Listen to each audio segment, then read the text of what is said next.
621, presentation of proclamations and certificates. The first proclamation is recognizing Minority Business Opportunity Week, sponsored by the full Board of Commissioners. Okay.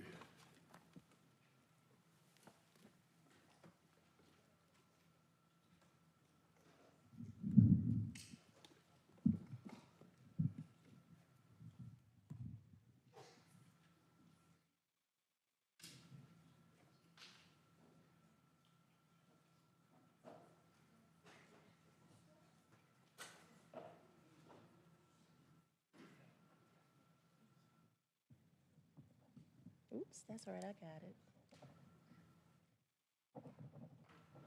There you go.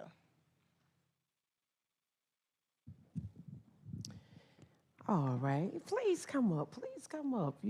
And is there anyone else here with you that would like to stand with us? Please come up. Come on. We'll make sure you all get the pictures.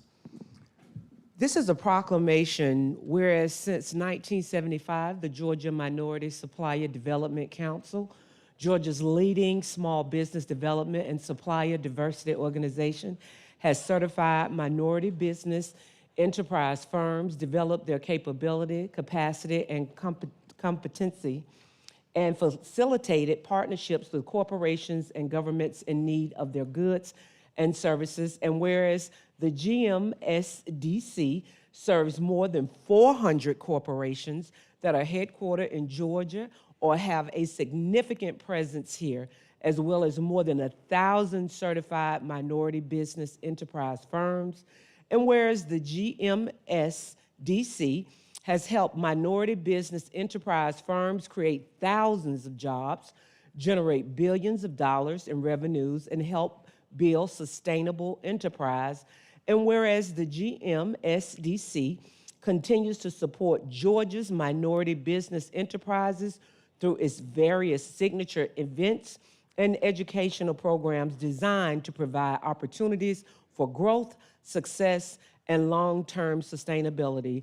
And whereas on September 18th through 22nd, 2023, the GMSDC will host its quarterly business opportunity exchange to stimulate opportunities and explore ways for minority businesses to do business with corporate and governmental supply chains.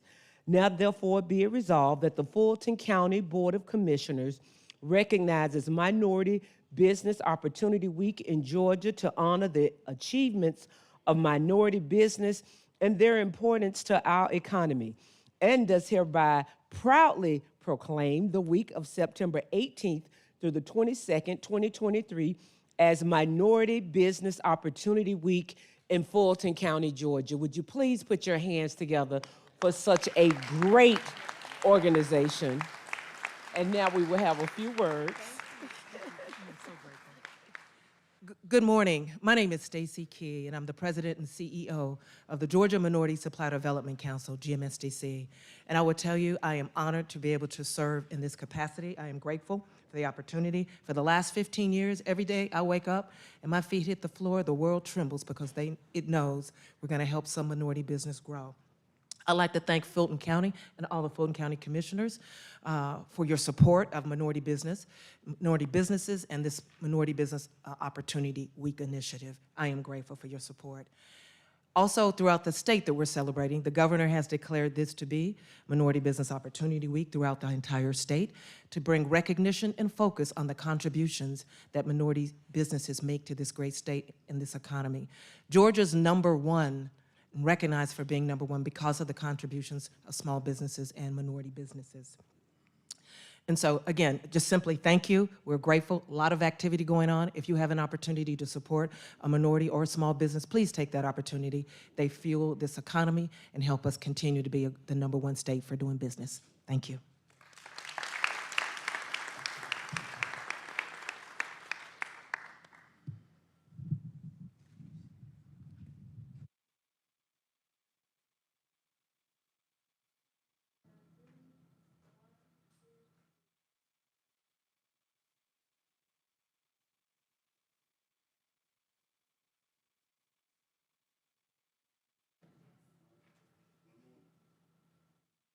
The last proclamation is recognizing Corporal Jordan Inez Appreciation Day, sponsored by Commissioner Abdul Rahman.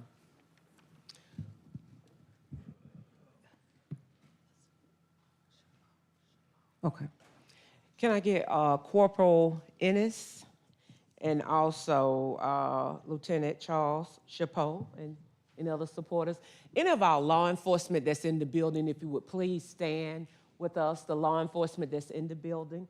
This is a very, very prestigious moment, and I believe we do have a video to show why it was imperative today that this gentleman, and I call him gentleman because when I saw that takedown, I couldn't think of nothing else.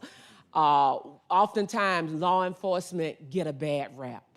And so if we can show that video of this amazing thing that this law enforcement Corporal Ennis did that day. It's 10 seconds at the most, Chairman, maybe 5.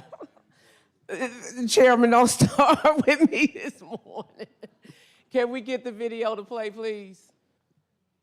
See, I get fussed at when y'all don't have the video ready. Do we have the video ready?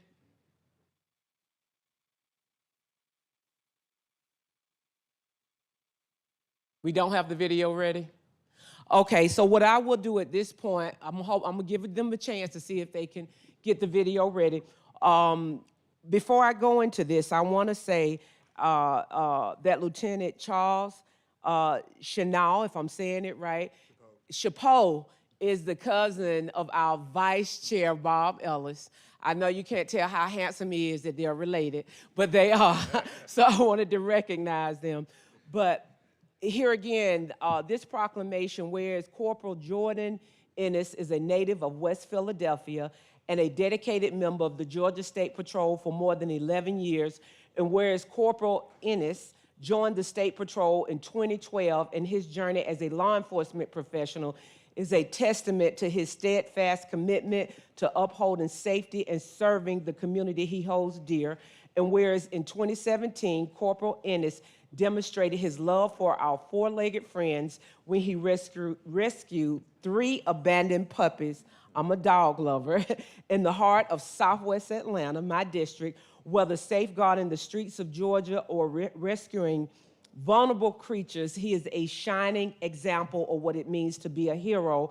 And whereas on August 20th, 2023, Corporal Ennis' training and quick thinking came to the forefront when he executed a daring pit maneuver to halt a reckless vehicle that struck a pedestrian on a crowded street. And whereas Corporal Ennis' decisive action not only prevented further harm, but also showcased his exemplary dedication to preserving the safety of the public. And whereas in addition to his heroism and dedication to the safety of the community at large, Corporal Ennis is a dedicated family man and is happily married to Lee Solomon. And I'm gonna take a personal privilege of saying he deserves a big S on his chest, because what I saw him do that day by himself, he could have waited on backup, but he knew that every second was crucial. And I stand here with my colleagues just not only in awe of what you did that day, but so glad that you saved lives in what you were doing. Now, therefore, be it resolved that the Fulton County Board of Commissioners recognizes Corporal Ennis for his bravery and willingness to go the extra mile to protect and serve those in need, and does hereby proclaim Wednesday, September 20th, 2023, as Corporal Jordan Ennis Appreciation Day in Fulton County. Can you please put your hands together for this gentleman? Few words, please. So I was told where to go and that there would be donuts, but I didn't know how to do a speech. And I can't follow the speech for the last one, so just thank you to everybody. Thanks to the governor and my command staff for letting us do what it is we do. And just thank you, everybody, really, thank you. And Lieutenant, can we get a few words from you, Lieutenant, since you are the cousin of our vice chair? I'll just echo what Jordan says. You know, I supervise Jordan as well as several others on the crime suppression unit, criminal interdiction unit that go out every day pretty much protecting the citizens of the state of Georgia, not only here in Atlanta, but across the state. And it's every day that, you know, you hear about a law enforcement officer that puts their lives on the line. And I would encourage all of you to thank the person in blue. I don't know if you heard about the LA County Sheriff's deputy who was sitting at a red light, and I'll just leave it at that, someone pulled up next to him and shot him dead right there where he sat at a red light, all because he's wearing this uniform. So appreciate the people in blue, because without the people in blue, it's going to be anarchy, and we don't want that. Thank you. Thank you. And I want to say, the takeover group that was responsible for that was the donut dude. So I just wanted to make sure. So we can get a quick picture with our vice chair and chairman. Chairman, please come.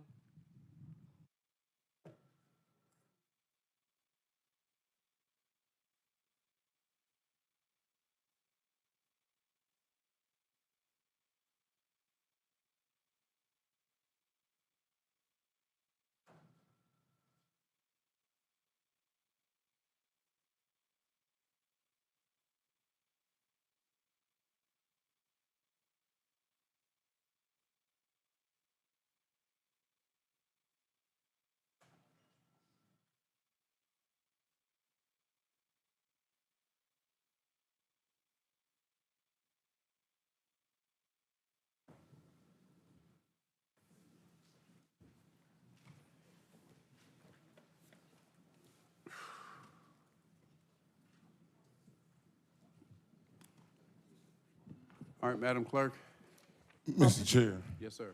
I just want to note for the record that I have objections to the post-meeting agenda minutes from September 1st meeting, and I'll be emailing those over to the clerk and commission. Continue, Madam Clerk. On page 7, public hearings, 230622, public comment. Citizens wishing to participate in public comment will be allowed to appear in person or may choose to participate virtually via Zoom video conferencing or by submitting their comments in writing by registering on the county website, www.fultoncountyga.gov. Priority for public comment will be given to Fulton County citizens and those individuals representing businesses or organizations within Fulton County. Speakers will be granted up to 2 minutes each. The public will not be allowed to yield or donate time to other speakers. The public comment portion of the meeting will not exceed 30 minutes. In the event the 30-minute time limit is reached, but prior to public comment being completed, the public comment will be suspended and the business portion of the BOC meeting will commence. Public comment will resume at the end of the meeting. Mr. Chairman and members of the board, we have received 22 speaker cards here in Assembly Hall. Will the first 6 speakers please come forward? Paul Hershey, Wanda Cooper, Maurice Kenner, Marilyn Primovic, Renelle Hunter, and Jawan Haddad. All right, speakers, as always, when you have 15 seconds left of your 2 minutes, I'll say 15 seconds. That's your key to conclude your remarks. The clerk has indicated that we have 22 speakers. That's 44 minutes. That's really an hour by the time you come up and so forth. We got 30 minutes for public comment. If someone has said what you plan to say, I mean, don't feel obligated to repeat it because we hear very well and understand. So I'd appreciate that if we can accommodate everybody within the 30 minutes.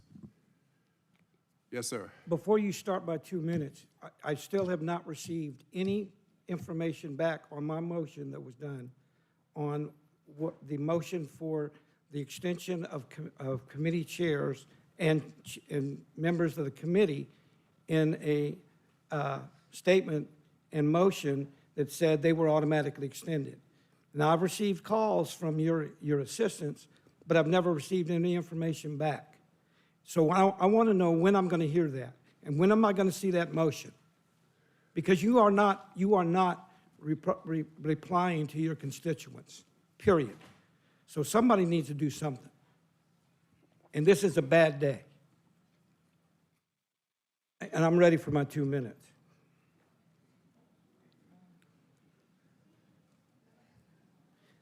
First thing that I'd like to say is this. I'm in support of Commissioner Ellis's proposal 0642, for the following reasons. Number one, your DA spent $542,000 to a law firm that couldn't lead a group in silent prayer. Number two, in that, you've got 300 employees in the DA, you've got 1,209 prisoners that have never been indicted, and every time that I'm here, this guy over here stands up and says, well, we don't have time, we don't have judges that want to hear it. I've got the statements from 3 judges that says they've got plenty of time in the calendar.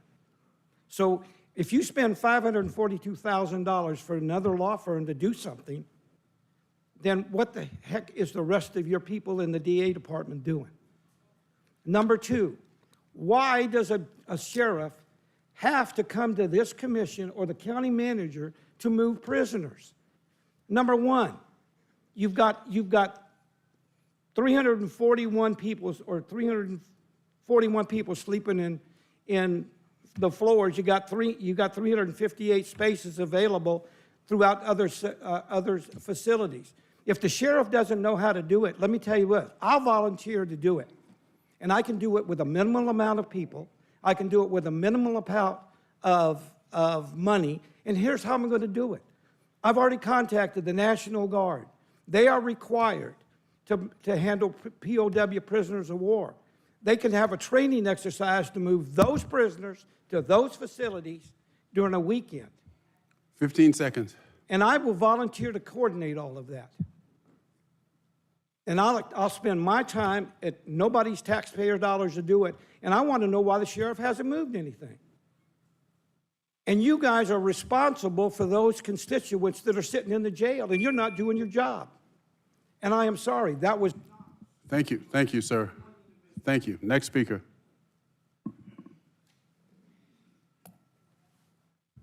Hello, my name's Wanda Cooper, and I'm Old Atlanta.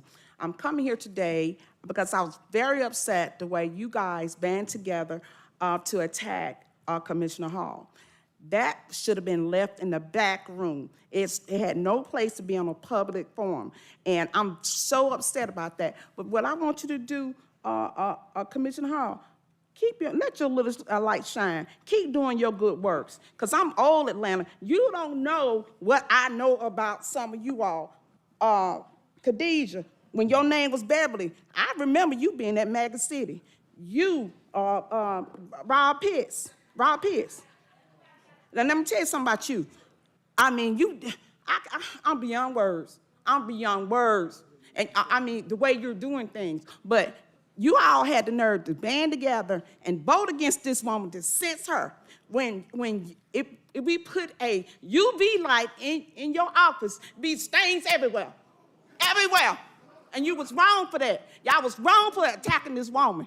And I had a big problem with it. But you know what? I think I don't say it enough. You can have the rest of the time. I don't say it enough. I'm tired of y'all. I mean, the calendar calls are crazy. I mean, you have two calendar clerks working on one calendar. People waiting 5 years to get on the calendar. It doesn't make any sense. Then you got a DA. Oh my God. She needed money for everything. When it's all said and done, who is going to pay for this? Who? But my thing is, do what's right among you all. Do what's right by the citizens, okay? 15 seconds. Yeah, you can have it.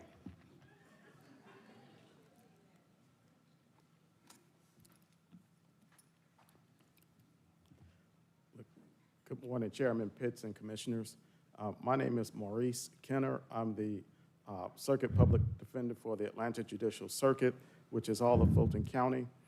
I'm here to absolutely oppose any attempt. Excuse me, just 1 second. Now, for the benefit of the public, elected officials are not restricted to the 2-minute, and former elected officials to the 2-minute time limit. I'm here to absolutely oppose any thought of the sheriff moving our clients across state line. Just think about this for a minute. What the sheriff wants to do is to move presumptively innocent clients, mostly of color, 400 miles across state lines into the state of Mississippi into a private prison and tell us that they're going to be safe. They're in danger just drinking the water that'll be piped in from Jackson. I totally get the jail is unsafe. I understand that.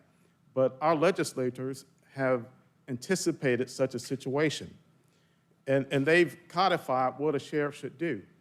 It's in OCGA 42-4-4A3.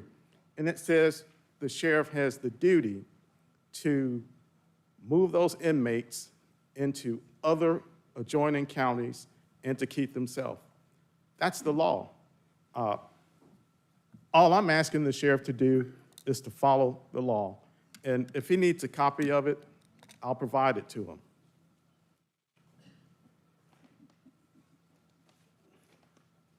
I'm also asking you all to reject any proposal by the sheriff to relocate inmates because it doesn't make good legal sense. It doesn't make good fiscal sense. You may save a penny or two on the front end, but I promise you, you'll pay on the back end. It's an affront to human dignity. This is 2023, not 1923. Just require the sheriff to follow the law. You all have given him a lot of money, and it's a simple thing to do. We expect every citizen of Fulton County and the state of Georgia to follow the law. We shouldn't expect anything less from our sheriff. Thank you.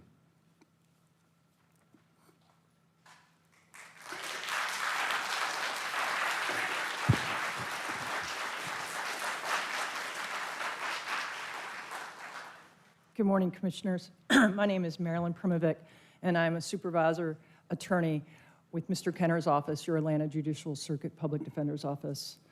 We are bound by the law to zealously advocate for our clients. And by moving our clients, the inmates from Fulton County, to Mississippi or anywhere else that makes it impossible for us to see, we will not be able to stand our oath and to follow the Sixth Amendment. We cannot be shipping our clients away from us. We have to show them discovery. We have to go over video surveillances. We have to go over all of their rights, what witnesses are saying, talk to them about their defense, going out and finding witnesses, coming back to them at the jail and saying, hey, this didn't work out. What else do we have? Talking to them about the process and what the state is saying. It is an ongoing conversation that we have with them for months. We have to build trust with them. They have to know that we're for them and we're advocating for them. We cannot do that. We cannot represent someone by the Sixth Amendment, by phoning it in. It's an expression, right? Phoning it in. We can't do that. We will be phoning it in if you move our clients away from us. We're taking it back, as Mr. Kenner, to 1963 before Gideon. Gideon makes our state clients, our defendants, get attorneys. They'll be over there without attorneys. We'll be attorneys on name, but not in actuality. We need to see them and have face-to-face conversation with them as the human beings they are that are protected by the Sixth Amendment. Do not take our clients away from us. We cannot do our jobs as the Constitution demands us to do. Thank you.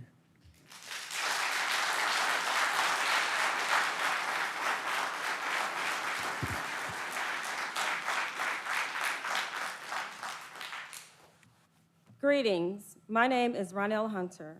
I am the supervisor of the Alternative Sentencing and Mitigation section of the Office of the Public Defender, Atlanta Judicial Circuit. I am here today to shed light on and bring awareness to just a few of the adverse effects of moving or relocating our clients to out-of-state facilities.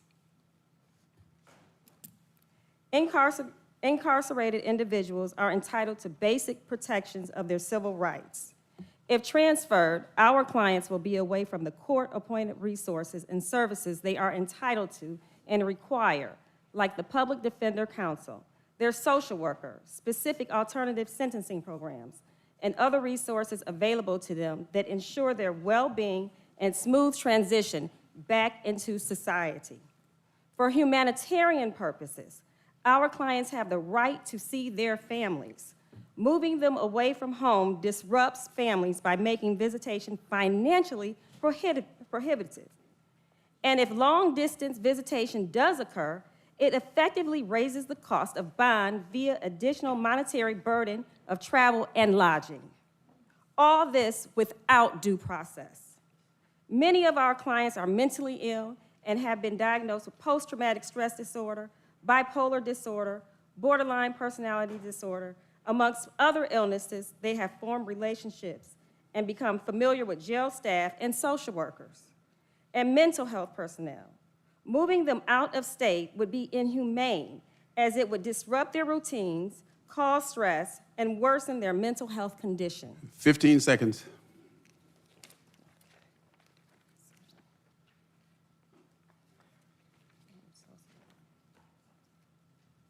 Moving our clients out of state would interfere with their medications, commissaries, segregated and protective custody issues, and court appointments. Finally, there's evidence that keeping inmates close to their home reduces recidivism. Thank you, ma'am. Thank you.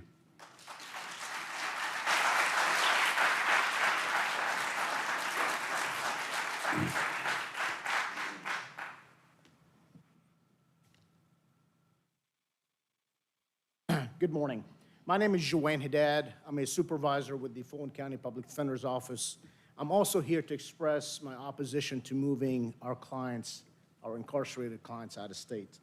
So when I first meet a client, I have a couple of objectives. One is to develop rapport, and two is to build a trust. These two goals are crucial to effective assistance of counsel. Not only is it required by the state bar, but frankly, more importantly, our clients, my clients, are entitled to. Building a relationship and trust takes time and is almost never achieved the first time. Often takes weeks and months. So you ask yourself, why is that important? And the answer is very simple. A client is more likely to follow his or her attorney's advice when there is a relationship of trust in there. For example, faced with overwhelming evidence of guilt, a client may heed his attorney's advice by trying to work out a plea. The flip side, of course, if your client is innocent or perhaps has good, strong defense arguments, then perhaps a jury trial is the more appropriate route if the state does not dismiss the case. The client's decision under these circumstances is difficult and requires a lot of hand-holding. Moving the clients out of state will undermine this. Now, let's keep in mind also that our clients, prior to conviction, they're all presumed innocent. They are all presumed innocent. And our clients, of course, are poor by definition. And many of them are unable to post bond, make bond while they await their day in court. 15 seconds. So in effect, if you were to move our clients out of state, not only does it affect the client-attorney relationship, but in a sense, you are punishing somebody for being poor and unable to make bond. Thank you. Next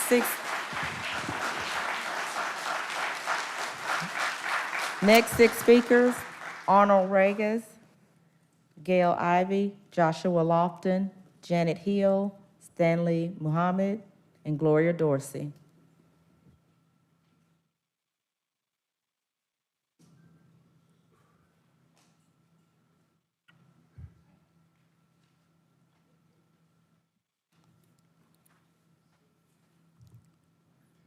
Good morning. I am Arnold Regas. I am a Deputy Director of the Georgia Public Defender Council, and I stand for those who otherwise would stand alone. Many of the people I represent are charged with very serious crimes, but I want to be clear, they are merely charged with those crimes. They have not been convicted, and very often they have not been formally accused by way of indictment. They have only been charged, yet they sit in the Fulton County Jail, which is a living, breathing, and often dying Eighth Amendment violation. The Eighth Amendment prohibits cruel and unusual punishment. However, what happens in the Fulton County Jail is anything but. It is cruel and very usual punishment. They are being killed, they are being stabbed, and they are being beaten every day. Now, the legislature, in its wisdom, has given the sheriff tools. It has told the sheriff that in the event those people who are charged, only charged, not indicted very often, you cannot keep them safe.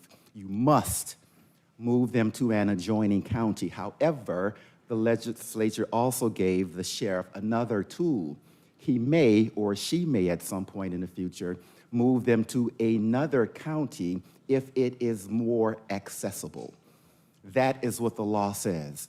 The law says to an adjoining county or to another county if it is more accessible. So the law, the legislature, has a proximity premium. It places a premium on being close to loved ones and attorneys. 15 seconds. I'm asking that you ask the sheriff to follow the law. I'm asking you to ask the sheriff to join me in standing for those who otherwise would stand alone. Come on, man, let's go.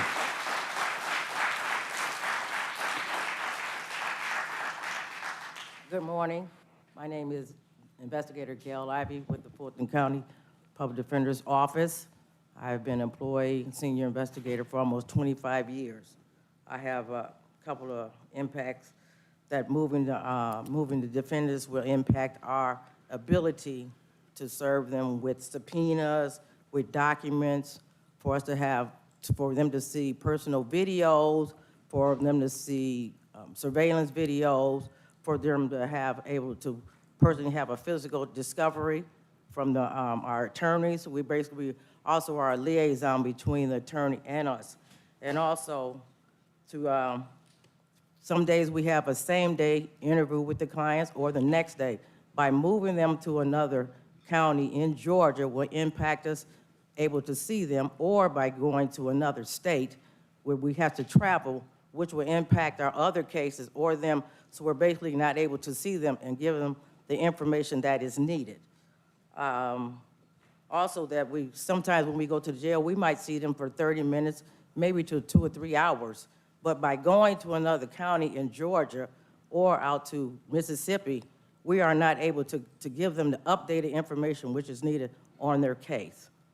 We also have to provide them, sometimes they have to sign documents for subpoenas, they might have to sign documents for their authorization for medical records or veteran records or something like that. So we have to be face-to-face to talk to them about those records, those information, and they have to sign with it. So we won't have access if they're going to another county in the state of Georgia. 15 seconds. Or if they're in Mississippi.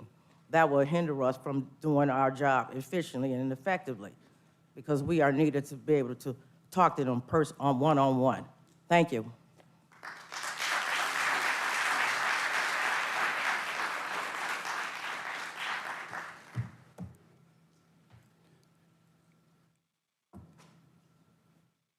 My name is Joshua Lofton, aka Joshua Muhammad. I'm here today to bring to your attention the issue of Hakeem Lofton, H-A-K-I-M-L-O-F-T-O-N, my son. Case number 14, SC124018. Habeas case number 21CH028. In detention number at the Georgia State Prison 100-141-0629. My son is sitting in prison for a case that didn't happen, never happened. My son is sitting in prison for a case that was fabricated by the very Fulton County DA's office by Fannie Willis' predecessor, Paul Howard, and Fannie Willis being a part of that at that time. As the first gentleman that came before this commission stated, there was no indictment. That may sound like a legal issue, and it is one that you all are responsible for. So I'm asking all of you to recognize your oath of office and look into what happened with my son. when we found out the truth that nothing happened. Four lawyers quit his case. 4 DA quit his case. 4 lawyers quit his case because of how egregious it was. And when we found out the truth of what happened, they tried to kill my son in prison in Macon State Prison. Stabbed him in the head 3 times, 1 in the neck and 4 in the back. That's my son, Hakeem Lofton, who sits in prison for a case for a crime that never happened. And I'm here today to ask you 15 all seconds. to follow your oath as everyone has asked you to do before me and make sure that my son comes home and get out of prison for something that didn't happen. Because I don't understand how she can prosecute the former president when she have not done right by my son, Hakeem Lofton. Thank you.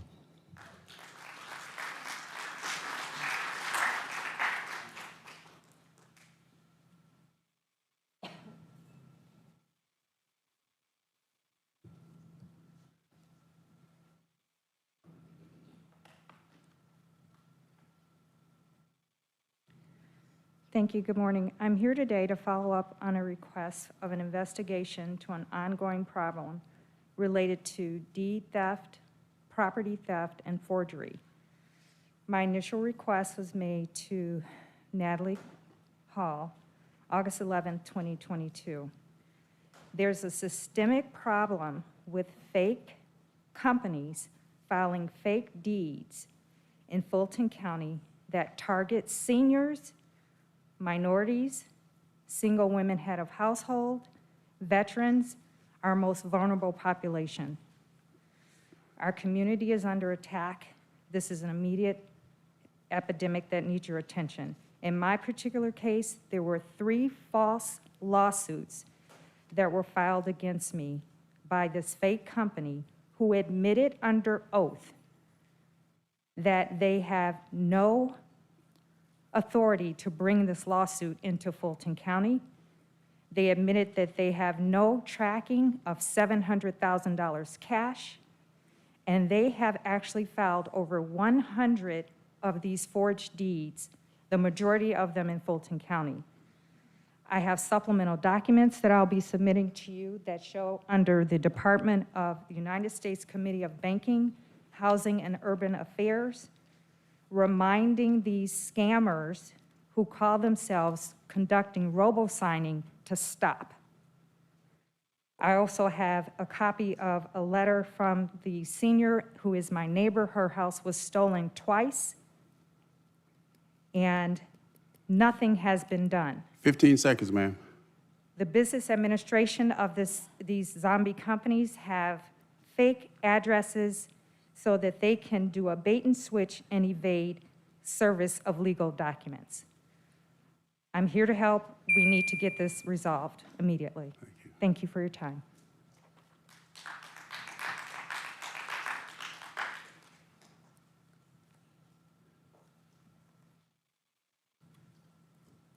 I would like to, before the clock starts, as the Caucasian gentleman was privileged the same opportunity, please, before the clock starts. Oh, the clock is, come on now, let's Okay, go. but we had the clock not starting. I want to say something, please. You have 2 minutes, sir. 2 minutes as of now? Well, I'm here to deal with plantation politics, where we have, in this county, we have judges in magistrate court, such as Judge Nancy Mao, Judge Elizabeth George, and Judge Jeffrey Frazier, who are actually committing fraud and deceit among black people, particularly me and my family. I'm a business owner, a homeowner in Fulton County, a clergyman, but I'm wondering why our Chief Magistrate Judge, Cassandra Kirk, is not actually supervising this corruption. They're ruling on behalf of white attorneys. And every black person I saw go before, Judge George, she regurgitated everything the white attorney said. Now I'm asking you, you black elected officials, We voted you in office. I sent an anti-litem notice to all of you. No one responded about the corruption. We have a black business in College Park where we slumlords are actually allowing us to be in terrible I got 4 seconds. Go ahead, 15. Slumlords who are actually in our community. And when we ask them to abide by the law, they retaliate and send you to evictions. And now I have young black people I'm employing. We have been faithful in paying our rent, faithful in abiding by the lease, but when we have these buzzards who come in our community, why can't our community look like Alpha Rebel? All right, thank you, sir.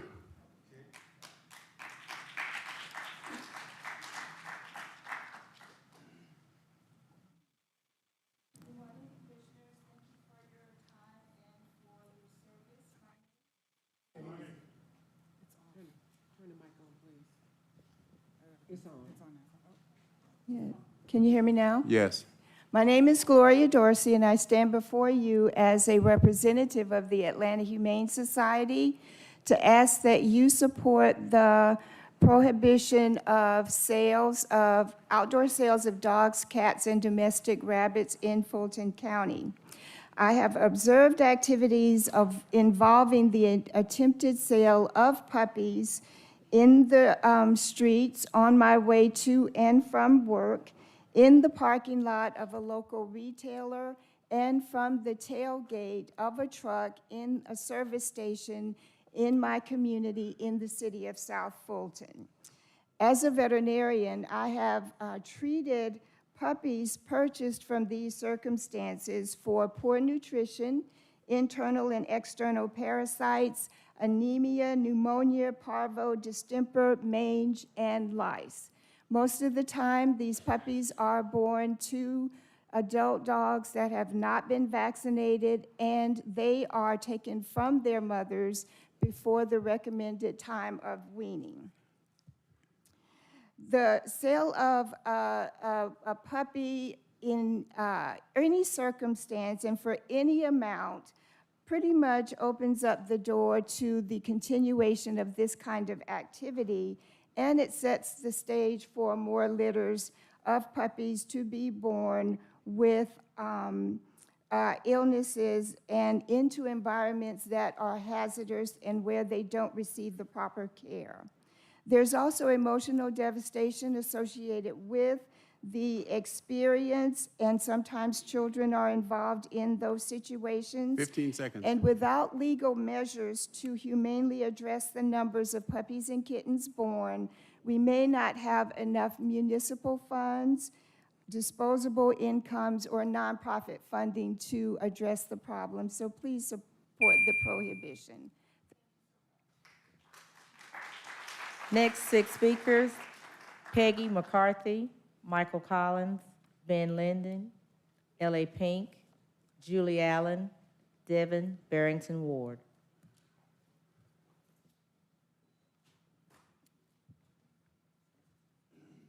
Good morning, Commissioners. My name is Peggy McCarthy, and I'm a volunteer board member for the Georgia Pet Coalition. I've been a Fulton County resident and taxpayer for the past 33 years. The animal ordinance being proposed today, 230641, is intended to curtail unlicensed backyard breeding and illegal pet sales, which harms animals and shifts the financial burden to taxpayers. The ordinance is one prong of a multi-pronged solution that is needed to reduce the excessive number of animals entering our shelters. As the largest urban county in Georgia, I hope Fulton will become the leader in curbing reckless backyard breeding. Thank you to Commissioner Thorne for leading on this initiative. I'd like to address 3 points in support of the ordinance. First, this ordinance provides an easy tool for law enforcement to combat illegal pet sales. An outright ban on outdoor sales alleviates the need for law enforcement to check for violations of licensing laws, which is a time-consuming process.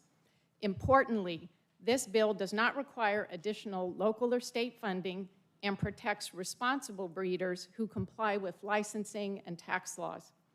Second, we now have 4 precedents in Georgia.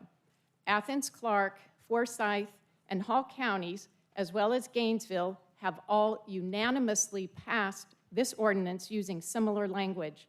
A Gainesville police officer told me he welcomed the ordinance because it provides him with the authority to address unscrupulous backyard breeding 15 seconds. in his community. My final point is that to date, 12 large animal welfare organizations based in Fulton County and totaling over 1 million followers on Facebook have endorsed this ordinance, including Angels Among Us Pet Rescue and Atlanta. Thank you, ma'am.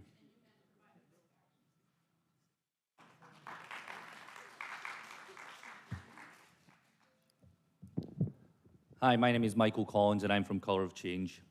2 weeks ago, we sent letters to DA Willis and Solicitor General Gamage on steps they could take to alleviate the jail crisis. Our message was very simple. DA Willis, clear the backlog, work through cases quicker, indict them, and let's get people out of jail. And Mr. Gamage, stop asking for cash bail on even the most trivial of offences, including stealing an iPhone. We're not asking for any changes in laws. We're not asking for additional funding. We are simply asking that the prosecutors do their job. Now, I know that some commissioners might believe through the data on Project Orca that DA Willis is actually doing her job and clearing the backlog, but that data comes from pre-COVID backlog, and it doesn't include data that we currently have. Your operational reports show that in April of this year, the unindicted population of the jail was 37%, or 1,277 people. And then in August of this year, it was 35%, 1,209 people. We're not making any progress on this issue.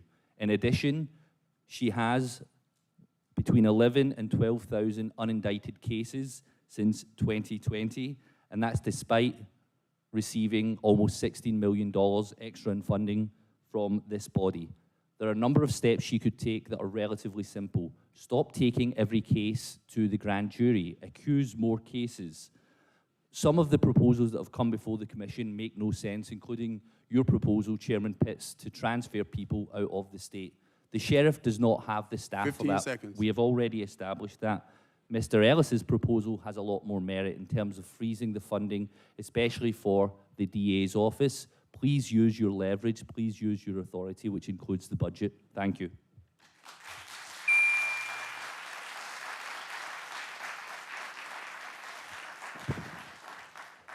Good morning, Mr. Chairman and members of the Fulton County Commission. My name is Ben Lind, and I represent the ACLU of Georgia. You may remember me from last year when I came before this body in a good faith effort to explain what Fulton County could do to reduce its carceral footprint to address many of the issues that you find yourself facing today. Our recommendations were intended to help shareholders reduce the number of people that were being held before trial, such as indicting cases in a timely manner and in considering a person's financial ability to pay their bond before bail is set. In essence, what we were suggesting to Fulton County is to follow state law. But as you just heard from Color of Change, there has not been meaningful progress made since our report of last year, and in fact, the problems are only getting worse. As we predicted last year and told you, increasing bed space through the lease of ACDC would make no real difference in the humanitarian crisis that exists within Fulton County. This year alone, this calendar year, 10 people have died in Fulton County custody, including 8 in the last month and a half. Fulton County taxpayers, myself included, are saddled with spending $40,000 a day to house detainees outside of Fulton County. We're here to express our concern that there are now plans to send detainees even farther, 400 miles into Mississippi, which is a plan that will only increase the financial and human costs without actually attaining any of the benefits that you're trying to reach. It is clear since our report, simply moving detainees around does not solve overcrowding. I'm so glad that the Fulton County Public Defender's Office is here to explain the cost that would have on their representation and their duties under the 8th Amendment and the 6th Amendment rather, and the human costs and the taxpayer costs. All they're recommending that y'all do is require the sheriff to follow state law.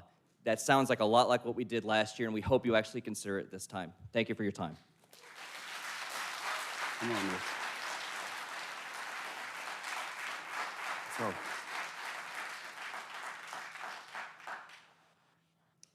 Julie Allen, District 3. I was present for the September 6th board meeting. I commend Maria Guadio for her parody rendering of me and Mrs. Hall that received more than 1.3 million views on social media. Maria belted out, she raised our taxes and doubled her gigolo salary. We got to be extra careful so the chairman don't find out. How abusive was Commissioner Arrington's behavior that he stated he had all day and proceeded to behave so badly that 5 commissioners vacated the chamber as he violated decorum. Only Commissioner Hall stayed behind in solidarity and codependency. While the circus was going on here, it was reported that a 24-year-old Fulton County jail inmate died, a nonviolent offender who had been held since April 1st on $2,500 bond. He couldn't afford 10% or a mere $250. Now he's dead, the 6th inmate death since July, the 10th in 2023. The inmate that died the week before stated days before his death, I am in a cell in isolation with no water, no working toilet, sleeping on a hard metal floor, and then they decreased my food. Fani Willis had yet to indict him, and now he's dead. How is it that you passed Commissioner Barrett's urging resolution supporting Fani Willis' political prosecution of Donald Trump and 18 others while inmates languish in conditions that violate their human rights without due process? Do you think no one is paying attention? Where is your humanity? Harrison Floyd, one of the 19 Fani Willis is politically prosecuting who couldn't make bail himself, raised $72,000 and spent last Tuesday bonding out nonviolent inmates. What does that say about Harrison Floyd? LA's Pink spoke on September 6th. She was right to ask for the resignations of Natalie Hall, Sheriff Patrick Labatt, 15 star seconds. of the soft porn series The Closet, and DA Fani Willis. I stand with LA Pink. I stand with Commissioner Ellis's 230642, requesting approval of a resolution by the Fulton County Board of Commissioners directing the county manager to not include or consider any budget enhancements. Next speaker.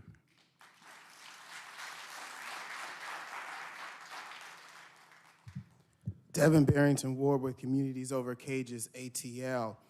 I'm not a psychic. No one calls me Miss Cleo, but I told you all of this would happen.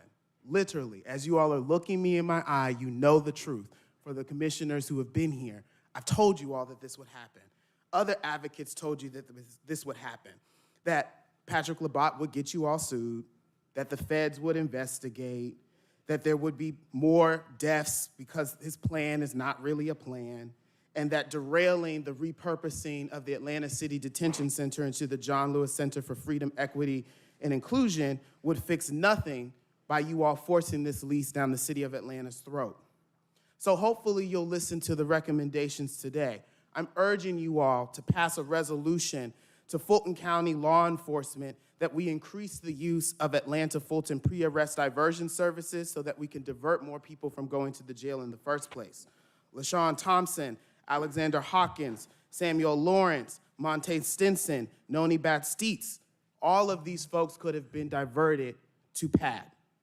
If we're increasing funding to a failing sheriff's office, certainly we can increase funding to PAD that has actually produced results. So that way we can divert people from going to the jail in the first place. Additionally, we need to convene a group of experts, many of the folks who have spoken here today, so that we can figure out what is our plan to decarcerate in Fulton County. It was the district attorney who suggested when she was running for office that we should have a maximum population of no more than 1,000 people at Rice Street. I agree with her. 15 Where seconds. is the commitment to that campaign promise? And additionally, we need to take this $2 billion new jail idea off the table, right? Commissioner Ellis, if we're willing to freeze funds, certainly we shouldn't be moving forward with a $2 billion expenditure for a new jail. We need $2 billion. Thank you, thank you, thank you. Thank you. Thank you, sir. Thank you, thank you, thank you, thank you, sir. Thank you.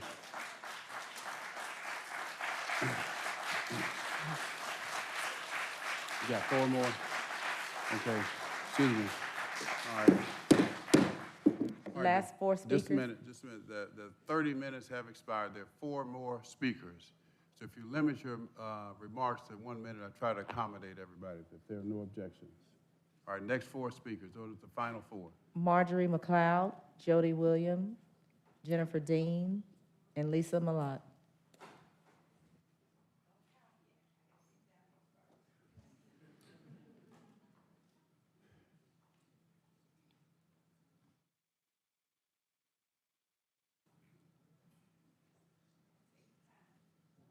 Yeah. Chairman, Yes. can we please allow these people the full 2 minutes? This is too important of an issue. Please, allow them to have the 2 minutes each, please. I'm asking you, this is too important of an issue. Good afternoon. I know Arrington, you know me, Nada Hall, Rob Hicks. No, I take my time. I'm here because I'm against removing inmate to Mississippi. You're gonna put them in a frying pan. You will not be able to stay in that jail in Mississippi. They have problems themselves. I'm a grandmother, and I know you got children. You wouldn't want your child to go to Mississippi. And I am against. Labat don't have a chance because you didn't give him the money. He kept asking you for money, for money. And what did y'all do? Deaf air. But what I'm saying, grandmothers, it's going to cause of a burden trying to travel. There's money involved. And like they say, majority of the people is in there, they can't afford it.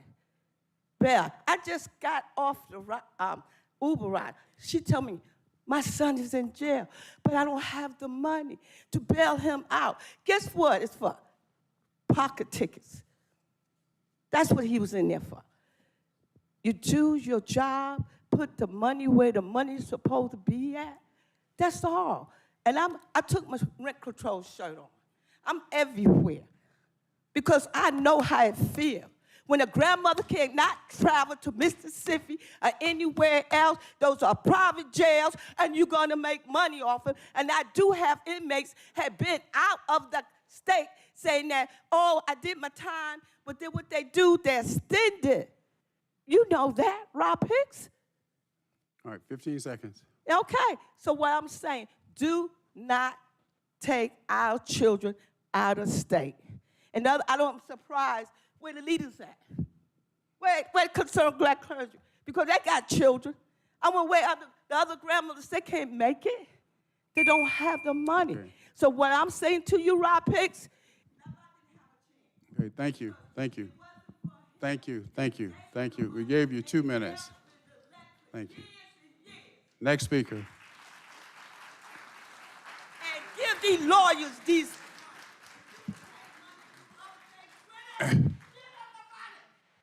Next speaker.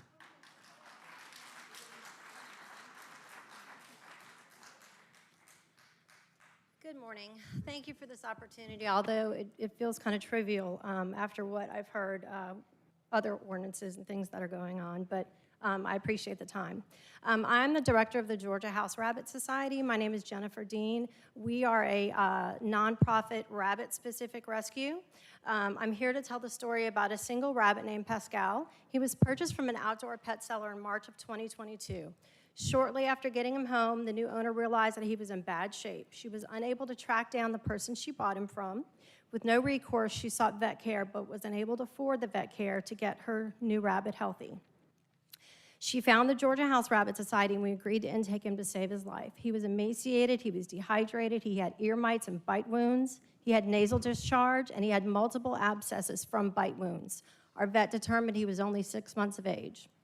A nasal swab and biopsy revealed he had Pseudomonas and Staphylococcus. After several weeks of antibiotics and procedures, Pascal was finally healthy and adopted into an educated, capable, and loving home.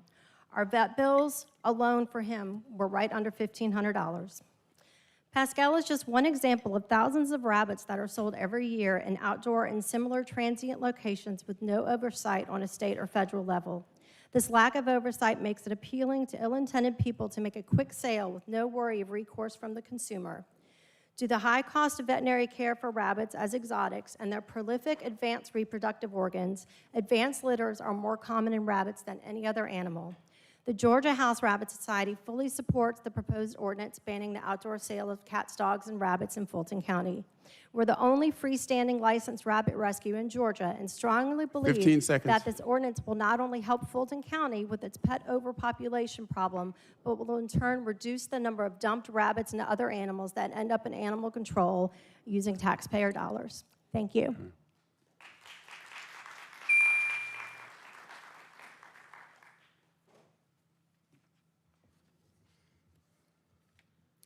Chairman and Commissioners, thank you. I'm Lisa Milet, and I'm a professor at the University of Georgia School of Law, where I specialize in animal welfare, and particularly in the low-level commercial sale of dogs, which is often illegal and produces the dogs that are filling our shelters. I was invited here today to talk about item 23641, which I helped draft. Georgia and Fulton County have a pet overproduction problem. Our shelters are overflowing. Fulton County Animal Services is overflowing. On January 1st, Fulton County Animal Services had 573 dogs impounded. 6 months later, on August 1st, it has 831 dogs impounded. That's a 50% increase in 6 months. You have a new shelter opening in 2 months, and that shelter has 356 kennels. It's going to be more than full by the time it opens. Last week, the current shelter had up to 9 dogs in kennels, and those kennels were built for 1 to 2 dogs. You're only doubling that number of kennels. The dogs that are filling the shelter are 9-month to 2-year-old large breed dogs, often bully breeds, and they were sold as puppies for the most part in big box store parking lots, or they were sold online and transferred in gas station parking lots. They're often impulse purchases. They're surrendered to the shelter when they're too sick, they're too big, or they're just no longer wanted. All of these represent illegal breeding activity, or many of these represent illegal breeding activity, but enforcing the current laws against it, both the state-level licensing laws and the tax laws and the business licensing laws against these low-level breeders is exceedingly difficult. The problem with respect to pet overproduction is much larger than just this one piece, the banning of the outdoor sales of dogs, cats, and domestic rabbits, but this is one step to help reduce the burden on your taxpayers and shelter staff. Thank you. Mr. Chairman and members of the board, we have 6 speakers on Zoom and 1 emailed in comment. All right, quickly on the Zoom now. Good morning, Commissioners. The first person to speak is Kevin Muldowney. Good morning, Commissioners. Kevin Muldowney, District 2. It's very clear we have a crisis and emergency in our county. Severe overcrowding at the Fulton County Jail. Inmates dying from neglect. In a recent 5-week span, 6 inmates were found dead. Inmates held in extreme overcrowded conditions for extended period of time, awaiting trial, in some cases for minor offenses. Innocent till proven guilty is changed to good luck in there. Hope you don't get killed awaiting due process. At the heart of this crisis and emergency is Fannie Willis. Fannie has had her budget increases. Fannie Willis has been instructed to clear this tremendous backlog of cases. Fannie Willis is the problem. What has she done with her budget and the budget enhancements she's been granted in the past? Nothing for the citizens of Fulton. Fannie Willis's job is to clear this huge backlog of cases and stop the killing of potentially innocent inmates in the Fulton County Jail. Not to try to create a grandiose case against the GOP frontrunner and his supporters in an attempt to do nothing but harass and intimidate in a clearly political witch hunt. Fannie Willis is clearly abusing her office and budget to promote herself to a national platform. To what end? So she can end up with a cush job at CNN or MSNBC? Citizens of Fulton and inmates of our jail be damned. We need to, at the very least, approve Vice Chair Ellis's resolution 23-0642 to stop throwing good money after bad. If you sincerely want to fix this crisis and emergency, we must force Fannie to do her actual job with more than adequate budget and stop her self-promotion and abusive office. Thanks, sir. The next person to speak is Matt Rowenzak. Morning, Commissioners. We just had a proclamation this morning rightfully celebrating the actions of a law enforcement officer. I will be so daring to make the assumption that at least the majority of this commission supports law enforcement. Let's see if that is just lip service or if you truly believe it. If you support law enforcement, that means you support a just legal system that does its job. That means the right to a speedy trial. That means the right to representation. That means innocent until proven guilty. That means a responsible steward of taxpayer dollars. Well, folks, we have a DA that appears to have violated every single one of these. And 2 of you were at a recent fundraiser for her. You heard this morning from a father whose son has been a victim of this corrupt woman, and he's not the only one. You know what might be a good solution? Maybe Commissioner Barron, Commissioner Hall, how about you spend a weekend in the Fulton County Jail and see if your policy and your support for the current DA is the same. For this board as a whole, if you truly support law enforcement, then you will support Commissioner Ellis's resolution 23-0642 to not include or consider any budget enhancements or increases for any Justice Department or agency in the 2024 general fund budget or for any other purposes. Lastly, this board should have never given this department additional taxpayer money to clear the backlog when the government created the backlog problem in the first place. It's just another frequent example in this county of the taxpayer being punished when elected officials violate their oath. This county is beyond unethical and people's lives have and are suffering for it. Support Commissioner Ellis's resolution if you have an ethical bone in your body. Thank you. The next person to speak is Ben Howard. Greetings all. Ben Howard, Senior Advocate, Public Policy Analyst. Pardon me. A good contact for senior citizen matters like transportation, housing, home repairs, and meals is the Fulton County Star Line. The telephone number for the Fulton County Star Line is 404-613-6000. That Star Line number is 404-613-6000. To the officers and leaders of the Housing Authority of Fulton County,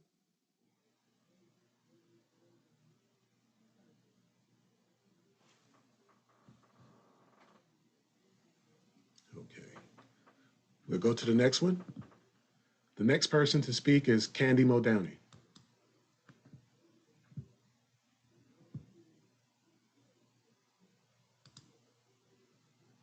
Okay, the next person to speak is Pamela Phoebe Eckhart.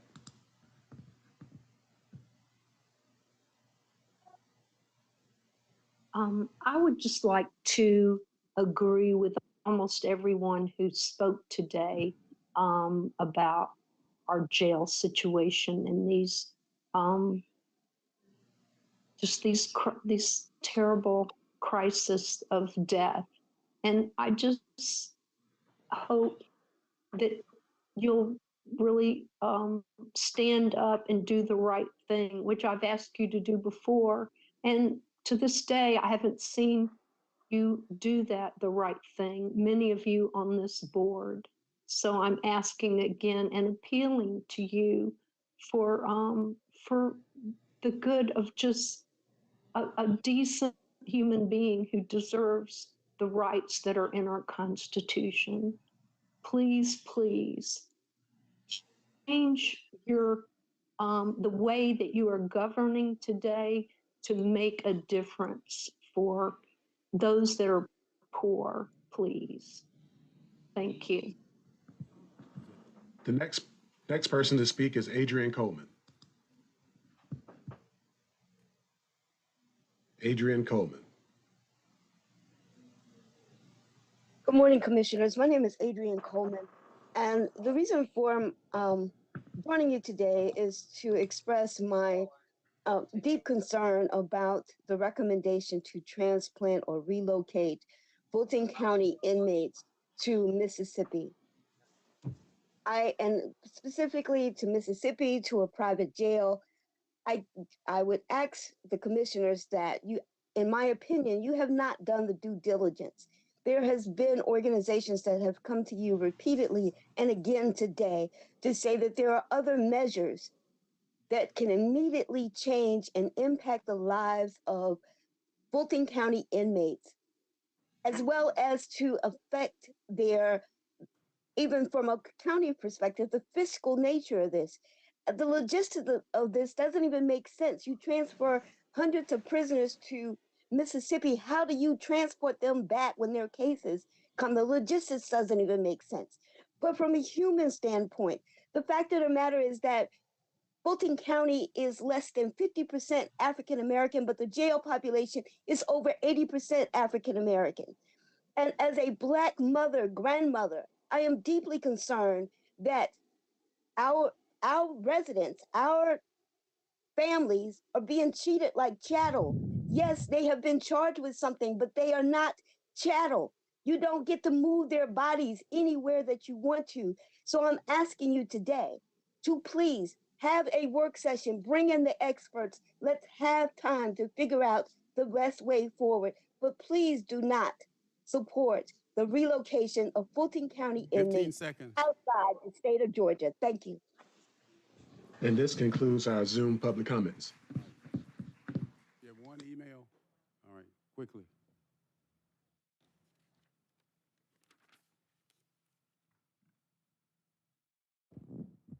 And we have one email comment.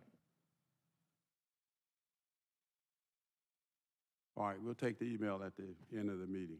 Continue, Madam Clerk. Okay, item that was moved up on today's agenda on page 11. 230641, request approval of an ordinance to amend Article 6 of Chapter 34 of the Fulton County Code of Ordinances regarding rabies and animal control to prohibit outdoor sales of dogs, cats, and domestic rabbits, to encourage each of the cities within Fulton County to adopt similar ordinances and for other related purposes, sponsored by Commissioner Thorne. All right, is there a motion? Motion to approve by Commissioner Abdul Rahman, seconded by Commissioner Barrett. Any comments or questions? You want to be heard? Yeah, I'll just address it quickly. I'd like to amend line 17 to read, instead of transferred, substitute the words offered or displayed. All right, any objections? Commissioner Arrington? Thank you, Mr. Chair. So for the benefit of the audience, Madam County Attorney, would this ordinance only apply to, or what specific area would this apply? Is this only for Fulton Industrial, for the unincorporated area of Fulton County? Yes. Yes. Yes, that is correct. Thank you.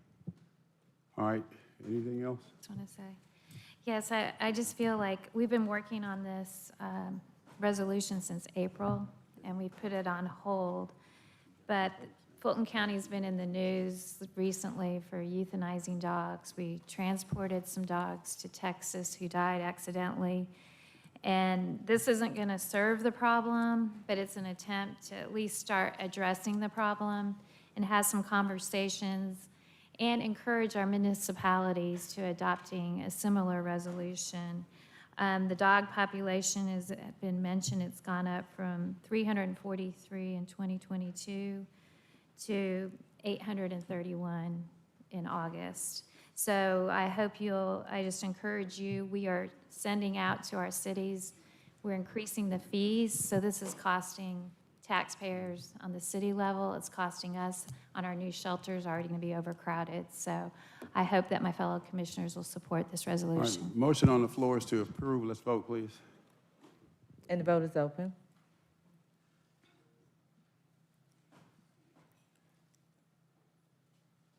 And the motion passes, 6 yeas, 0 nays. Next item. 230623, MARTA Quarterly Briefing.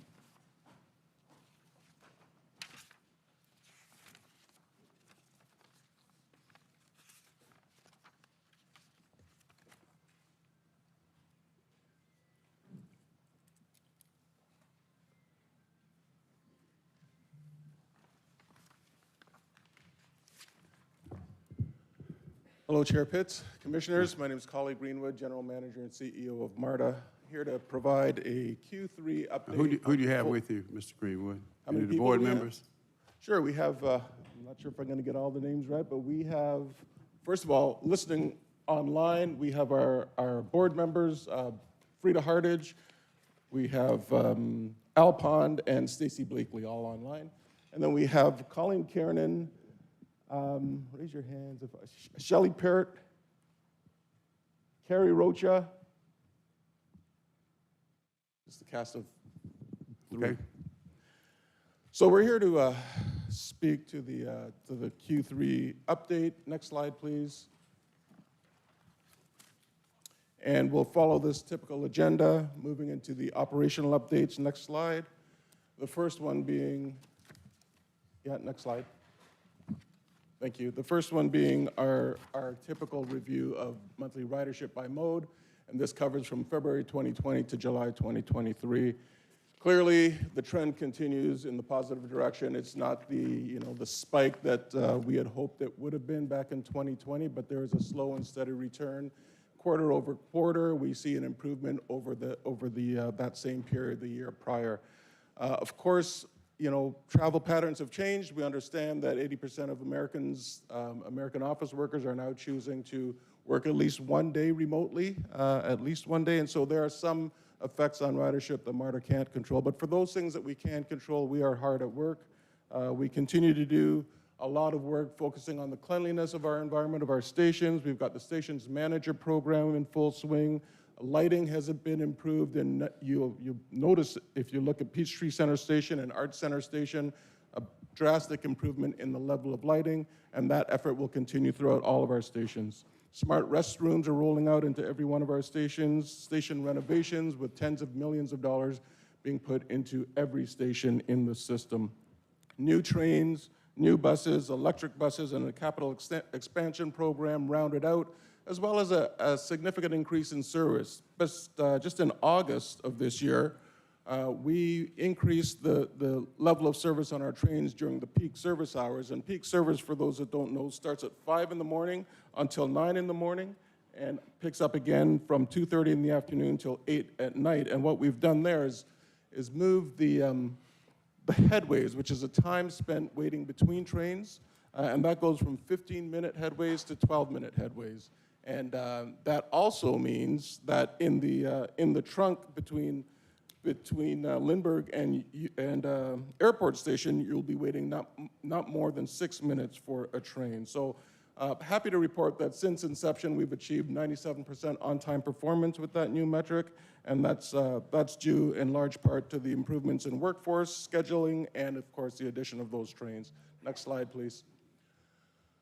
As we talk about workforce, this is just to assure everyone that we continue our efforts. We are near 100% in terms of the workforce for our operator staff, and that effort continues just to atone for any retirements and departures that happen in the same time frame. So we are hiring on average about 54 operators a month.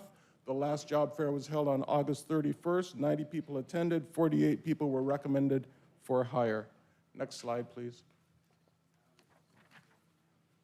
Public safety. Commissioner Ellis had asked at our last session about our posture on public safety, so I just wanted to bring this back to the group, that we're happy to report that we've experienced a 17% reduction in Part 1 crimes, that's serious crimes, over the past 2 years, 32% reduction in robberies over that same time frame, and an 87% clearance rate for those robberies, meaning clearance rate is the time that the fact that those that commit the robberies are arrested, charged, or turned over to the court system in 87% of the time. The primary uptick in robberies has actually been the the theft of automobiles, Kia and Hyundai. They're up 142% over the past year. As it happens, there was an online video that demonstrated to people how to break into these cars without keys, so that had an adverse effect. But MARTA Police Department has been partnering with the auto companies to give away over 640 club wheel locks to mitigate that loss, and we've also added mobile trailers with cameras also to deter that kind of activity. And finally, MPD also recently achieved state law enforcement certification, which enables them, which is really, it's a complex process that's established to ensure that agencies are held to the highest standards of safety. MPD was also awarded the Gold Award recently at our American Public Transit Association gathering in respect of the work they've been doing in the community. Next slide, please. In terms of bus shelters and amenities, just an update, MARTA continues to provide 50 amenities per year in Fulton County. In terms of FY23, the status is such, 24 of them have been installed, 26 are under construction. Within 4 or 5 weeks, those 26 will have been concluded, and we are underway with FY24 as well. 41 in design, 8 in permitting, and 1 under construction. Next slide, please. This is what it looks like when you get the job done in terms of our amenities. So this location at Wendell Drive and Wendell Court Southwest, it serves the Route 73, Fulton Industrial, serves Aviation Park, Economy Lodge, and the Efficiency Lodge as well. So just another example of the shelter providing shade overhead, protection from the elements, the rain, and keeping you out of mud and water when the rain comes, as well as providing a bench and a trash receptacle. Next slide, please. What you'll notice also with our bus stop amenities is the difference in our bus stops themselves. On the left, the traditional MARTA bus stop, and on the right, a new MARTA bus stop, which is more consistent with international bus stops. The idea here is that we're providing more information to the customer at the stop. Not only is it accessible because it's in raised lettering and available in Braille, but also because there's a QR code on there, so you put your phone on it, it tells you when the bus is coming next. The blade also tells you what bus routes are served by that bus stop. 60 of them have already been installed along our regional routes, and the other 8,900 are underway and will be completed over the next 2 years across all our jurisdictions. Next slide, please. Commissioner Arrington had raised the issue of Niski Lake at our last briefing, so I just wanted to provide an update here. So we have continued to work with ATL DOT. They have provided concept treatments such as lane markings and no parking signage along the route.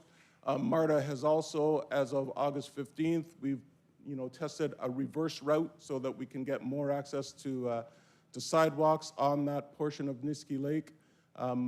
There still remains work to be done. We have asked DOT to widen the roadways in certain areas, but while they do that, MARTA continues with the MARTA Connect program. So since inception, 517 rides have been taken along that stretch of roadway. Next slide, please. The bus network redesign, just a request for everyone here to make sure we beat the drums, to make sure everyone's aware that this is happening. Niski Lake is just one small example of what happens when a route is changed or curtailed temporarily. This bus network redesign will be a complete overhaul of every bus route in the system, something we've not done for 40 years, so it really does demand the attention of anyone interested in the bus network, any customers, any constituents, anyone that has or plans to use the bus system, or even anyone that operates businesses that rely on a solid bus network. So this is ongoing. We want to make sure that everyone's aware of the upcoming public engagement series. That website at the bottom, MARTA2040nextgenbus.com, is critical for all the updates and all the details about what's going on here. The stakeholder design workshops are happening on October 16th and 27th. So this will be round 2 of the technical improvements, or the technical review of what's going on with the bus network redesign. Next slide, please. In other MARTA news, if we can go to the next slide, I'm just happy to announce that we continue our work in HE Home. So the pre-development work on the transit-oriented development at HE Home Station continues to advance towards RFP release to the development community, and that should happen later this year, if not early in Q1 2024. The master planning process wrapped up in June of this year, followed by the successful rezoning of the property in August. I specifically want to thank Commissioner Abdur-Rahman for her leadership and assistance, as we had 6 very well-attended engagement meetings, which served to inform the development program, but also served to inform interested community members as we talked about that space. Next slide, please.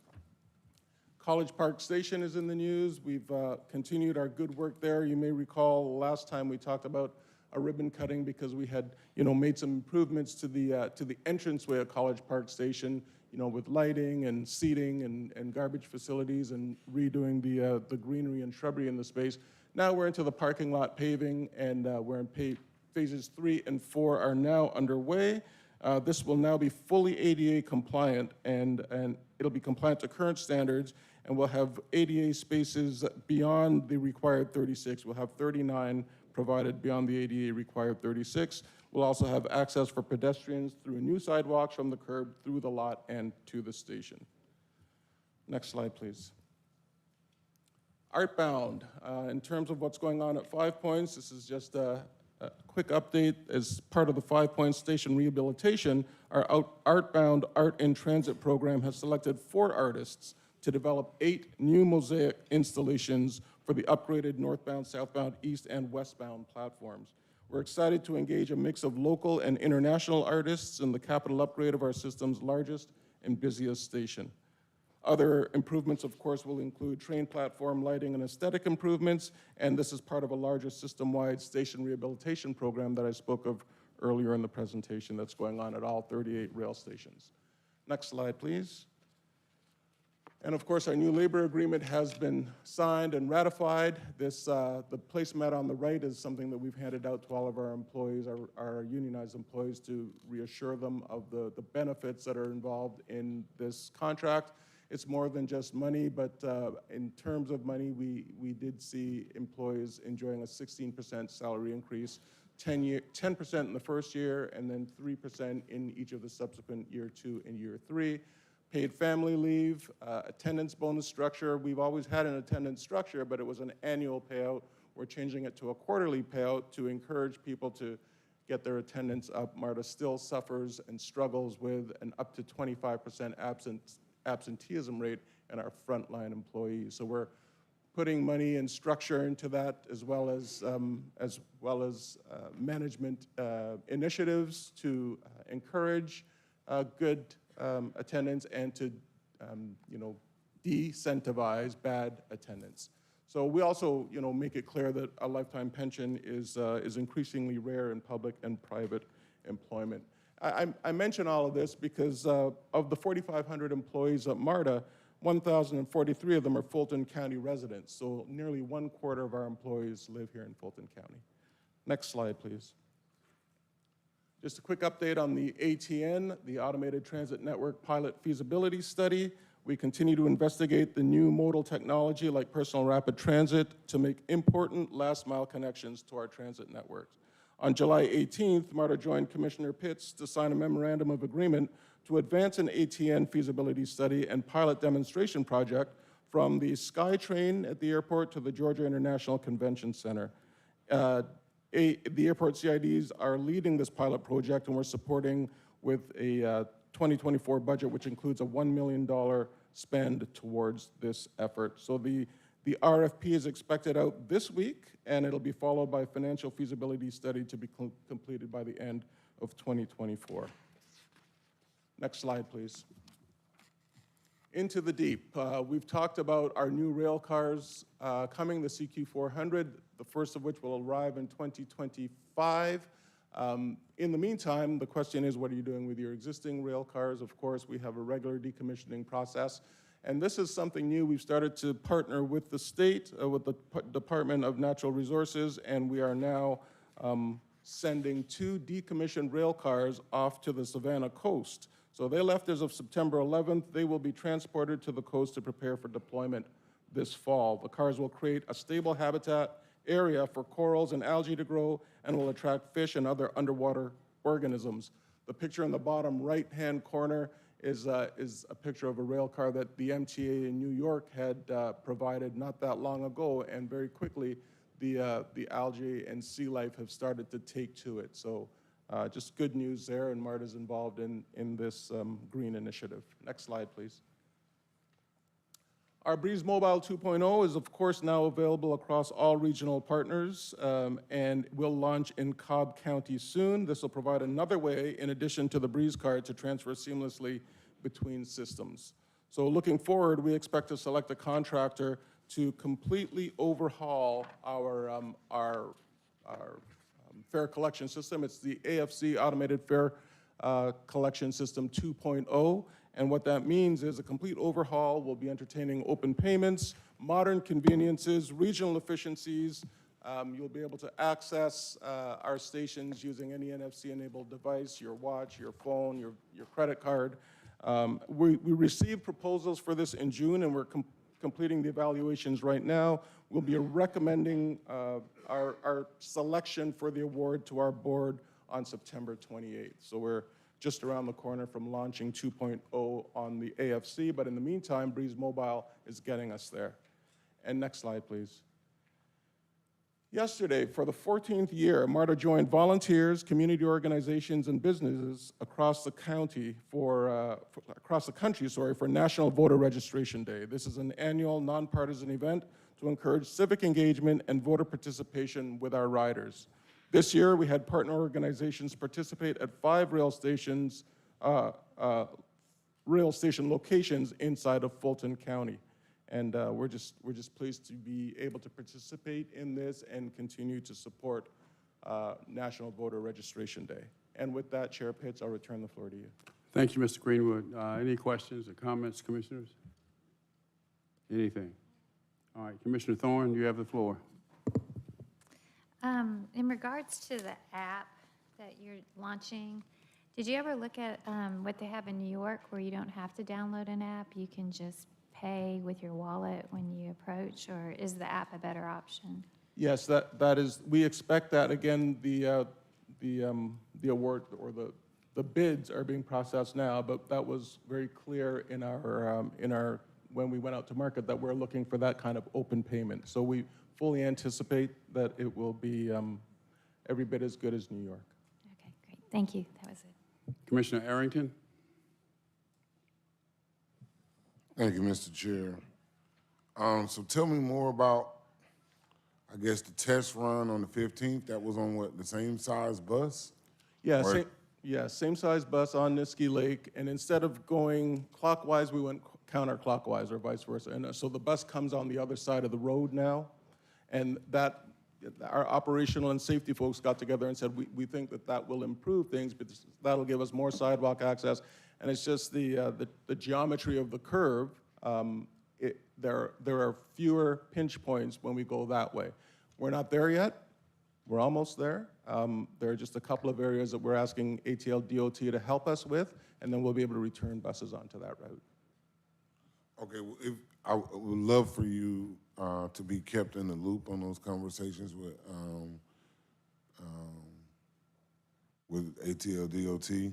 Will do. And because, so smaller units or the smaller buses that you have or shuttles that you have, that's not a feasible option?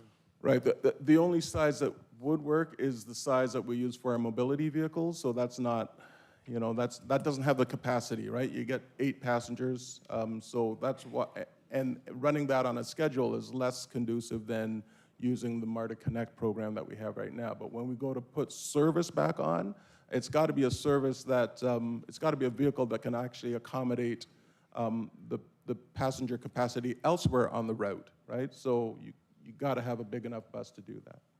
Okay, and so, all right, I'll just wait to hear from you more on that. You said, the question I had, you said how many people have been served? 500 something along that? Yeah, I think I that's said- along that route? Yeah, not on the route, in that, you know, Along 50, Nisky Lane? yeah, along that portion of the route. So the number of people that have used MARTA Connect along that portion of the route, and I think I've lost my spot there, but I think it said, yeah, 517 since August. Thank you. Sorry, as of August. All right, Commissioners, anything else? All right, thank you, Mr. Greenwood. Appreciate you. Madam Clerk? Continuing on the bottom of page 7, county managers renewal items under open and responsible government. 230624, real estate and asset management.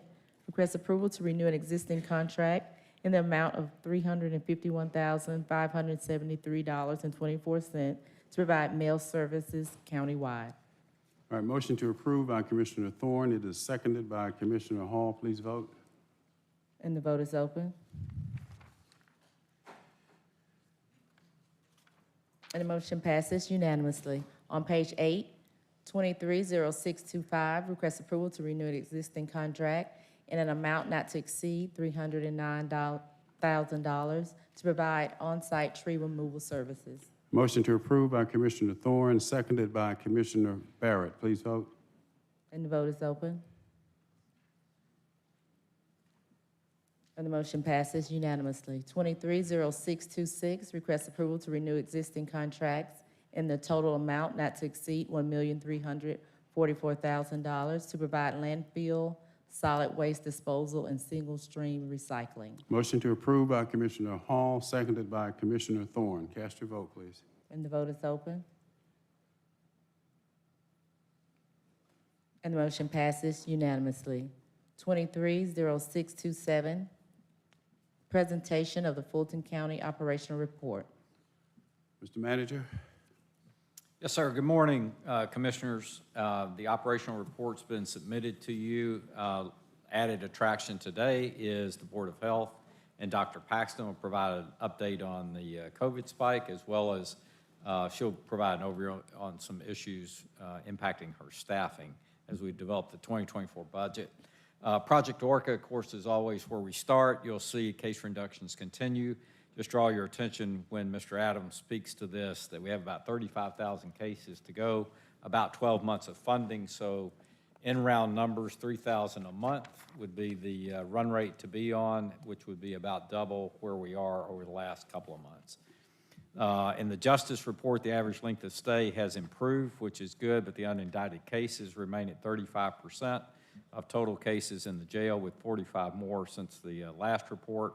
And the total jail population has increased to 3,670. Fulton County Sheriff's Office plans to deliver its own report on planned actions to mitigate this later in the agenda. We've also provided jail maintenance information. It may be a little dense, but I'll ask Joe Davis to comment on it, but wanted to provide it based on the request that you had to have visibility into it.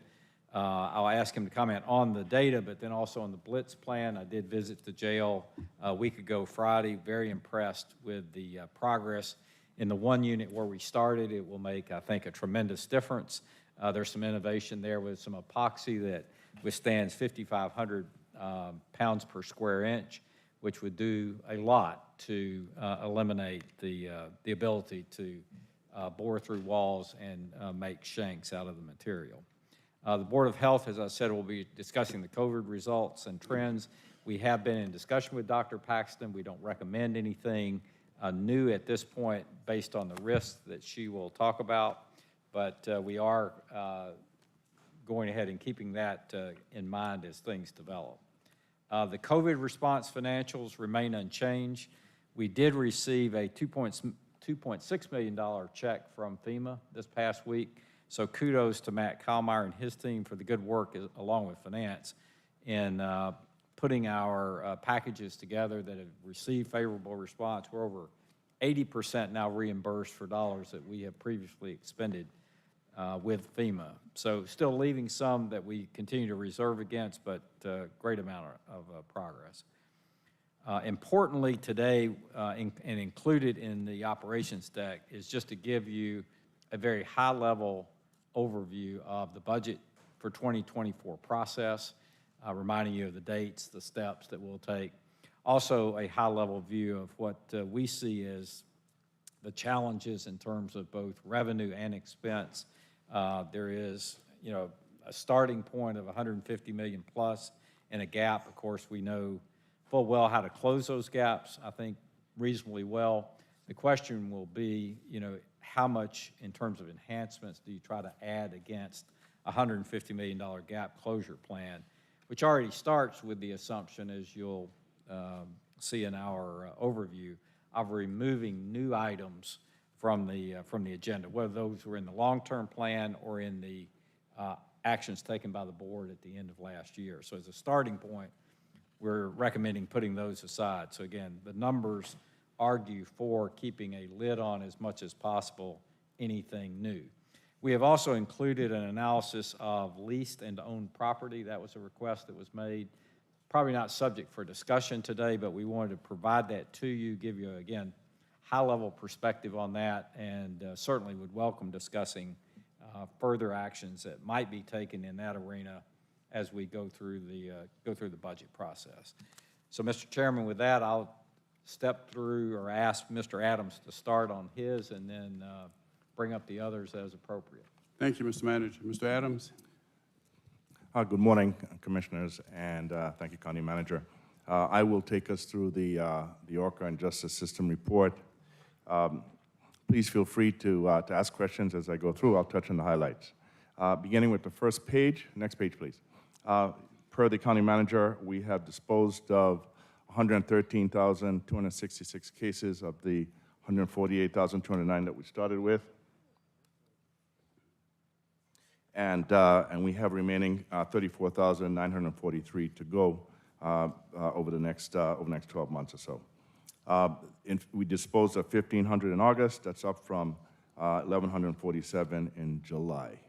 As you can see, we made progress across all of the various agencies. The next slide gives you an update on progress for the month and project to date. We continue to fall a bit short of the straight line forecast for each one of the agencies, but we are in fact making progress in terms of the absolutes. As you can see, a bit of a shortfall in the Solicitor General's area and Magistrate Court. The Solicitor General's area will in fact see a significant bump in September as we had some systems issues that resulted in some of the dispositions not being able to go through the system. Program to date, we are still 35,000 to the good in terms of the actual forecast, but we have got some work to do based on the current pace. If you look at the next page, it talks to the hiring progress. We had 9 new hires across the system, across Orca. In the month of August, we had 3 individuals who left, so a net of 6. And so we continue to make progress, I think, in keeping the individuals in the particular departments that we need to move the program forward. The next slide, the next section, talks to, one more, please. This is our cumulative case reduction slide. The County Manager here again alluded to a couple of the areas where we made some progress. We had a decline in the average length of stay from 71 days in the baseline, 61 days today versus that baseline. We had an increase and stayed, I'd say, almost relatively flat in terms of the individuals indicted without charges.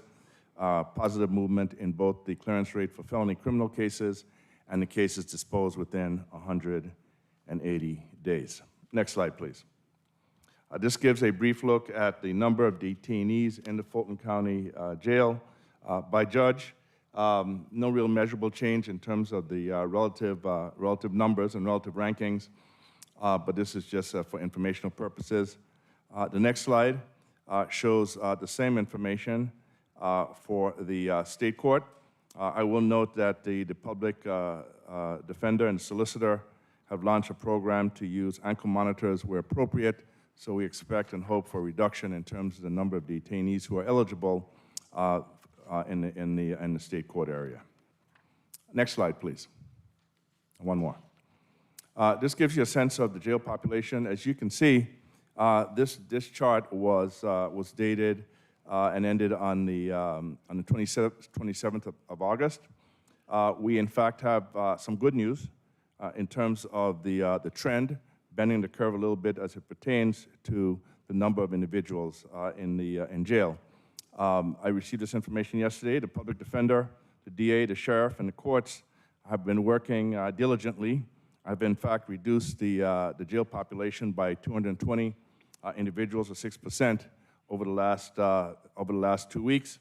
Yesterday, our jail population stood at 3,439, and the public defender indicated to me that some 54 individuals were released yesterday. So the numbers are moving in the right direction. The curve is bending a bit. We're not where we need to be, but the trend is positive, and certainly appreciate the efforts of the various agencies to move these numbers in the right direction. Next slide, please. One more. Thank you. This shows the what we call facility utilization of the various facilities that are used to house individuals in the Fulton County jail system. No real takeaways here, except that, as you can see, ACDC and Cobb show the greatest availability of beds, but for a number of reasons, which the Sheriff's Department can talk to, those are not filled to the capacity that we'd like. That having been said, here again, no real movement in terms of the distribution of those individuals across the various facilities that house Fulton County detainees. The next slide shows the number of individuals in the jail who are unindicted, and we did do an analysis of those individuals in terms of how long they have been in the Fulton County jail. Of the individuals in the jail as of this time, when we made this count, 688 of the individuals were there for less than 90 days. 521 of those individuals were there for over 90 days, and 60 or more were in the jail for more than a year. So that gives you a sense for the length of stay broken down, the number of unindicteds broken down by their length of stay. The next slide talks to some of what I'd call the bottoms-up initiatives to make progress on the population. The ones that have had the biggest impact were the C3 attorneys and the increased use of virtual capabilities. We hope to see more of the civil cases moved to state court, which will allow the Superior Court to focus on criminal cases. And my expectation, and I believe that the Superior Court has advised me that we expect to have some positive movement in terms of the establishment of a competency court, which is particularly important given the number of individuals that we have in our jail who require some form of mental health treatment. The next slide just talks to where we continue to focus and prioritize. Obviously, continuing to resolve the Orca cases as we move forward. We are working, as you just saw from the previous slide, on a multi-agency jail reduction plan that just touches on some of the ones that we launched a couple of months ago. Clearly a big focus on preventing post-Orca backlog. That's going to be addressed, obviously, as we move up the volume of jury trials as we move forward. And then we have 12 months to think about the Orca wind down. What does that look like in terms of focusing on the areas where we can advance the disposition of the cases, as well as looking at the spend and making sure that we, in fact, we will not exceed the amount of money that we receive from the federal government to address the backlog. Happy to answer any questions if you have any. Thank you, Mr. Adams. Vice Chair Ellis, followed by Commissioner Hall, followed by Commissioner Barrett. Vice Chair Ellis, you have the floor. Thanks, Mr. Adams, for the report. I think a couple things that sort of clearly jump out. Pace continues to be slow. No real measurable change in many categories. And I think that's something that, you know, we've continued to hear month after month after month. Occasional, some sort of anecdotal piece. Appreciate you sharing that one anecdotal stuff. We'll see if it shows up and sustained in the numbers. But, you know, as what we've got right now in terms of hard data, no real measurable change. You had shared one piece of information that we were able to kind of get developed yesterday. And Nikki, do you have this available? and I want to put this slide up here, and I've got copies of this, so I'll pass out to everybody as well. And this is the aging of the unindicted jail population. We've been talking about this unindicted issue, and, you know, I think some sort of mysterious little bit, were these folks who were just sort of running up against the 90-day mark, you know, what did it really look like, right? And I think this provides a lot more detail, and quite honestly is even more disturbing to me than where I even thought we were. You know, sort of as I understand it, you know, kind of the judicial standard is that you need to be indicted within 90 days if you're held, loosely speaking, right? Right. What is that, Commissioner Arrington? Are you entitled to a bond? You're entitled to a bond after 90 days if you're not indicted. So we have 521 folks, or inmates right now, that have been in there over 90 days that are unindicted. And we've got, you know, 60 of them over a year. I mean, if that's not pretty disturbing data, I really don't know what is. So I think this is a good data, this is some better data for us to kind of look at and monitor, you know, every time we do these reports to see if there is material change or not.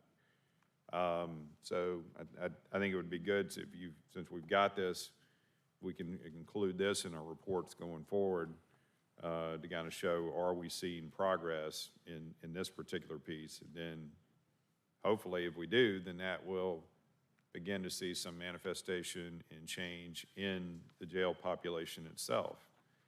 Yeah, I think we are all, you know, heard from a lot of folks from a lot of different, you know, probably points of view in terms of where they come from and frame of reference today, but I think collectively everybody's pissed at the quality, the level of results or lack thereof that we've seen from, you know, kind of the judicial process. I mean, we committed through this Project Orca significant funding, resources, and administrative support. I mean, you've dedicated yourself to this, Mr. Adams, in terms of trying to come up with ideas, resourcing, planning, et cetera, to try to drive these numbers down, to seek to avoid just exactly what we are facing today. And that in particular should be a high-level point of frustration for all of us. We designed this to prevent what we're seeing today. But yet we heard over the past year, no measurable progress. Hopefully that changes. Hopefully today is the watermark for that change. And hopefully we begin to see it. 349 people in jail over 2 years, 843 over 1 year. We do have an overcrowding problem. But we've got an overcrowding problem that can be addressed through an effective justice system and processing of these cases. So I'm glad we set this up. I'm not happy necessarily, I'm certainly not happy where our results are. But I'm hoping this is all finally getting the level of attention it deserves, it has merited for some long time, and that we're going to see some material results going forward after that. The other thing I want you to, maybe if you could go back to the jail slide that had sort of where we're at by facility. I don't know if you had numbers on that or not, but it's slide number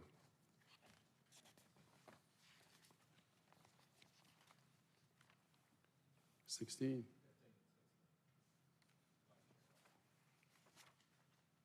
15 and 16. 15 and 16. Can you go to that slide, Nikki?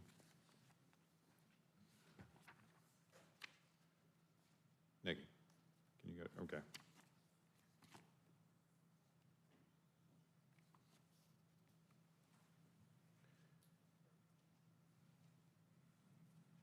All right, what are we doing? Keep going.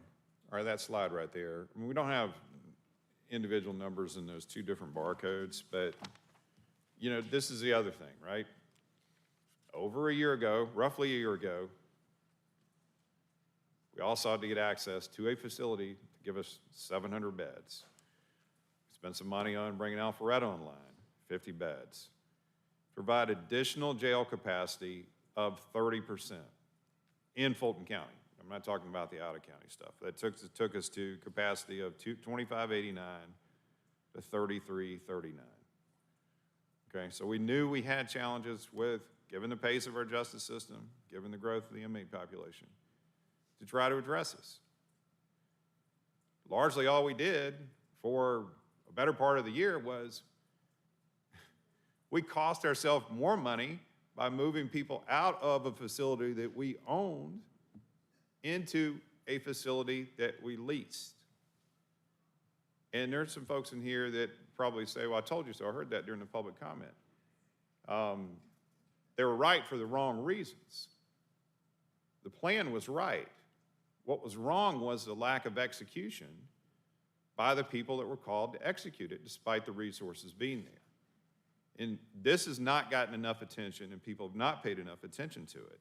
And this thing, and we called it forth, Commissioner Abdul-Rahman and I had introduced this in terms of our report back, that this was something we need to continue to track and monitor. Because for the better part of a year, we've allowed persistent overcrowding to exist at the main jail facility while we had open beds at facilities that we control and have access to.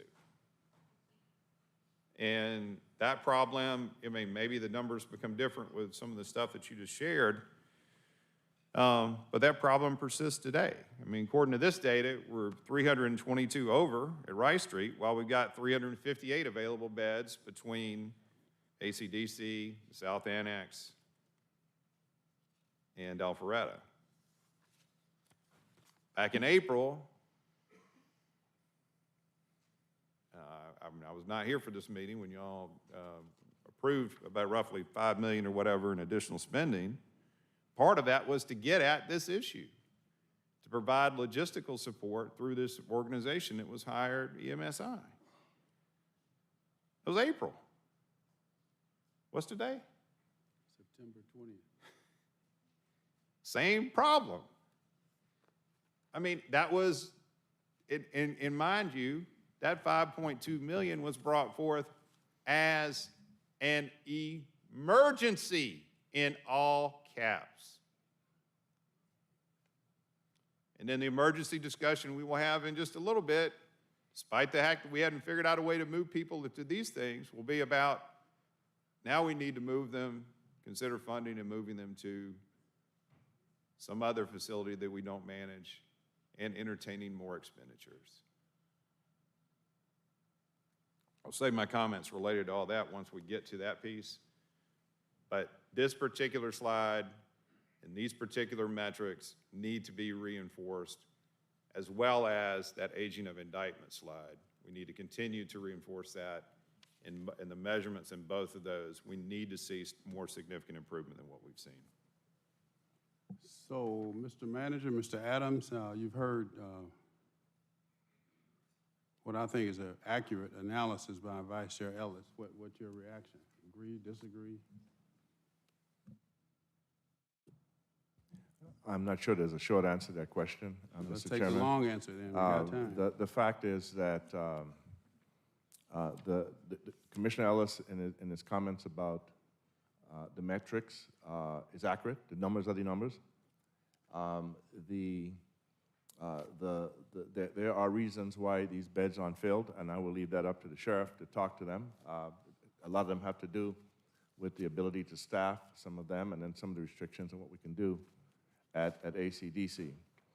However, that having been said, I do believe that the overall comment that we need to do something differently to move and flatten the curve on the increase in the jail population is indeed accurate. And I do believe that funding is not the issue. I do believe that we do have, and I'm not talking about the jail, because the jail is the end of the train, it's not the beginning. I do believe that we have the opportunities to make some progress and to make faster progress along the way. But I will note that that's not something that myself or the county manager can order anyone to do. We serve as advisors to the justice system, and we bring recommendations and we bring suggestions, and to the extent that they are adopted, then we're able to make some progress, and to the extent that they're not, we come up with additional ideas. And so we serve in some ways at their pleasure in terms of what they will take in terms of suggestions, and our charge is to try to find a way to use best practices that we, in fact, look at across the country and bring those to the Fulton County system. And a lot of the recommendations that we have made have also been made over the last 25 years by 5 different studies. So I'd like to say that a lot of the stuff we're doing is brand new, but those recommendations have been pretty consistent. And so as a result, I would say, yes, the overall sense of us being able to make some progress is accurate. However, there are a number of structural things that get in the way perhaps of moving those things as fast as we would like. Okay. For now, Commissioner Hall.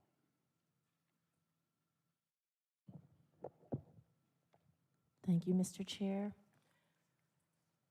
We can't keep buying beds and not clearing the backlog and the overcrowding. We just cannot. First, let's go to page 14, where you spoke about this new decrease. You said it was about 200 plus within 2 weeks. 220 individuals in 2 weeks as a result of collaboration between the district attorney, the public defender, the sheriff's department, and the judicial system. That's correct.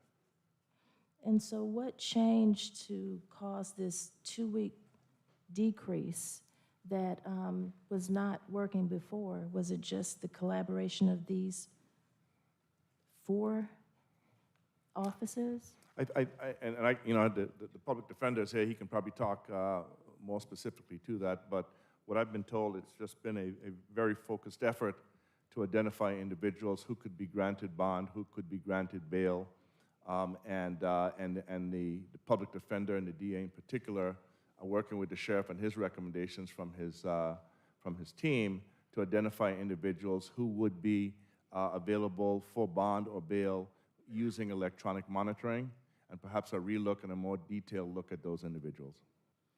Well, that leads me to my next question. How many of these unindicted are nonviolent and just cannot afford to be out on bond? I don't know specifically. I can find that information for you, Commissioner Hall, and come back and send it to you. I will say that, if you look at the violent felons in our jail, it's somewhere around 60 to 65%. It's gone up dramatically as some of the individuals with lower charges have been put on bond or bail. So, but I don't know the specific question in terms of what percentage of those are unindicted. Well, Okay. the answer to that question, though, is very relevant. We need Yes, that it is. information. Definitely. So how soon do you think you could have that information about how many of these unindicted cases are nonviolent and just cannot afford to be out on bond? Within a couple of days. Okay, great. Thank you. And you said funding is not the issue. So if funding is not the issue, then what is the issue? Well, our justice system, not unlike justice systems around the country, are structured in a way where you have a number of elected officials who run their own operations. And so they tend to optimize within their particular vertical, whereas to make significant changes, you need to optimize across the horizontal or across the entire system, right? So it includes everything from the way we get information when an individual is booked into the jail, to how quickly, what kind of information gets to the judges to allow them to make better decisions on bond or no bond, to being able to get those cases calendared more quickly. In some jurisdictions, for example, the calendaring is actually run by the clerk as opposed to the individual litigation managers, and so you tend to have a different pace. And then from that perspective, and then how quickly do you, in fact, once those calendars have been set up, and how quickly are those calendars set up, have trials where you reduce the number of motions to and continuances.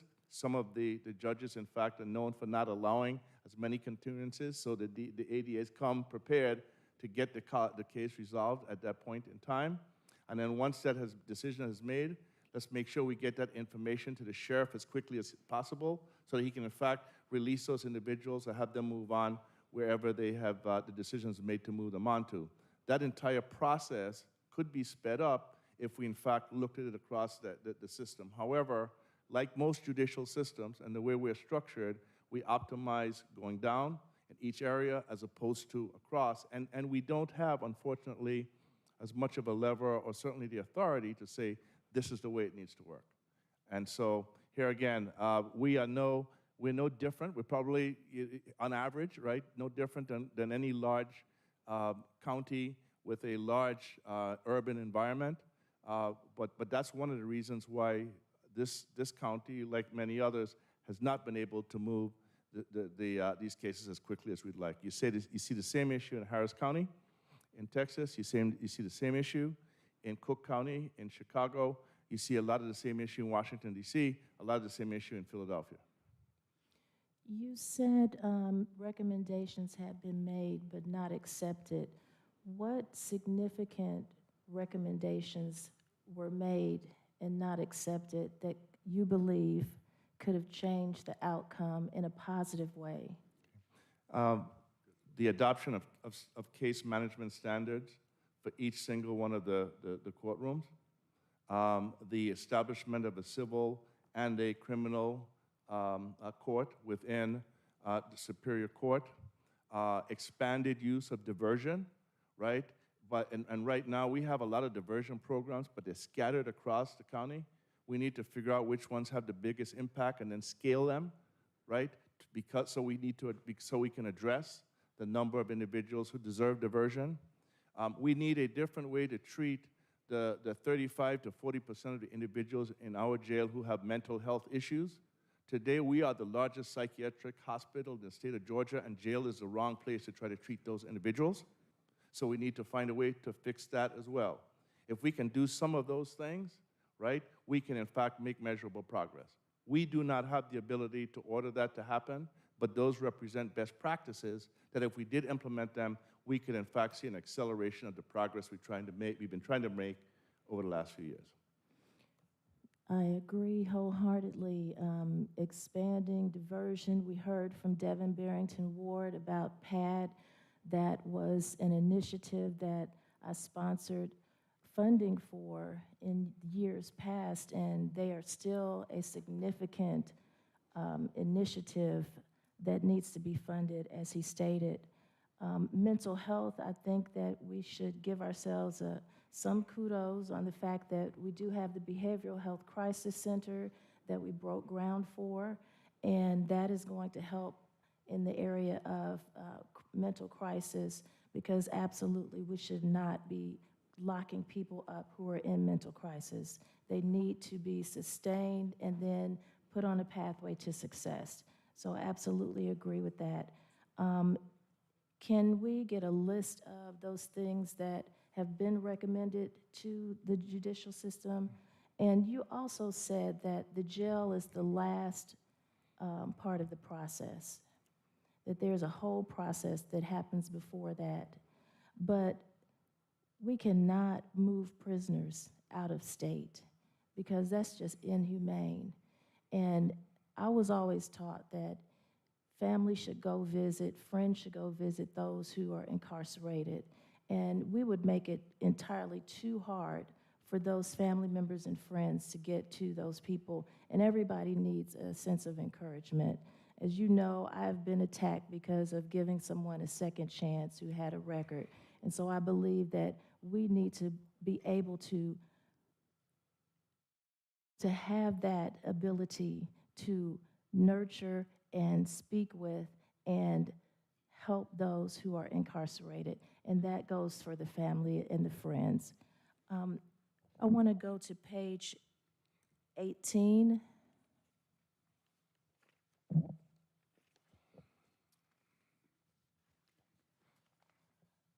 If you go down to the blue box that says prioritize jail cases on the Superior Court calendar, and then next to that it says, the description is prioritize jail cases on Superior Court calendars. The start date has changed. This start date was originally August 15th. It is now September 30th. Can you explain the change? Yeah, I think, as I read it, Commissioner, the prioritization has started. There's some things that needed to be automated, as you can see under the update, that were needed to help kind of facilitate that process. But in my discussions with Judge Glanville, and I actually had an opportunity to brief the bench a few weeks ago, this process of focusing on jail cases has already started. So our mistake in terms of saying that it was going to start on September 30th. It's really ongoing, and it started a couple months ago. And then the next one is weekend court at Fulton County Jail. Description, hold criminal court cases at Fulton County Jail on weekend days. This start date originally was September 9th, and it is now September 30th. Can you explain that? Yeah, we had some contractual issues that needed to be worked out with the probation group and so on, so that if somebody, in fact, is adjudicated and they can leave, we actually have to be able to facilitate that. Apparently, we use an outside service of some kind. So the contract's been done. Judge McBurney has graciously agreed to be the first judge. It's set for Saturday, I think September 30th is a Saturday, and so everything has been kind of dealt with to allow us to get started on date. That is a firm date. Okay, and my last question is, do you believe that there is a need to further fund the judicial process or Orca, or even the need to fund all of the positions that are necessary? Because it has been told to me that the Orca positions will go away, right? And then how are they to continue to function without those employees? So a couple of things. The ARPA program was designed to have a firm end date, and ARPA overall requires you to have had funds appropriated by the end of December of 2024. We extended the Orca program to October of 2024 by, in fact, because we were underrunning, and we also reduced the number of headcount per. To answer your question, in terms of where I believe, expect us to be, and hope we'll be on October of 2024, we expect that all the cases in the DA's bucket, all the cases in the solicitor's bucket will in fact have been charged. And so they will now be in the state and superior court to adjudicate. All of those cases won't be done by October because cases take longer. If somebody is accused of a dangerous crime or if they have contingencies, they're going to extend beyond October 2024. However, our goal is to have them all charged, all indicted, so that in fact part of that, they moved on to that part of the process. In terms of the funding request, I will say I think finance is putting together the totality of the requests from the system. There may be some places where we do need to double down, as I've talked about. We may need to spend a little more money on diversion. We may need to spend a bit more money on technology to help facilitate some of these things happening. In terms of whole-scale additions of staff, I think that's something that, as you've heard from the county manager, something that we're going to have to take a look at. When I say we, I mean certainly from the executive team standpoint, and really figure out from an affordability standpoint whether we can actually do that or not. It is hard for me to look at the numbers and to look at the funding requirements for next year and say that historically we would be able to fund all of the requests that come in from any of the agencies, certainly including the justice system. All right, thank you so much for that. Commissioner Abdu Rahman. Thank you, Chairman. We're at a crisis, and I would be remiss if I didn't say everybody don't realize that we're at a crisis. We have had how many deaths in the jail? And we're still going back and forth. We're still going back and forth. What do I mean by that? Well, what is the jail reduction multi-agency plan and how is it being implemented? I would be remiss if I didn't say when we talked about the ACDC plan, let me be crystal clear. I support the sheriff. I disagree with him on some things. Because when that plan came before us, I didn't support it. And I have a good memory.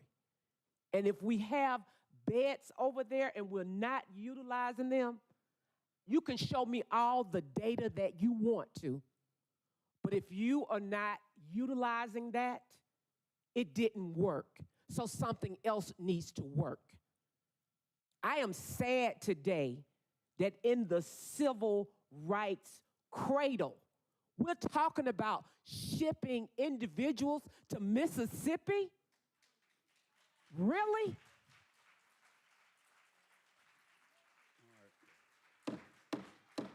And so I say today, let's stop playing with people's lives. People are dying. We need all our criminal justice partners on board. All of these commissioners down here see this as a crisis. The executive team sees it as a crisis. We need all our criminal justice partners to see it as a crisis. If somebody can't make bond and they can't pay to get out of jail, why are they still sitting there?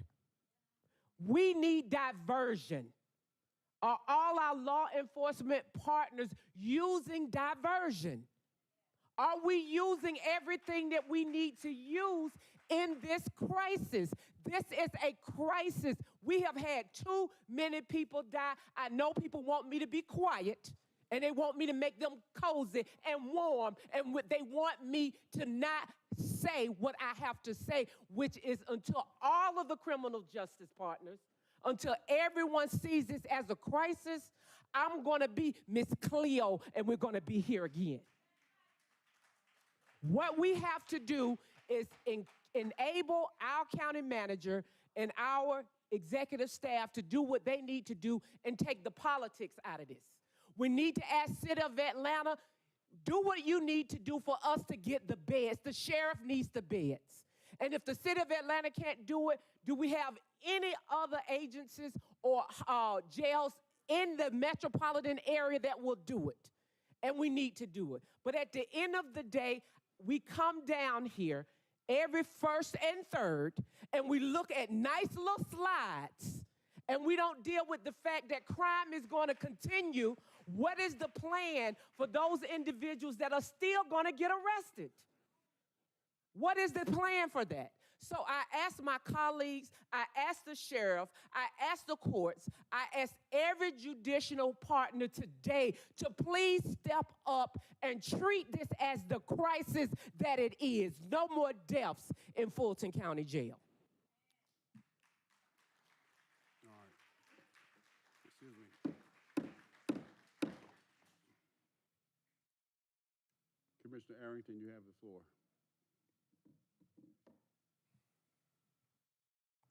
Thank you, Mr. Chair. If we could go to slide 16. I'm trying to understand. It looks like there's an axis or some numbers missing from this slide. What are the numbers that are missing? I mean, it's got to be a percentage or where are those lines? Is that 125 people each? Like something's missing.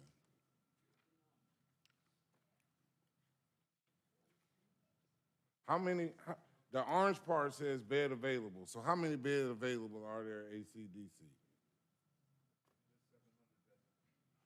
No, sir. There's 700 total. I'm asking you about the orange. There's blue and there's orange, right? Blue says beds in use. So how many beds are in use? There's something missing from the, can nobody else see that? So the slide that's projected up there didn't, when we transferred it, didn't show up. So to answer your question, Commissioner Arrington, there are 229 available beds in ACDC, 108 available, as in not being utilized, 187 out of county, which is primarily Cobb, but it includes Oconee and one other county, 110 in the South Annex, and 23 in Alpharetta. So that's a total of how many available? About 600?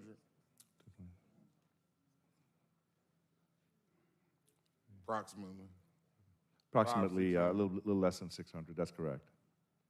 Well, just clarification, ACDC, the city jail, they have 1,300 beds. Our contract limits us to 700 of those 1,300. Oh, yes, and not only that, there are also restrictions on who can be put over there. Correct. I'm very familiar. Yes, you are correct, Mr. Chair. There are 1,300 available beds there. But again, there are restrictions on who can be sent there, right? Which the city of Atlanta imposed. In addition to the cap of 700, I think we've got to call on our partners at the city of Atlanta to raise that cap from 700. Certainly, we got to do whatever we can to get anybody out of jail that shouldn't be in jail. That's number one, right? Now, I don't know what that number is. Sometimes there may be an unindicted case along with another case. See,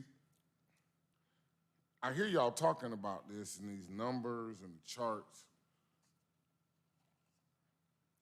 but I practice law every day. I have 2 clients right now with murder cases that are in the jail that are unindicted. These are not just numbers and charts, and these are people. This is not the finance department, and you can say, they didn't hit their numbers this month. They didn't hit their numbers, they're not gonna get any budget next year. This is not the real estate department where you can say, well, you didn't make your mark, no bonus this year. You can't add money next year. How can you tell someone that their budget is gonna go away, that the money that was funding what's been helping them is gonna go away, the Orca money, and they can't ask for a request to allow those people to stay on? That's another human issue. So those people just gonna get fired? How many people y'all gonna fire by doing that? How much more of a backlog is that gonna create when y'all they have to let go of everybody that they hired for Orca? See, I've been practicing law for 27 years.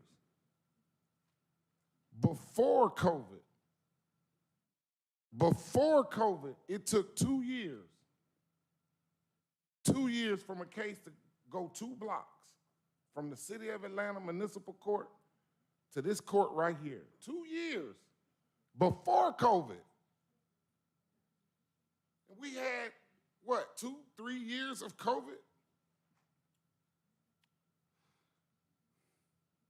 We got to be real careful what we're talking about and what we're doing. And I don't know anyone that's playing with this. The idea that someone is down here playing is doesn't make sense to me. I don't think anyone is down here playing, and if they are, they need to leave. You know, it's a few things that we just have to really be mindful of, right?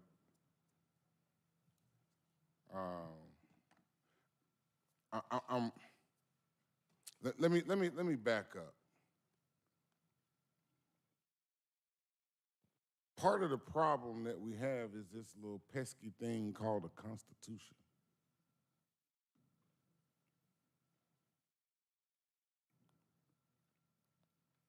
The Constitution of the United States and of the state of Georgia, as you all have heard me say before, require and demand the separation of powers. As commissioners, we are part of the legislative branch, not part of the judicial branch. Executive, legislative, and judicial. Those are the 3 branches of government pursuant to the U.S. Constitution and the state constitution. And the reason that I said this is not the finance department or the real estate department where you can just say, look at the numbers, these people,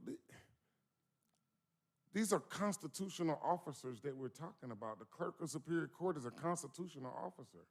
The sheriff is a constitutional officer. Judges are constitutional officers of the judicial branch, of which we have no say nor control over because of this little pesky thing called the Constitution. Now, we do get to allocate budget for those officers. However, as a lawyer, it would be completely irresponsible for me to talk about how the DA is conducting her office. It's unethical as a lawyer to talk about how another lawyer is handling a case. I don't know how she's running her office and what's required. I don't know how many new cases are coming up and how many cases are being resolved. Guess what? I had surgery this year. I was out for 60 days on medical leave. I couldn't go to court. And right after that, my dad died. I was out another 60 days. Ooh. Court couldn't go forward. Guess what? That happens all the time. I showed up for court, and the judge's parents had died, and so we couldn't have court that day. Shit happens. If a client is in court and his lawyer can't be there or the judge can't be there, that case might have to get continued in order to protect his constitutional rights. This is not something that you can just judge and say, oh, the numbers, they didn't hit their numbers. They didn't meet their numbers. They're not meeting the goal. That we have a goal and they didn't meet their goal. We're not going to give them any money. We're not going to let them ask for any more money. Are you kidding me? These are people's lives. And so I'm reminded, because from my vantage point, as a lawyer that practices in the judicial system every day, there has been tremendous progress made. Now, you might not be able to show it or see it on these numbers on these pages,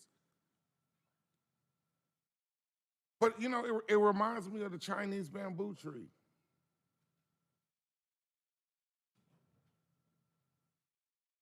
It has to be watered for 5 years.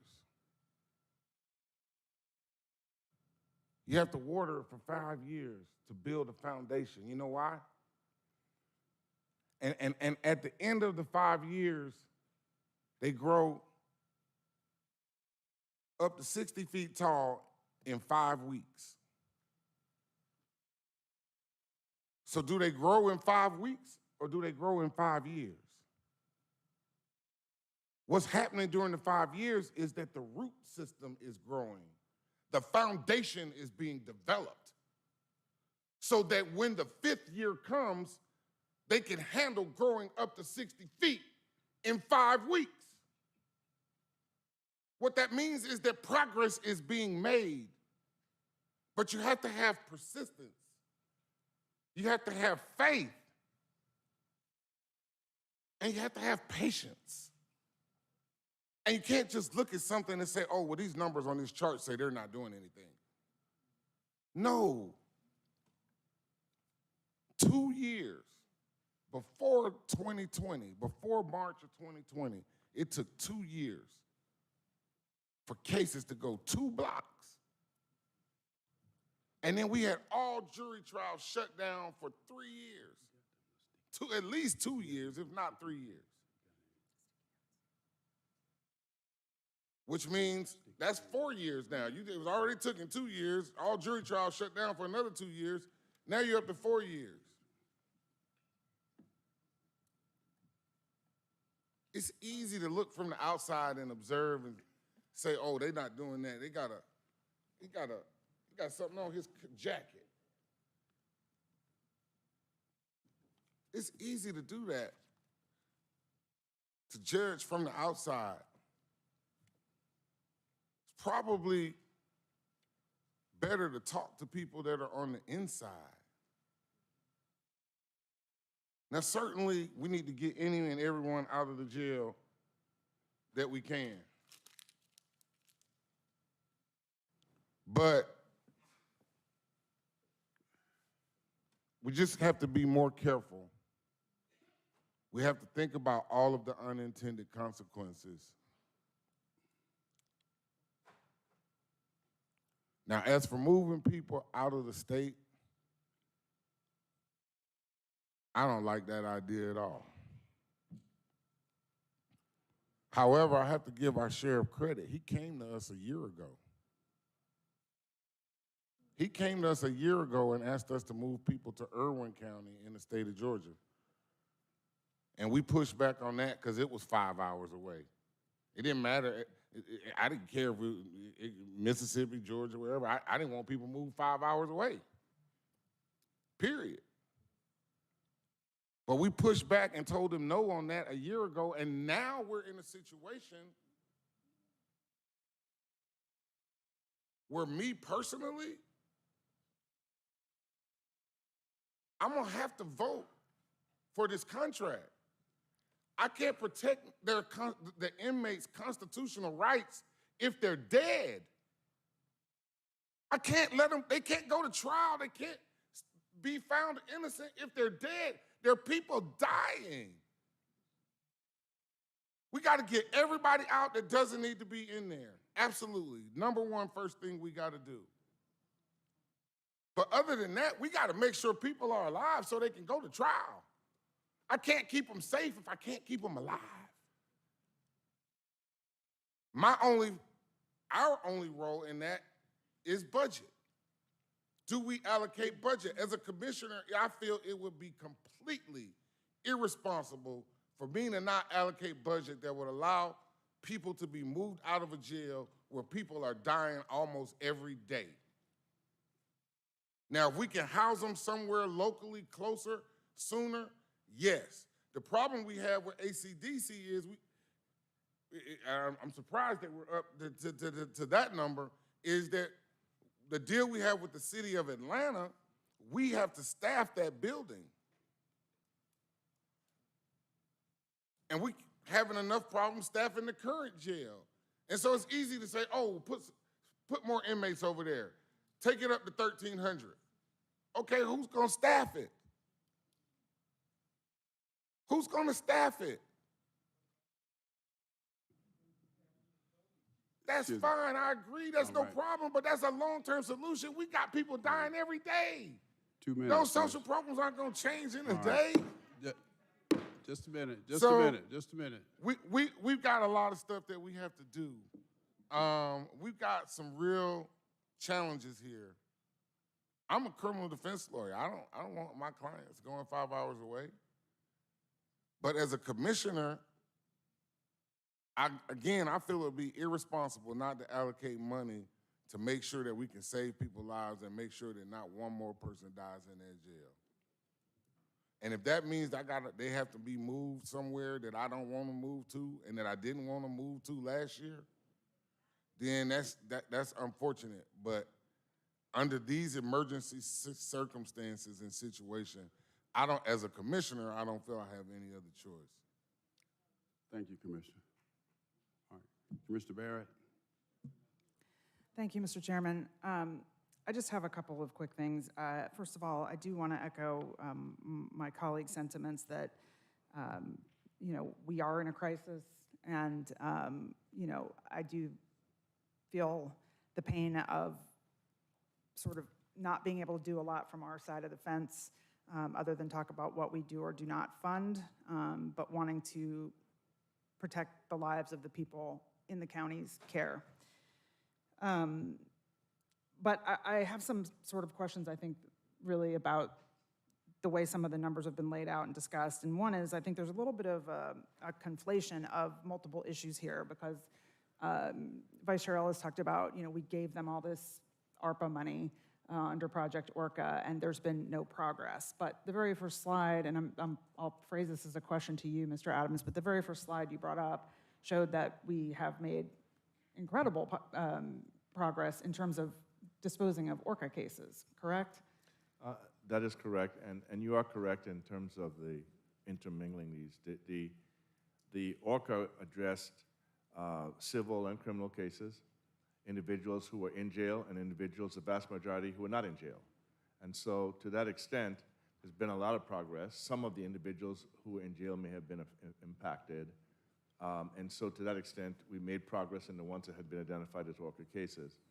That having been said, the goal of making sure that we funded the backlog was to allow the existing system to work without being hindered by the cases in the backlog. And so theoretically, you would have expected us to continue to make progress on the non-Orca cases as well. So both of those are correct. If I might, I don't know if that makes sense, but Orca case, a lot of progress, some of them in the jail, some of them not. It would allow us to free up the existing system to do what they're designed to do, and ideally continue to move cases so that we wouldn't necessarily have the number of increases in the jail population. I got you. I acknowledge, of course, that there's clearly not significant progress on the jail population, so I'm not trying to say that that's not true. I do want to ask you, though, also about the numbers you talked about that have occurred over the last 2 weeks, this effort, multi-departmental effort on the justice side that I believe you said had lowered the jail population by 220 folks over the last 2 weeks, and I think you said another 54 or so this week or As today? of yesterday, is As what of yesterday. Public Defender Kenner mentioned to me this morning. So my question is, what is your expectation in terms of how that will continue? Do you have goal numbers for what can be accomplished with this sort of effort that's been made over the last several weeks? I don't, Commissioner. I can get you some additional information. I don't think you can expect that. I mean, that number is not sustainable, right? Because what happens is that, as I understand it, the district attorney, the public defender, the solicitor, the judges, the sheriff's department get together. They look at individuals who might be eligible for bond to be released on an ankle monitor, for example, based on their charges. But if you look at the distribution of charges of individuals who are in the jail, you reach a point in time where the charges and the severity of the charges would not allow for you to do that. So I can get a better answer on that for you. But I think what you saw, not unlike what we saw when COVID began and we moved 500 individuals out of the jail in a 2-month period, was a concerted effort to identify those individuals who could in fact be released without a threat to the community, and let's get after it, and let's see if we could get them out of jail. So I can surmise from what you're saying that we're in that mode again at this moment, yes? We continue to focus. I believe that's an ongoing effort. That is correct. Okay. Well, obviously, we'd like to continue to be updated on that. The other thing I just want to mention, and I'm really just seconding what a lot of my colleagues have said about diversion, but I just want to make it clear, at least from my perspective, that there are different opportunities for diversion along the path. For folks, there's pre-arrest diversion, which is what PAD is about, and PAD's been brought up a couple of times already today, and I just, and maybe you can help me with this, Commissioner Abdurrahman, because you were in the same meeting I was for the Justice Policy Board, or one of you all who were there, and I believe I heard somebody say that PAD is underused, and that's not anything to do with the Fulton County side, but rather the Atlanta Police side. In other words, they're not getting called on enough by the police. And so, is that your recollection? Yes, the law enforcement is not utilizing the ability to divert to PAD at the level that I personally think they should be. And it's not just Atlanta APD, but APD being the largest, they need to do more diversion to PAD. Thank you, Commissioner. Yeah, I agree, and I think my question really becomes, what have we done or what can we do to really push a little harder on the city, on the APD in that front to sort of encourage that, because everybody that they arrest instead of taking to PAD that could have been eligible is somebody else that is likely going to end up in our jail and exacerbate the problem. Just add to perhaps that, I am having breakfast with Peter Amon, the Chief Administrative Officer of the Atlanta Police Department, on Friday. And it's specifically to follow up on that question. I think if you heard him say, for the benefit of everyone else, it's a pretty massive cultural, logistical number of people to touch, train, and incentivize shift for APD. So we may have thought this is, makes perfect sense to the getting all the way down to, plus 1,200 or so officers, may not. So I want to explore what his plans are, what we could do to be helpful to that end. Obviously, we're funding pads, so that's not really the issue. And I think it is more inside that organization. I do think, of course, as you recall, one of the advantages of the diversion center that we're co-funding with Atlanta is that it's a physical location. And I do, if you listen to him, I think the aspect of a physical location versus mobile seem to resonate more. Not sure that should be the only answer, but hopefully it will be. Thank you. Yeah, I'd like to make sure that we, I certainly want to hear the outcome of your conversation with him, and also would just like to make sure that we continue to push. For that, I recognize that it's, I heard him say that in the meeting, that it was a significant cultural change, and I acknowledge that, but, we are in a crisis, and we need that change to happen sooner than later. In the same vein, and this, I guess I'll phrase as a question too, I know everybody keeps talking about the beds at ACDC and the restrictions on moving people over there. I don't know if the public necessarily grasps that when they, hear this conversation. So could someone speak to specifically what the restrictions are? Certainly. When we met with the representative of the city and talked about the beds, they had a specific requirement, I guess I would say, that we would not move a certain level of individuals, right, charged with a certain level of crime. And I think there were 2 or 3 or 4 categories, I don't remember exactly now. But part of the agreement was they wanted to have individuals who were not viewed as dangerous criminals, or whatever the term I think in the contract might read. And like I said, there's a particular level. I can go back and look at the contract for you. So as part of the agreement, and when we looked at the jail population at the time, the agreement was, okay, we'll move level 1 and level 2. We have enough of those individuals to, at that point in time, probably occupy 700 beds, even if you could staff it, right? I'm not sure those numbers exist at this point in time, which is why we've kind of reached the ceiling. And so to be able to move more individuals, here again, staffing is a big issue, right? And we can't underestimate that. But even if we had the staffing, that restriction, we would bump against that because we don't have that number of individuals with those crimes. And so if we wanted to move more, we'd have to get that restriction changed in the contract. Are we doing anything to get that changed? Here again, it's if like I said, even if you were able to get it changed, if you don't have the staffing, you couldn't use the beds.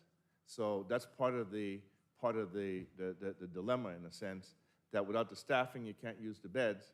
And that's one of the constraints, and which is one of the reasons why there's a look at other options that include the ability to staff those beds as well. Well, obviously, I'll certainly look forward to hearing what the sheriff has to say in terms of trying to staff ACDC, but those 2 problems do seem like they should be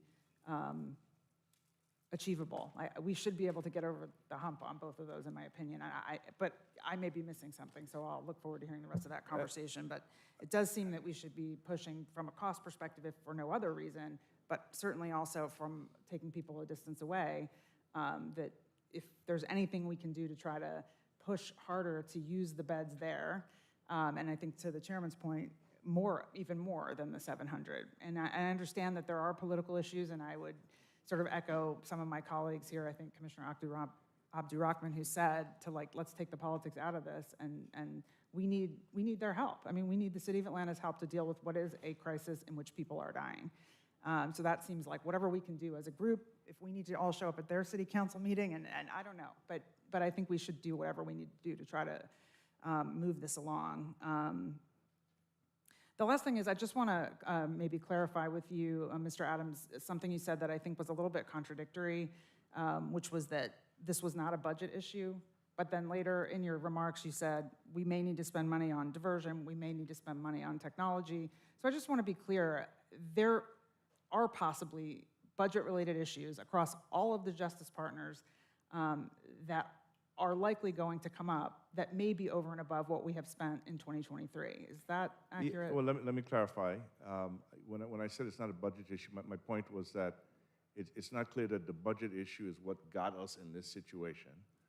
That having been said, I do believe that selective investment in key areas, right, to allow us to in fact move the needle in the right areas will be important and in fact necessary. And as Commissioner Arrington pointed out, there's some practical things that the system requires, and so it's a bit complex. But just to clarify, my point was that there's some systemic things, right, structurally and otherwise, a lot of which we don't control because they are driven by the Constitution, that perhaps contribute to some of these issues. That's what I meant to say. Thank you, sir. Mr. Chairman, that's it. Okay. Vice Chair Ellis. Thanks, Mr. Chair. You know, there's a thing called the Constitution, but there's a thing called execution. And that's what's lacking.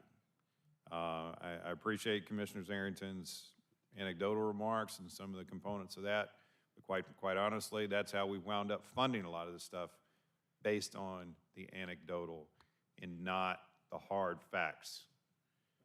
You know, as a practicing attorney, you may be in conflict and they may not be in a position to really critique the judicial system for obvious reasons. As an elected official, that's my job, to understand it, components of it, why something is being asked, what I should fund, whether it should be continued to be funded. When we have supplied a boatload of money through Project Orca, when we are just coming off this year where in the aggregate, we increased funding for the judicial agencies 16.5%, 16.5%, off of a large increase also from 21 to 22. That's not sustainable. The thing is funded. You want to go back and look at different points in time? In 2019, here's just a few data points. In 2019, we conducted 119 criminal trials. We have done 66 today. We're on track to do 99 this year, less than 2019, despite significant more resources. DA's budget, 2021, $26.3 million. 2023, $41.6 million, a 58.1% increase, plus funds from Project Orca, plus grant funds. Okay? Unindicted rate in the jail in 2020, 10% of about 2,400 people, 35% today.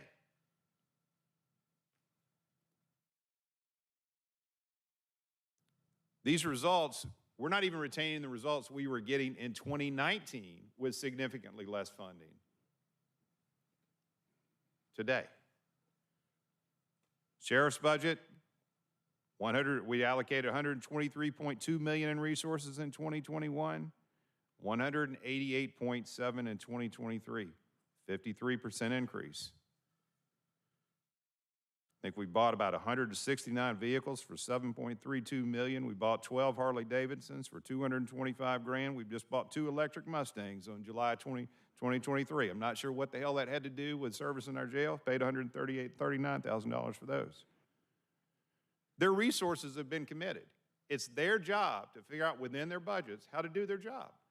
That's the constitutional thing. That's not my role to tell you how you do your job. But if we're going to fund it to a certain extent, I'm darn well going to look at how you're using those funds and ask serious questions. And if you aren't using them effectively, you should not see any more funds go into your budget until you sit down and you figure out how to properly utilize them to get the results that our citizens deserve and merit. And that's not taking place right now. So we're going to come back and talk about that other in just a minute, so I'll save my remarks on that. But just to bring out a few factual points and get away from some of the anecdotal. All right, let me remind us that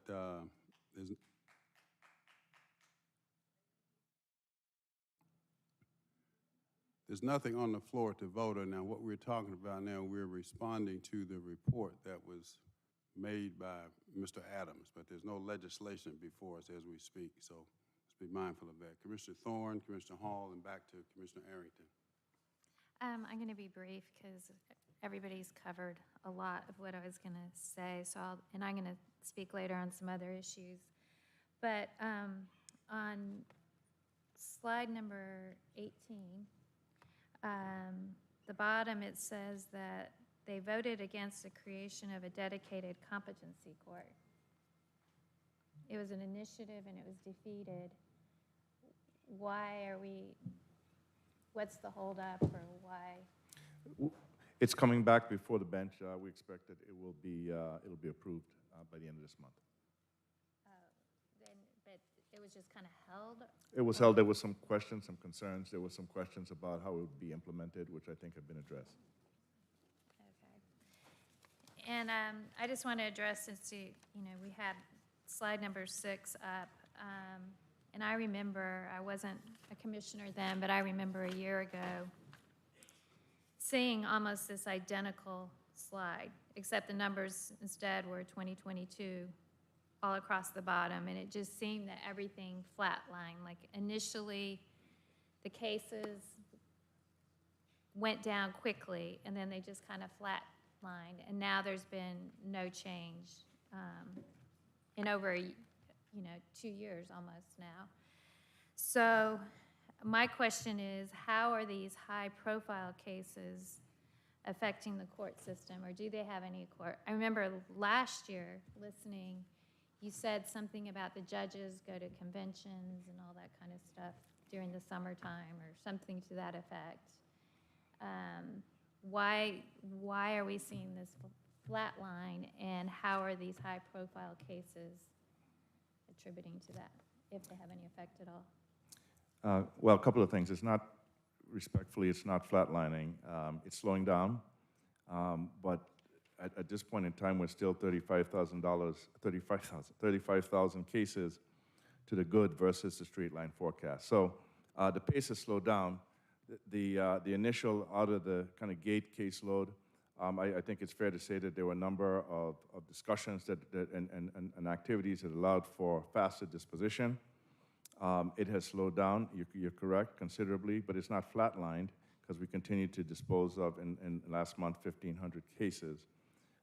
In terms of I think I did mention that there is a predictable summer slowdown, and it's just conferences across the entire system, right? So from what I understand, there's certain CPE credit requirements across the board, and as a result, we tend to see a bit of a slowdown in the case pace during the summer. And so what will happen in October, this next month, September, October? Are they picking back up now? I expect them to pick up. I can't give you the exact number, but I would expect, just like they picked up in the last couple of months, that we'd continue to see an increase. Okay, thank you.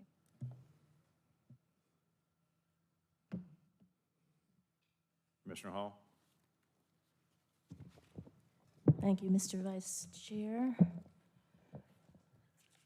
So, Mr. County Manager, do you remember in 2018 and 2019 a number of meetings that I held with yourself, your executive team, the mayor's office, pre-arrest diversion, Executive Director Moki, Devin Barrington Ward, Atlanta Police Department, Corrections, and this is when Sheriff Labatt was actually over corrections, the Fulton County Sheriff's Office, Magistrate Court, the District Attorney's Office, the Solicitor General, and it just goes on and on. And we discussed what was wrong with the diversion process and what was needed to try to fix it. Do you recall those meetings? Yes, ma'am, in the room we met in. Yes, and you came up after all the meetings, and there had to be close to over 20 or more. After all the meetings, you came up with a location, and we all came up with an idea of how to fix the problem, because what we found was that the police law enforcement were saying that there's too much crime in Atlanta for them to have to stand around with a suspect and wait for someone from pre-arrest diversion to come and assess that person and make a determination on where they should go, if they should go to jail or if they should go to a diversion center. And at that time, PAD had no location.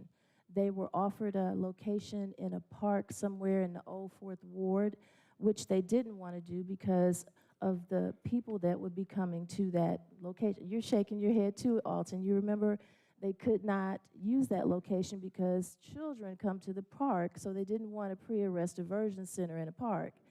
But Mr. County Manager, you came up with a brilliant idea. We have a building that was between the jail and Jefferson Place. And at the time, I forget, someone was in there or moving out, or Alton, you want to speak so bad. Go ahead. I was just going to say, because I remember making the trips with you, accountability court, that's where accountability court currently is, Commissioner. Exactly. And at the time, we were looking at that location as a potential spot for any officer to take someone to divert them so that they could be assessed in an adequate manner. And also, we were told that they would have to accept diversion, or we couldn't force them. They had to accept it, right? And the location was great because it's right by the jail. If they didn't accept, we said they could just be easily taken across to the jail.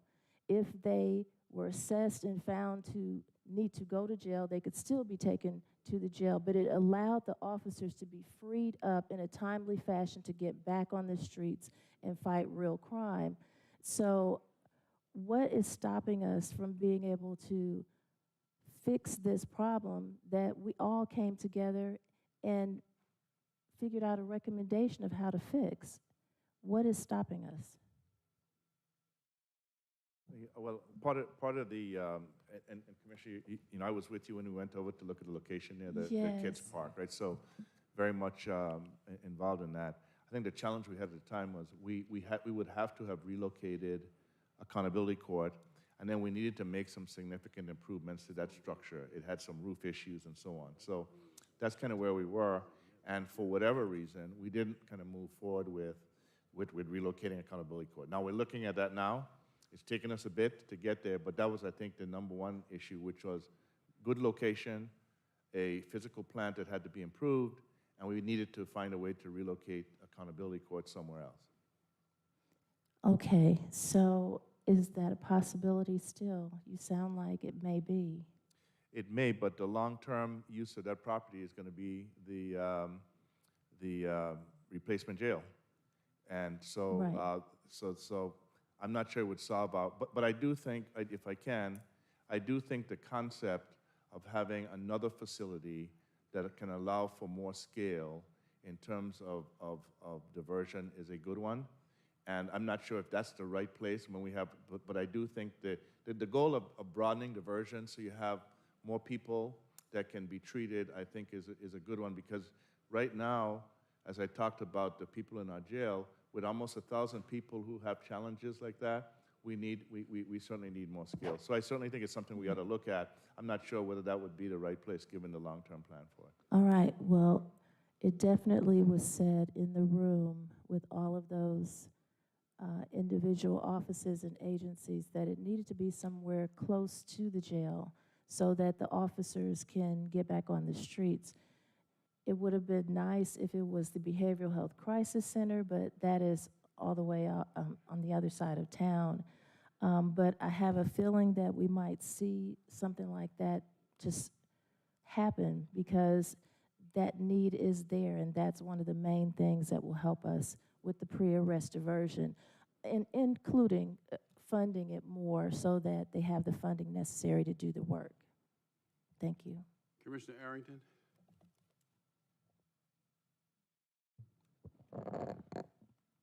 So, Commissioner Ellis, I don't know about those numbers you got. I'm only 119 trials in a calendar year throughout a whole court with 10, 12 plus judges.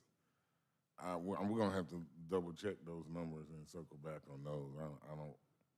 I don't buy it. But you know, pre-arrest diversion is a great program. Former Councilmember Kwanzaa Hall and I were the ones that brought it and implemented it here. And we did that initially as a pilot program in his city council district, District 2. I do not know how much that program has expanded and whether they are covering the entire city or not. However, Atlanta is only one of 15 cities in Fulton County. The sheriff doesn't lock those people up and take them to the jail. It's the 15 cities that do it.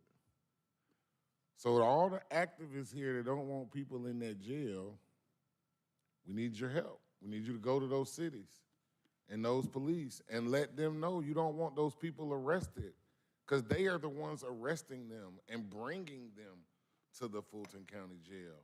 We need your help to go to the state, because there's no reason that the Fulton County Jail should be the #1 mental health institution. We need to be going to the state together. They closed all of their mental health hospitals. The state of Georgia closed all of their mental health hospitals, so where else do we have to put them? So I would just challenge us, as we talk about these things, my mother said you can disagree without being disagreeable. And so I don't know that it benefits us or you or your cause to come attacking people, right? Because you might have more in common with them. They might agree with what you're saying, but if you're attacking them, they're gonna push back. And so we got some complex issues that need to be resolved and need to be discussed, but there's no pre-arrest diversion in the other 14 cities. So if we can't afford to fund pre-arrest diversion in the city of Atlanta and actually have it implemented or executed, which is, again, a third branch of government over there, county manager, then it doesn't do us any good. 14 other cities. Are we going to be able to fund pre-arrest diversion in all 14 other cities too? So there's some real complicated issues. Pre-arrest diversion is good, but only if it's been implemented. And I probably need to call and get a report from them or update know the progress that they're having, or find out what problems they may be encountering. But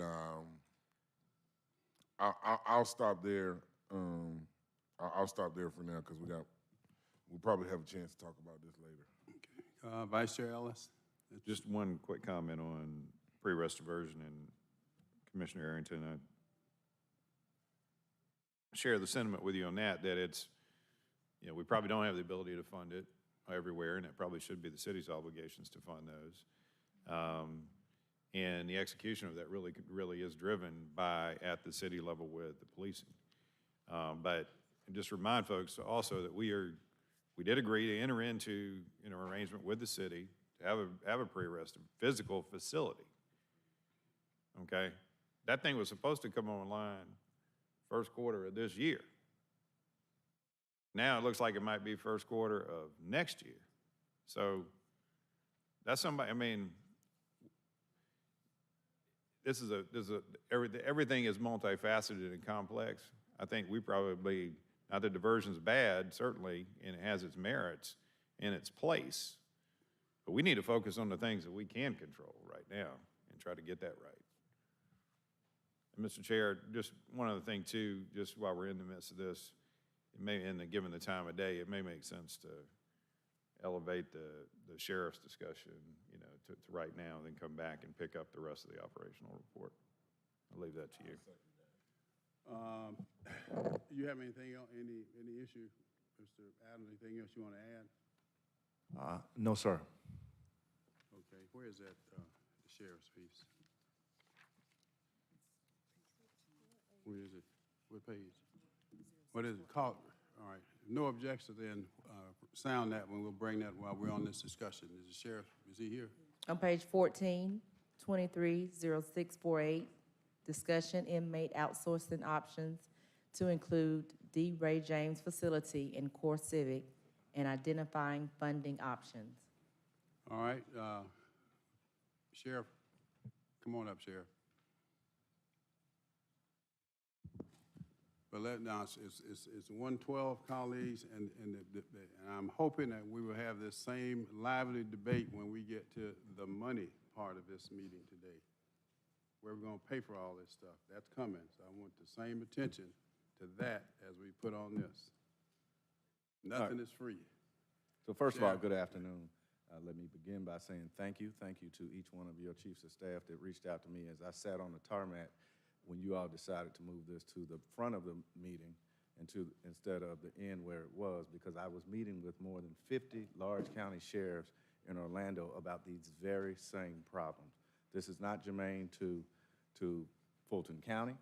Harris County, I believe Mr. Alton Adams mentioned, they have 10,500 inmates. They have 1,200 inmates across the state line in Louisiana. So this is not germane just to us. Where we find ourselves is at a crossroad, the crossroad between the Constitution, execution, and education. So I am going to make sure that we answer a few of the questions that were asked correctly. Irwin County, 3 hours away. Gwinnett County is now using that facility for 400 inmates. The population on slide 16 needs to be adjusted. So where it says 500 at Cobb, we reduced the amount of monies there, going there 234 people. And so that's inaccurate. Plus, they have space where they too have said you can bring inmates, but you got to bring staff. The city of Atlanta routinely, and the chairman wrote to the mayor as well, quite simply, the criteria needs to be adjusted. Equally as important is their pace in which the cadence in which they operate. So we will send them 200 people to be cleared. They'll send us 40 back. Ultimately, we have units there, but again, to your point earlier, we have to staff that. I promised you months ago that we will certainly keep you updated as to our accomplishments, the partnerships we created. Last tranche of money was $25 million. On September 11th, we went live with the technology game-changing technology that will save lives. Ultimately, the delay is simply because we cannot move inmates, cannot move detainees out of these spaces to work and upgrade the unit itself. The tower staffing, which was something that was very important to all of us, ultimately, we contracted for 75 individuals. Year to date, or since the contract was put in place, we have 41 individuals. 2 of those individuals have been arrested. Another one's access revoked. So they have the same issues because that's just where we are with respect to hiring in a correctional environment. Someone asked earlier about the new programs we put in place, and let me walk you through some of that. We've worked with our DA and our solicitor, and including the public defender's office, who somewhere along the line is suing me for something I hadn't done yet. So to that extent, we have 50 consent bonds from the DA's office that we have processed, another 29 in process today, but someone mentioned earlier, we have released over 220 people because we have said, here's the piece that needs to be clearly understood. While we run a facility, that's our job, but we've had to pull resources to create expertise in a fashion and in a form that says, why are these people still here? And so we look at the number of people, and we'll go through some of the slides, or some of the slide deck here shortly, so you'll see some of the accomplishments. We created an inmate advocacy unit. Well, what's that mean, Sheriff? That means I got to take a data entry clerk or a supervisor, stop her from what she's doing to process people in, and give us the facts of what's going on.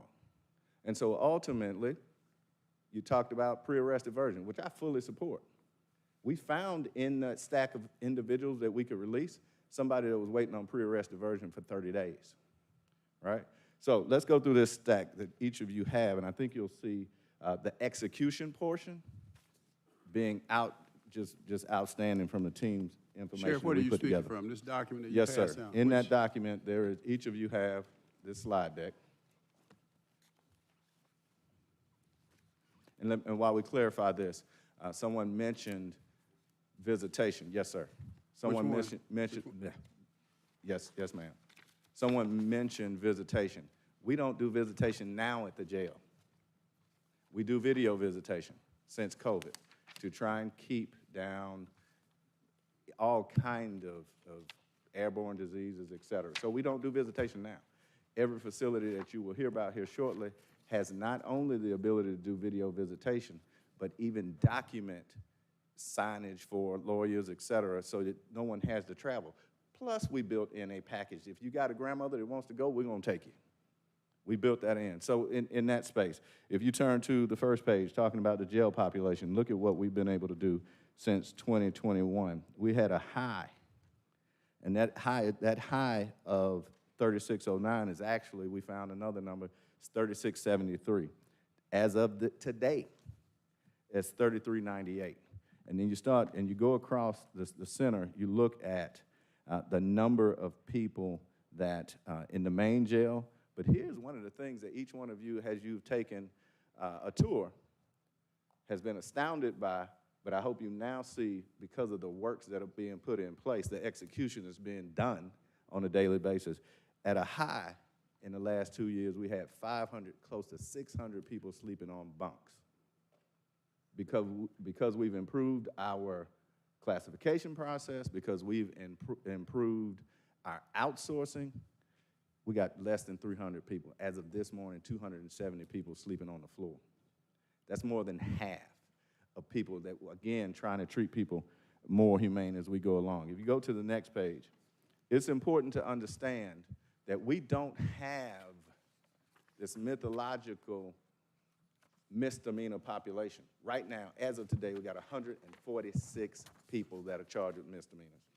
We've been working with our Solicitor General to see now if we can cut that in half and put some of these people out on ankle monitors, put them out on bans, whatever that may be, because many, to your point, many of the people that are charged with misdemeanors have been there longer than they would have been if they'd have been sentenced by a judge.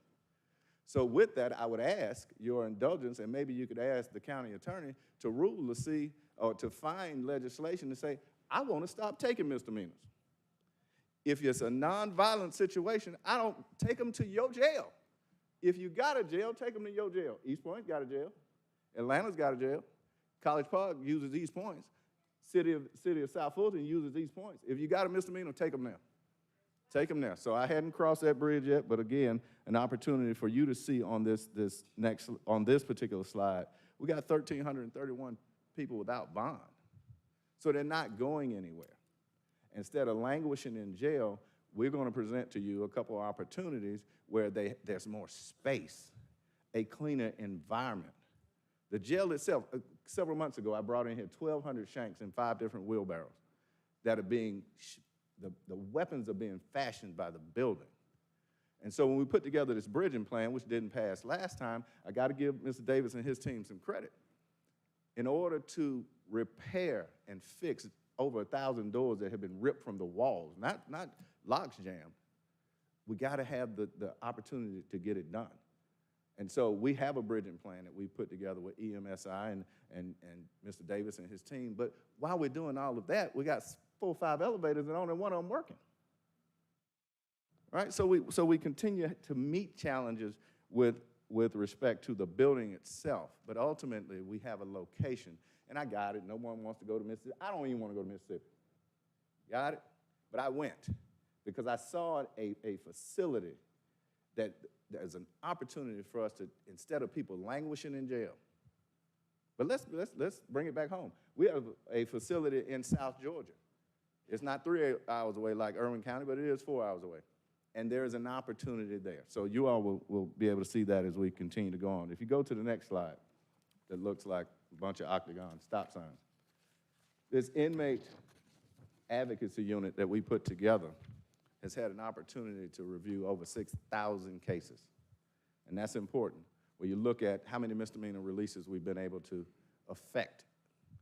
The first week we opened up the inmate advocacy unit, we found 187 people that we were able to address. We got 78 of those people out of jail. But by the weekend, to Commissioner Khadijah's point, by the weekend, there were another 90 people arrested. And so crime is not going to stop. We come to that realization. The other thing you have to keep in mind that we wanted to focus on, which is systematically, the system is broken. Many of you said that. I know many of you agree in that point. We just had an individual go to court 2 weeks ago that has been in our facility for 10 years, right? Now, he's charged with murder, don't get me wrong, in our facility for 10 years. But we're stuck in the middle. And so I want to make sure that you see on that slide, there are 26 people in our facility that's been there 5 years or longer. But the sheriff's office doesn't have anything to do with that. So as we go about execution, if you go to the next page, you talk about inmate advocacy. When we were able to analyze, again, pulling people from other resources, other jobs, analyze the exact population. You see this court production order? We had nearly 250 people sitting in jail that judges were saying, bring them from the state. We're going to try them eventually. And we just took the stance that quite simply, tell you what, if you're not going to try them in 2 weeks, we're going to take them back to prison where they belong. And so now we got 37 people in jail as opposed to 236 people. And then I want to clarify something. Each of you all have a memo that is addressed. The regard line is wrong. It's typed on an old memo format. So the body and the context is about the facilities that we will talk about here shortly. And I also want to be genuine about the numbers Vice Chair presented. Our budget's not $187 or $83 million. We also moved $43 million worth of health care out from an anecdotal fund, I don't know the proper one, CFO, I don't know the proper name for it, a contingency fund, back into the sheriff's office where it belonged. So the inflation in and of itself needs to be articulated when we come through with these numbers. Now, I'm going to turn this over to our general counsel, but before I do, if you'll indulge me, because I don't do anything small, I can come and tell you about the conditions, you can come and see them.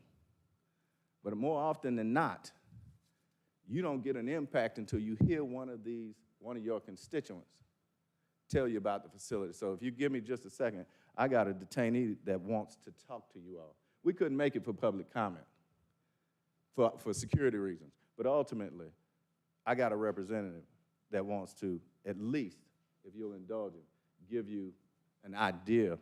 Like somebody said, spend the night in the jail, right? Let's let somebody with some passion come talk to him. Introduce yourself right here. Good afternoon. My name is Kenneth Perry Jr., and I've been at the Fulton County Jail for about 16 months. Off rip, the jail itself is deteriorating. The walls are crumbling down, and inmates are creating shanks out of the walls. So you can go inside of the wall and get you a knife. You can go inside of your light and fix yourself up something and stab somebody next to you, just because they have nothing else to do. More importantly, we as inmates, we have to then start defending ourselves. If people are going to start stabbing us because there are people that don't care there, and that's just on them, but when people are put in jail for a period of time to where we're just supposed to be there to sit and wait to get to court, so wait for a bond or wait to get there, we shouldn't have to be subject to being stabbed or having instruments pulled on us. And then you have mold everywhere in the jail. I've been there for 16 months, and luckily I'm in a different facility now, but it's a lot of people that are in the jail due to overcapacity, and we're putting more and more people inside of the jail, but not creating solutions to where we're cleaning up the jail or we're replacing the broken things that are there. It doesn't work. And for me, I'm lucky, but I also had 4 knives pulled on me at once. I had knives put to my throat, and I had to call my mom telling them, please wire somebody some money or I'm gonna be killed. Nobody should be subject to that at a jail where you're supposed to be waiting to get your day in court. And that just does not work for the inmates at Fulton County Jail. All right, so that said, I thought it important that you hear, you're not gonna hear from everybody, and everybody has a story, right? As my pastor would say, Pastor Paula would say, everybody got a testimony, right? It's important that you understand that these facilities, in and of themselves, right? Mississippi, South Georgia, which we went to see, have the space, have the programmatic opportunities to hopefully change lives.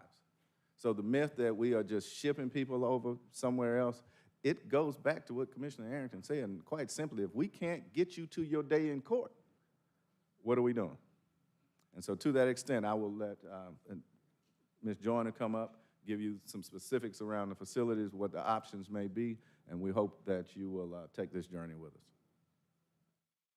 Good afternoon, Commissioners. Amelia Joyner from the Fulton County Sheriff's Office.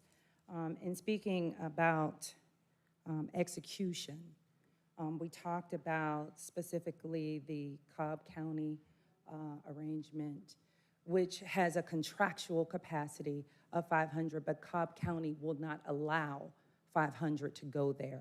We are limited to 234, and we cannot force Cobb County to take more than that 234. That is their capacity, and it's based on staffing. With respect to the city of Atlanta, the contractual capacity is 700. That's aspirational. We cannot put those inmates there without the staff. We also can't force Atlanta City Department of Corrections to accept inmates that their classification standards will not allow. So we are not able to force other facilities to take our inmates. So we are executing and doing what it is that we were asked to do. But as you just heard from these inmates, there's execution and then there's execution. An inmate should not have to go and be residing at a county jail, waiting for their day in court, and be executed by the walls and pieces of the floor and the lights. And so what we have done in order to try to address this is go to a facility that would have both the bed space as well as the staff. This is not the first time that we have done this. Sheriff Labat has reached out to every single sheriff in the state of Georgia and asked those sheriffs for any one single bed. They had none.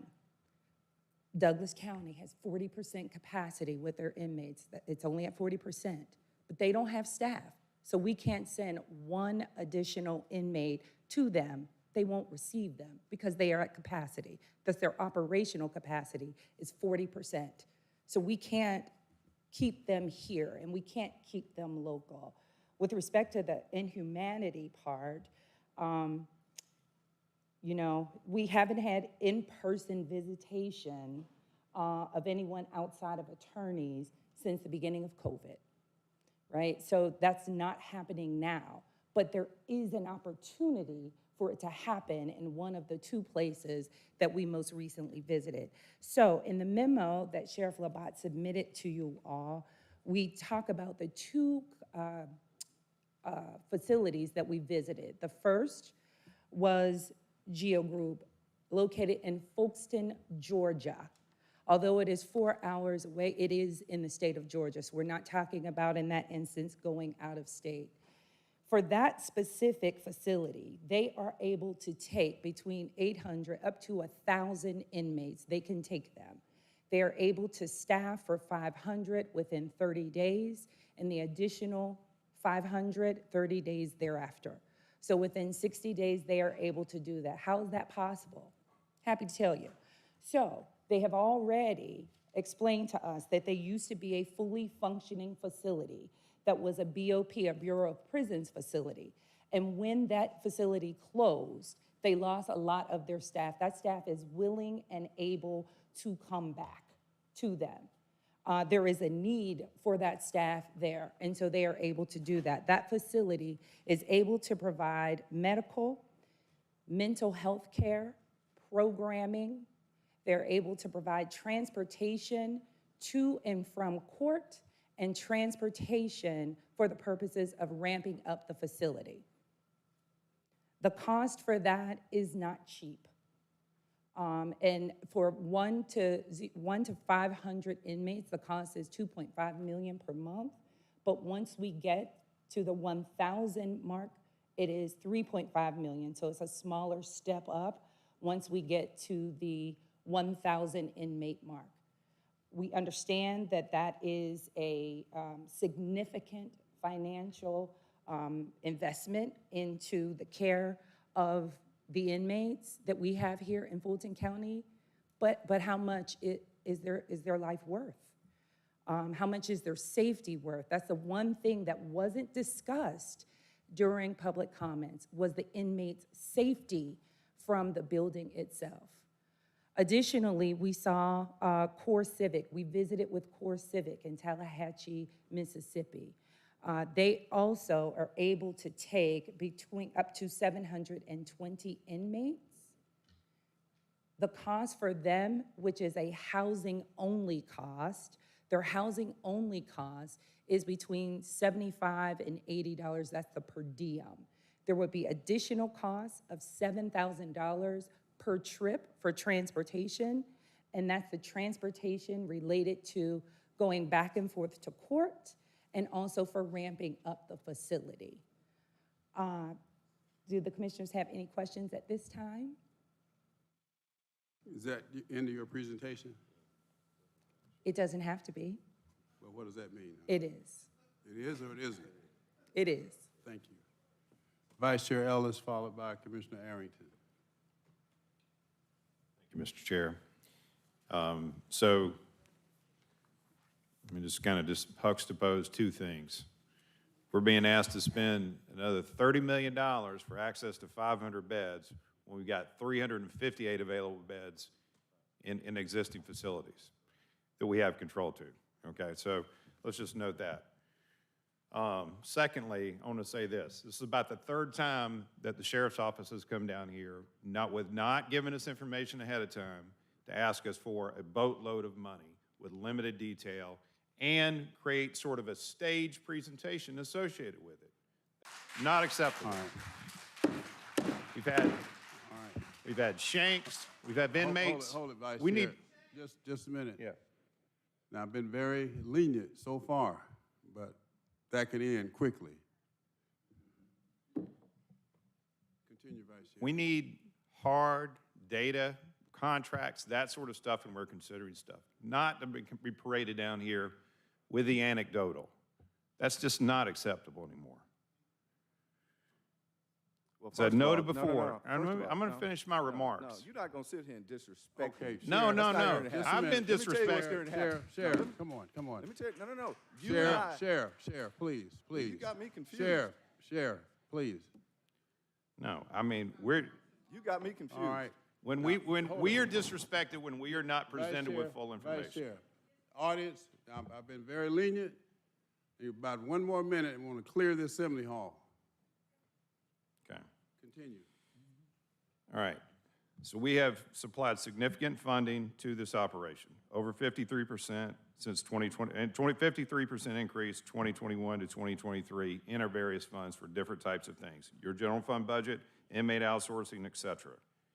As I said before, it's your job to execute it. You made decisions to do certain things. You created new units that weren't necessarily geared at detaining inmates and providing adequate security. And so we got motorcycle units, other units, that sort of stuff. That was your choice. That's how you chose to spend the funds. When we know we have a scarcity of officers throughout the region to be able to attract. So you chose to do that with those precious funds. And so now we're being asked to go further spend money to outsource what should be your core function. I recognize all the challenges. And there's a whole big discussion about the fact that the overcrowding rests with another group of folks that need to get their act together. All right? And hopefully some of this stuff, maybe some of them have woke up and we're actually going to see some movement on that. But there's these other components of this. This is not a long-term solution. We got 3,339 beds in Fulton County. We should have the ability to manage that and do that ourselves. not rely on some outside facility, whether it's Folkestone, Georgia, Memphis, Tennessee, Jackson, Mississippi, I don't care where it is. We should be able to do that ourselves. The other thing is, when you come down here and you make an ask, and a specific ask, and it's not followed through, or there's been a distortion on it, I can't personally go back at it again and evaluate any of it unless I've got all that stuff in advance. And I understand how it's going to work, what the specific costs are going to be, what the milestones are going to be, what happens if they aren't met, okay? And I want to give you one example of something. I wasn't here for this particular meeting. $5.3 million was approved in emergency spending. The April 16th meeting, I believe. Is that correct? That's correct. April 16th. In response to a horrific death that occurred, I believe, in October of the prior year. Am I right on that? No. November? Routinely wrong. September. September of the prior year. Yeah. Okay, even worse. September of the prior year, we're in response to something in April. Okay? Part of that ask of that $5.3 million was a $2.1 million contract with an outfit that was going to equip all of the, like 1,000 people within Rice Street within the 10-week period with bracelets, medical bracelets, to monitor them that hopefully would prevent that type of event from occurring before again. We learned at our last, right around the time of our last meeting, there are none of these in that facility. None, zero. But yet we've had people that have died for the same reason that it was presented to us. This is what this is going to go to protect. We were induced into a contract with somebody on an emergency basis to be completed in 10 weeks when that company apparently had no ability to stand that up and put it in place. That's not accurate. That's not accurate. I'm not going to sit here all right, and let so, you disrespect. I will say this, and I'll complete my remarks. That's not accurate. I'll complete my remarks with this, all right? So when that kind of thing takes place, when there wasn't hard detail provided around it at that point in time, it's an emergency piece. This comes in here. Emergency, we need to do it now, got to act. They may not have any space left. Somebody may take the space. I'm not going to be in a position to vote on any of that. I need it all laid up. It needs to be teed up. The public needs to see it. Everybody needs to be able to weigh in on it and see if they believe in it. And if there is going to be something like this, we also need to be presented with a plan about where you're also going to cut the rest of your budget to be able to fund it. And I'm going to stop with that. Right. Well, first of all, you are completely inaccurate. So let's start there. Let's get some facts to you so that we can make sure that at least we're reading from the same hymnal. So to that extent, the emergency money that was put in place, you might want to ask Mr. Davis, how can he outfit, and any company outfit anybody that is full of inmates sleeping on the floor? I said, quite honestly, we cannot outfit or fix a facility if we got inmates sleeping on the floor. Don't be disingenuous about any of the outsourcing numbers when it comes to Cobb and or the city of Atlanta, because you knew from day one that we had to staff it. And so we cannot keep staffing other facilities and not staffing our own facility. Don't be disingenuous like you and I did not have breakfast. And I told you quite simply, we created a motorcycles unit so when there's emergencies, I got additional staff made up of mostly retired people. I created a traffic unit made up of individuals now who have to move gang members back and forth to court. Don't be disingenuous and tell me what my core value, my core operational need is when I have 3 constitutional responsibilities. Count them, 3. And you can look that up while you're looking up everything else. The first one being the chief law enforcement executive in the county. The second, run the jail. And third, protect the courts. Because I will not lose the court. Don't be disingenuous when you look at 19 inmates, not even inmates, indictments that brought worldwide attention to Fulton County, and we didn't miss a beat because of those very units, because of the jail staff that works tirelessly. So you sitting up there like you didn't have breakfast with me, and I didn't explain all of this to you, is disingenuous. So you can take all the theater and go elsewhere. I brought that detainee in here because he said he had something to say, because some commissioners won't come visit and have that conversation. I'm with each of you. We'll give you a bed space so you can see what it's like. I have done nothing but from day one, try and improve the conditions in the Fulton County Jail and Fulton County Sheriff's Office as a whole. So you act like y'all rearranging the deck chairs on the Titanic is something that is culpable. It is absolutely not. So let me tell you, my friend from the North, who you think that nothing happens without your tax dollars, because we had this conversation. You got me disingenuous and you got me messed up. See, I can bring all the SWATs out in the Southwest Atlanta so you can have all of that.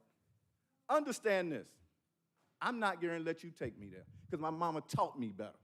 But you're telling not the truth. You know it like I know it. So you can take that. I'll reduce it to writing. The one thing that you and Commissioner Khadijah asked for in that resolution that made no sense was a report. If you pull up the sheriff's app, almost everything you asked for is at your fingertips. But see, here's the difference between me being able to have a genuine conversation with other members of the board. At least they are honest about what they do. And so I'm not here to play with you. I don't even play the radio. So you can figure this out, or you can run for sheriff. Try that one out. Because I'm here to tell you, quite simply, the women and men of the Fulton County Sheriff's Office are doing yeoman's work. They come to work when other people think that what they do doesn't matter. They come to work with the least of these. And not just detainees that have to face these everyday things that are happening. But we got people that come to work, put a uniform on, and for you to disrespect them in a fashion that I'm asking for, I asked to increase their pay. We worked together and we did that. We did that. We asked to increase double time at the jail. And what an impact it has had, right? But if you want answers, you know how to find me. I ain't hard to find. Okay, Commissioner Arrington.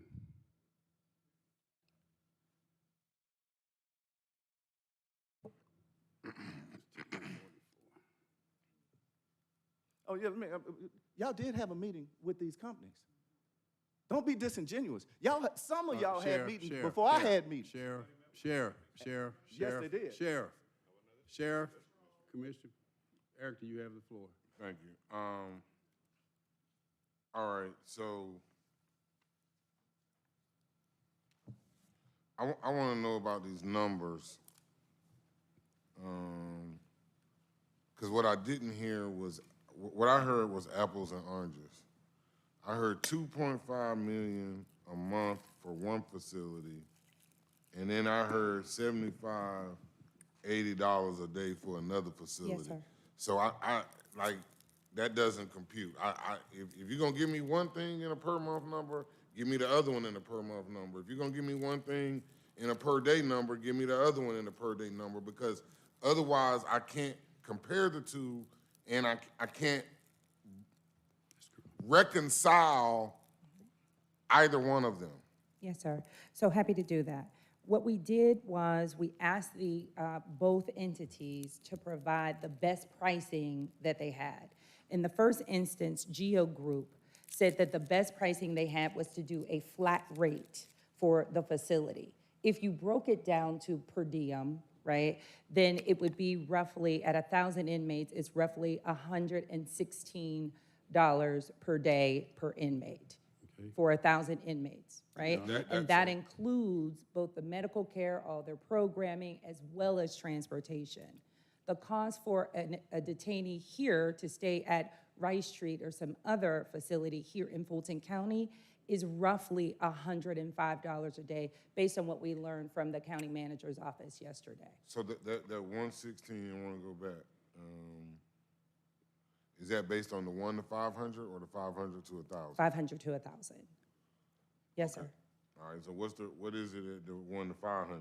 At 1 to 500, it is more expensive. It is roughly, and that was just a number that was provided just so we would have an idea of what would be required financially in that first month when they would be transported.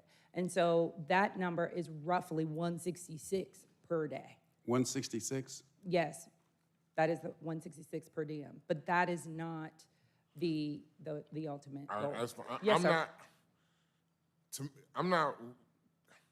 I appreciate the explanation. But I don't really need the explanation. I'm trying to figure the numbers out. Yes, sir. Right? Like, I just want to know what the numbers are.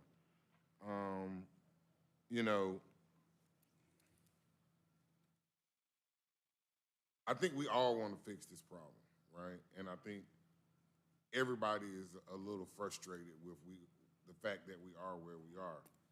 But there's nothing we can do about that. We're here. So how do we map our way forward? How do we map our way out of this? Commissioner Ellis is right. I don't know, the 2.5 million or 3.5 million a month is sustainable. What is the projected length of time for that?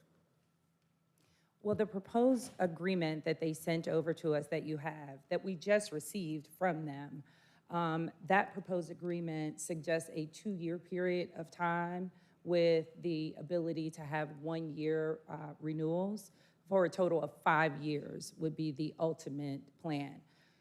It coincides with if this commission should decide to build a replacement jail, but Numbers. I don't care about none of that. I understand that, but tell me what them numbers are for 2 years and 5 years. yes, it would be roughly 40 million per year.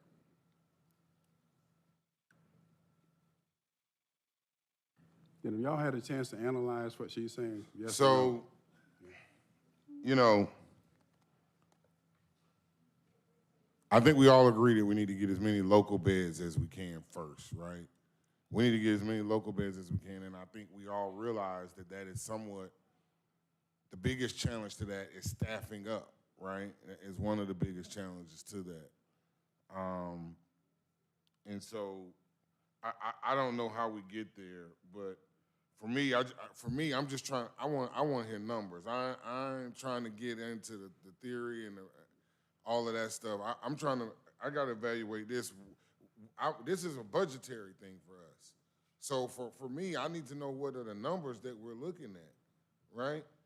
And so 166 a day, we're doing 105 a day is the cost for the inmates. Is that right? You said you got that from the county manager's office? Yes, that's correct, Commissioner. All right, and then this other place is only $75 to $80 a day. Now, Could be, yes. Is that correct? That core civic? It could be, but that is minus a lot of different services. So we again, all of this is simply a visionary approach to a complex problem that we wanted to make sure you all had the information prior to even entering into or attempting to enter into any contracts, so that you had the information.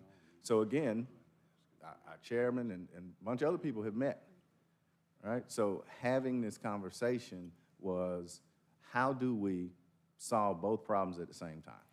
Ultimately, to Vice Chair Ellis's point, we can't improve the technology if we can't get people off the floor in order to wire the building. So I know you just want numbers. For me, I don't care about for me, it's really life safety. I don't want nobody else to die first. Period. I don't want nobody else to die in that jail. So that's I can't think about even the numbers until I know that everybody can be safe and the numbers are down, so that the staff that you do have can control the people better. Like, to me, everything else is secondary to life safety. Making sure that everyone is safe and not getting potentially shanked. I was in court the other day. I was at the jail in court trying to get a bond for a client. The guy in front of me in court said, "Hey, they came at me with a knife. What was I supposed to do?" And I don't think it was a knife. It was probably a piece of the building. So, I mean, I don't need the tour. I go down there all the time, right? But this is a real issue, and for me, I'm more worried about saving people's lives first and foremost, and then I could deal with If we could save their lives, then we could deal with any other issues they got. And so that's where I am. Thank you, Commissioner. Commissioner Barrett? I just have a couple questions. On the staffing issues, you mentioned some of the counties, they have space, but there's no staff. Is that something where they would have to hire staff or where they would allow you? Okay, so we wouldn't even have control over that. Correct. I mean, Cobb County, again, we have a great relationship across the board. And as Amelia mentioned, Ms. Joyner mentioned, I've reached out to 158 other sheriffs and said, if you have 1 bed, 10 beds, 1,000 beds, we need your help, right? We have some one-offs, Coney County, Forsyth County, Fayetteville, those kinds of things. But ultimately, Cobb County said, we have the space. You just got to provide the employees, because we have our own problems hiring. 40% capacity at Douglas County. We have the space, but you have to provide. So they would staff. let us provide staff, Yeah, I mean, but we it's aren't correct. able to hire people, is Correct. what. But again, to both Commissioner Ellis's and Arrington's point, as we hire individuals and we send them over to 4 at a time, 5 at a time, over to ACDC to open up a 50-person unit, again, our attrition rate is equally as comparable to our hiring rate. I mean, this might be an overly simplistic question, but is there a dollar amount in terms of salary that would help? And have we mathed out, if we did something like that, what would be the difference in versus paying for a different facility, like these numbers that we're talking about, these $2 and $3 million per year numbers? And so that's a great question. And one of the things the chair and I talked about was when we went about doing the 20% pay raise for detention officers and deputies, we left out sergeants and above. And so now I got sergeants and above leaving, right? Going to these other facilities where they can get either promotions or get those. So we comparably across the state, we do a good job. Even the double time has really increased people's attitude toward working these longer hours. Chairman Pitts and I talked about, again, remember we talked about double time, we talked about triple time in the jail, what this looks like. So here's a unique fun fact. We are paying comparable salaries, but even down south in Geo, they're paying the same salary, less cost of living expenses, right? So they're having an opportunity to attract more people to bring them into the facility. So to answer your question directly, we want to make sure there are a couple things. And here's a point that Mike just brought out, right? Our vacancy rate since January was on the decline since we put in the double time, since we increased the salaries. Now it's going back up. It is plateaued, right? And so right now, we have 89 vacancies, all right? I know the county shows 110, but we have 21 people in process, so what that looks like. So we are hiring at a nice clip, but retaining people becomes a difficult proposition. It may end up being something along, and again, keep in mind, we're paying $10,500 in signing bonuses, which comes out of our budget, right, in terms of how we allocate and go through those processes. So what is the retention issue? Is it because they stayed long enough to get that signing bonus? Is it because the conditions are bad in Rice Street? Is it because that would be different, obviously, if they're stationed at Cobb or? So it's a couple things, and the chairman and I had this conversation as well. When we went about as a society and fixing the pension issue, we went from a defined benefit plan to a 5-year plan where people are maxing out their 5 years and then going to another county for 5 years, going to another county for 5 years, so they have 2 or 3 pensions. And then the conditions, you have to recognize, as much paint as we put on the wall, as often as we fix it, again, the young man that got up and spoke said, listen, we don't have anything to do. All we do for 24 hours, 7 days a week is think about defeating these systems that you all have in place, making shanks to protect ourselves. And so all that trickles down to each and every woman and man that works in the Fulton County Sheriff's Office.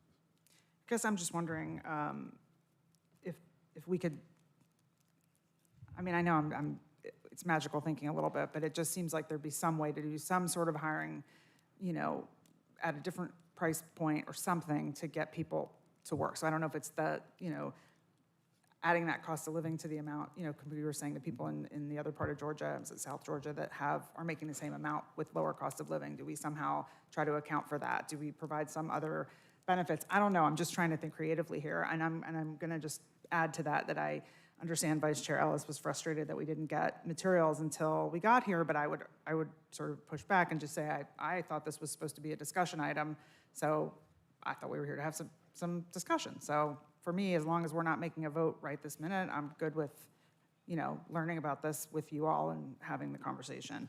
So that's why I'm trying to just have a conversation about how can we help you think creatively about how to solve that problem and address the concerns about moving people further away.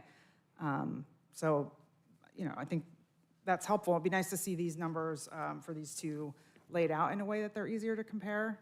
I don't know what the best way to do that is, but then maybe also trying to figure out what would be a timeline if we could convince City of Atlanta to do something different and we did need to try to staff up locally. What would that look like? How could we accomplish that, and what would the cost of that be? And first of all, thank you. And this was intended to be a discussion, right? Informative at best. We want to make sure that you all have the right information to help make those decisions. I tell people all the time, don't worry about thinking outside the box, just move the box, and then you don't have a problem. So the other thing that needs to be said, and I know the chairman put it in his blog, even with respect to the penitentiary, right? That's the first space that we wanted. It's 100 acres over there. It's the first space. We met with the penitentiary, and they said, sorry, since the presidential order came out, we're getting ready to increase our inmate count from 500 to 1,500, just that week alone. So I would submit to you that we have, and I'll tell you the same thing I told the DOJ when they got here. If you can think of something that a rock we hadn't overturned, please, we want to hear it.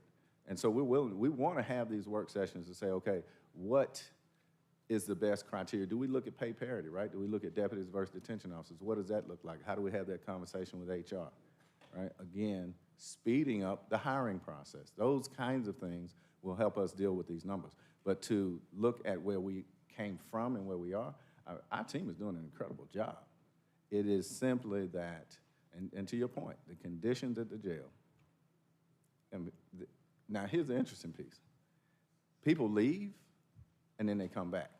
They come back because of the leadership. They come back because we are taking the right steps to make sure that we take care of our people. And this is something that Commissioner Khadija and I grew up, right? We're going to take care of our people. And that's just how, and so to your point, we are focusing on our people, and we are forced to focus on the circumstances at the jail. I had another question just about the numbers of people in Rice Street right now, and I think, obviously the first priority is that we try to do whatever we can so that there are no more deaths. But secondarily, I think, we all know getting people off the floor is ideal, lessening the population so that we don't have people in that situation. But I guess my question is from a numbers perspective, what is the sort of minimum number that we need to move out to start doing the maintenance blitz that we've talked about? Because that seems like an important number to know as we make these decisions. And we, after visiting the different facilities, after taking all of the data in consideration, between 800 and 1,000 people we have to move in order to, we have 78 zones.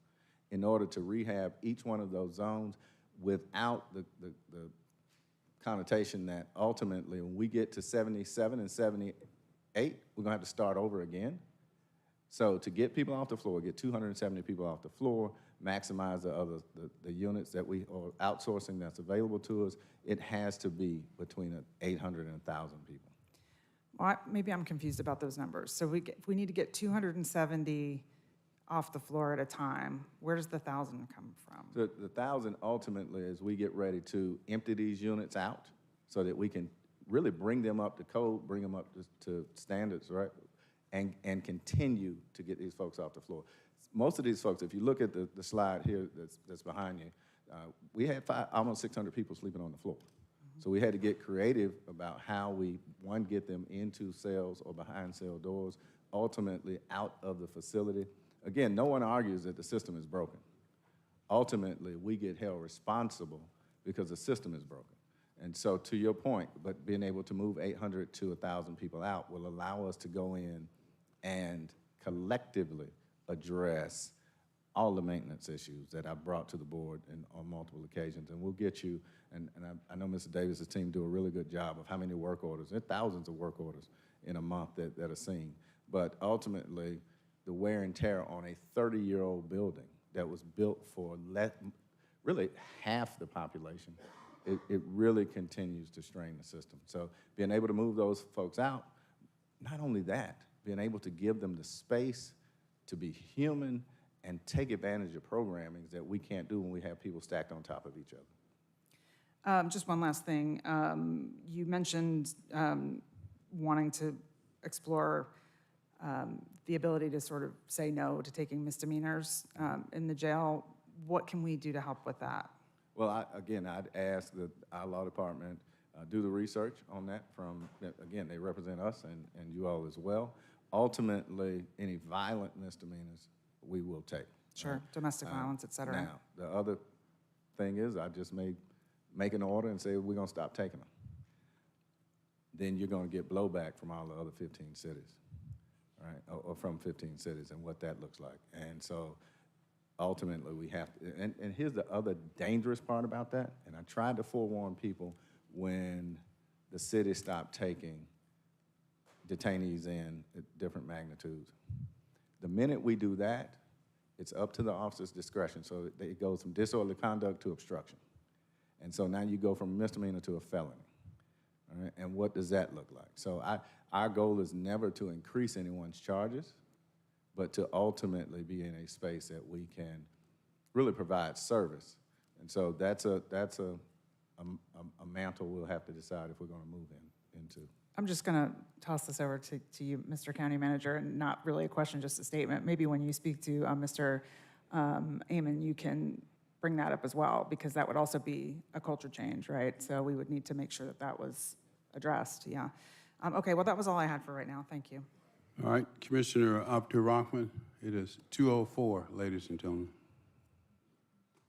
And I've got something I need to say, Chairman. I will try to be expeditiously quick as possible. Sheriff, you know I support you, even when we don't agree. But there has to be something said about respect. You made a comment here in the open that the resolution that I did with the vice chair made no sense. It may not have made any sense to you, but as an elected official, it made sense to the taxpaying citizen. And so, unfortunately, do not confuse respect or me supporting you and me disagreeing with you as being the same thing, because it's not. You cannot count one time that I have not voted for you to get what you needed. Even if it's one, I came in here in January of 21 asking for $6 million as a newbie, and you got it. So let's not do that with me. We can agree to disagree, but every time I speak about you, I say I support the sheriff. You inherited a situation, but you put your name on the ballot. So the heat comes to you regardless. And so do not convolute the issue. What do I mean? I'm getting ready to apologize to you right now, because you're not going to like what I'm getting ready to say. Those inmates are not props. They are people. There is a person and a couple of people that passed away. You can't exhume their body and bring them in here to say nothing. So you have sent a message that I know that you don't want to send, because I know you. You have sent a message to the families of those individuals that their lives may not be as important. And I know that you didn't mean to send that message. But when you bring inmates in here, we don't know what they've been promised. We don't know anything other than they're inmates. And you have reduced them to a prop, which means it could have been a fan on the Real Housewives of Atlanta. don't do that because it sends the wrong message to the constituents and it sends the wrong message to us. I know that's not your intention because I know you as a person. But please don't ever do that again. That is disheartening. That is dehumanizing. And you did not, you could have got your point across, I know, to all of us, and especially me, without that. So I'm going to ask you publicly to never do that again, please, because those are lives at your jail that you care about every last one of them, okay? And I know that to be true. But that right there sent mixed messages. And I would be remiss if I did not tell you. Last and not least, and this is just something I want you to think about, okay?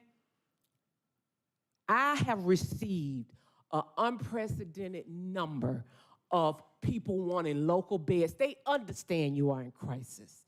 They understand you got a decision to make. They understand that this is not just you being in crisis and us, that everybody has to do their fair share to make sure that we get past this. But if we can find a way for staffing, whether it's a local staffing, retired policemen, retired correction officers, I don't know. That's not my wheelhouse, that's yours. But I'm throwing it out there because the people are saying, if we gotta put beds somewhere, can they be local? That's all. That's all I'm asking. But please, do not bite the hand that feeds you. I will always support you. I will not always agree with you. Okay? Amen. Let me say this. Commissioner Arrington, Well, let me did you want to? Yeah, I do want to respond. Quickly, I do want to respond. First of all, thank you. All right?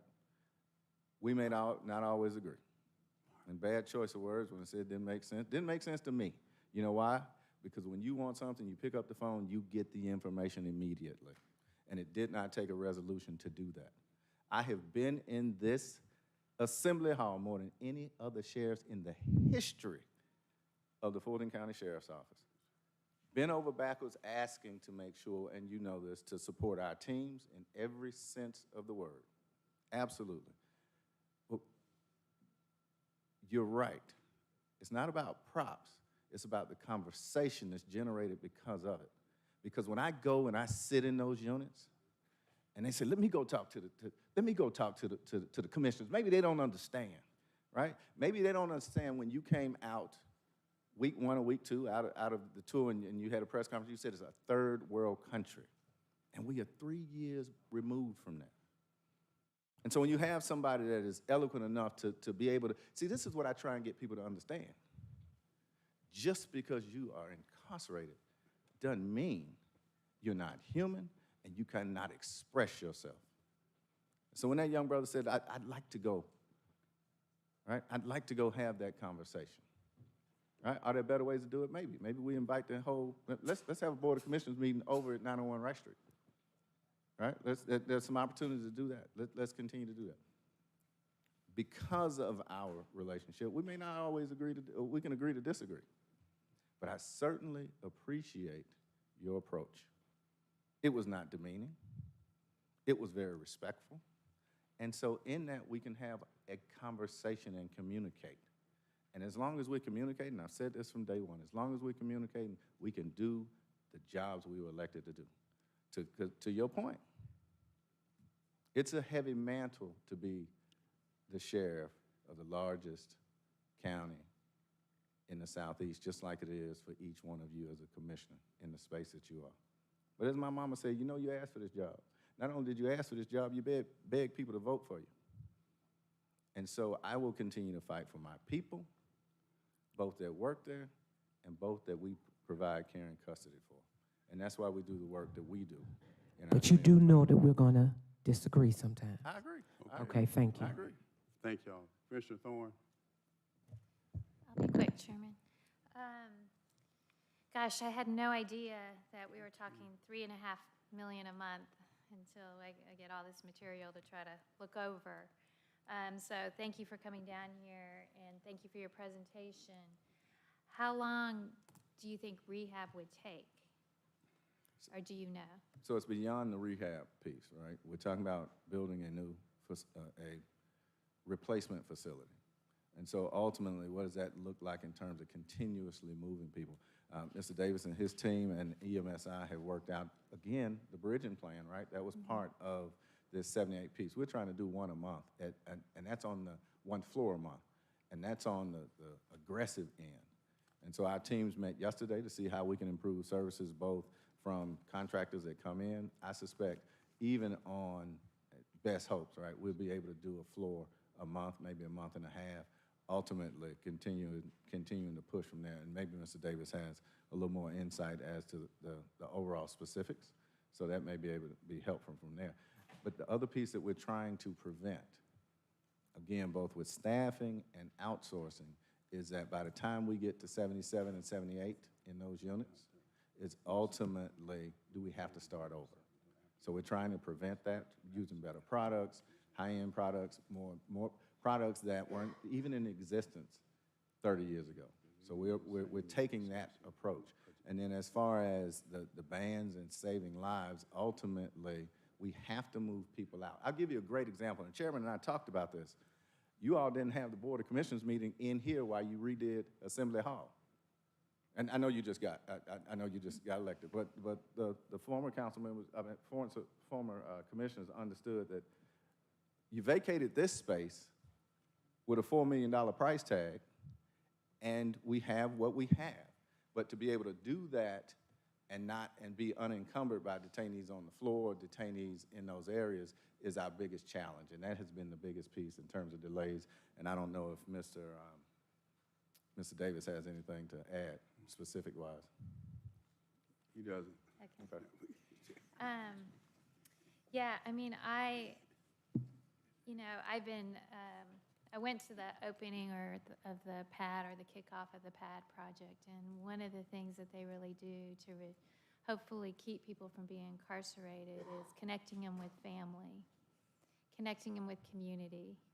And I really see that as a vital thing in so many things. When I went to Austin, Texas, and I visited a tiny home to get people off the streets from being homeless, it was about community.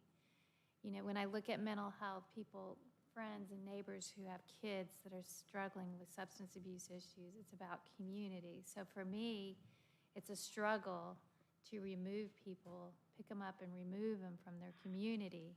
That could be such an important process in preventing, recidivism and the actual healing of the person. So that's kind of a thing that is just near and dear to my heart. But some of we had a lot of public defenders down here, and some of them mentioned the legality of moving him. They said if you can only move him to an adjoining county or a place that's accessible. Thank you for that question. As has been discussed here, there is pending litigation. The public defender has sued Sheriff Labatt, so we don't want to go into great detail and violate that space. However, since the actual statute was raised, I will say that the language of that statute said that the sheriff may move detainees out of our county's jail to other counties. It doesn't say within what number of miles. It does not say he shall even keep them in the state. It does not say that. It says he may move them if our jail is unsafe. The answer is there's no prohibition against going out of state. Okay. Correct. And we're back to the word shall again. What? We're back to the word shall, what it means. Got it. Thank you. Okay. Commissioner Arrington, strike that. What's his name? Mr. Adams, do you have anything else? I do not, Mr. Chairman. Okay, Mr. Manager, we're going to need to spend a lot of time on the budget piece here with the CFO, but let's finish everything except that, because we got an executive session and lunch. Yes, sir. Thank you, Mr. Sheriff. Thank you. I wanted to just submit the corrective maintenance jail material for your review. We'll discuss that in more detail in the next session. Waiting patiently, and it's a pleasure to have Dr. Paxton with us.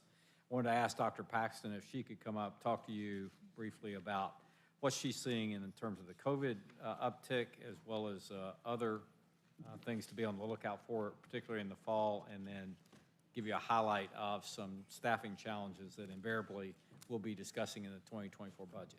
Thank you, Dr. Paxton, for waiting. Okay. Thank you very much. I have sat here and I'm really regretting I didn't eat breakfast this morning, so I'm going to make this, I have an incentive to keep this as succinct as possible. So as the county manager has said, my concentration today will just simply be on COVID, and you have in your packets the information that we provided to you about our oral health and environmental health requests. I sent my team home right now, but if you do have some questions about that, I can address them as well. But for now, let's just go ahead and talk about COVID. So as you see here, this is just an overview of where we are right now, because people are asking a lot, and I think they really need to know. What you see in that very first graph is the number of our case count for confirmed cases. Now, what we mean by confirmed is actually referring to a very limited thing in terms of these are PCR confirmed tests. But as I think all of you are no doubt absolutely aware, is that most of our cases nowadays are not confirmed by PCR. It's people have a rapid test, and we never see those. Those are not reported to us. So this is just our confirmed cases, but even so, you see right there that there has been a rise in the confirmed cases up through August. So can we go to the next slide?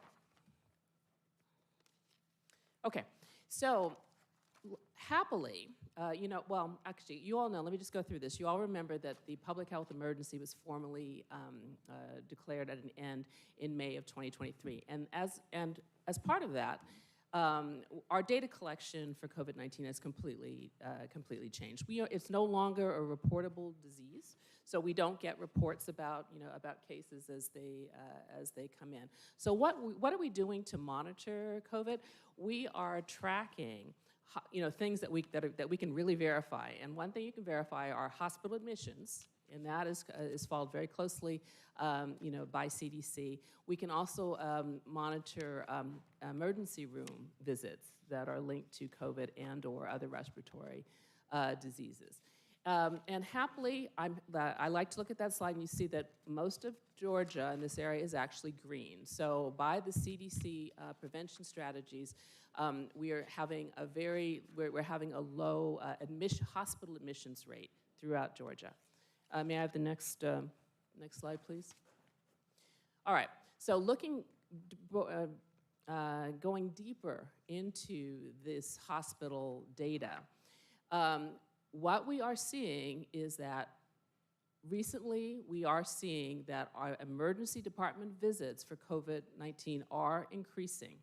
So if you look at the at the graph there, the blue shows the hospital admissions basically since the start of the epidemic. And so and the orange line is the emergency room visits. So happily, we are seeing since the start of the epidemic, we're seeing we're not anywhere near having the big spikes that we had near the beginning in hospital admissions, nor in emergency department admissions. However, at the very end, which is I'm directing you to that red arrow, you're seeing that we are starting to see a rise in both, but nowhere near the levels that we saw in previous surges. Of course, I have to point out, hospitalizations always lag behind. So we don't know what's going to happen with this. Can I have the next slide, please? So the main things that I just want to bring to your attention is that the number of COVID cases in Fulton County is increasing, and I did forget to mention that wastewater surveillance also backs that. So we are seeing more of it in our wastewater. Many of you are aware of the fact that there's another variant. That's what viruses do. They mutate and they have developed more different variants. The newest one is the EG5, which you can refer to as Eris. And that, as of now, is the dominant variant in the US.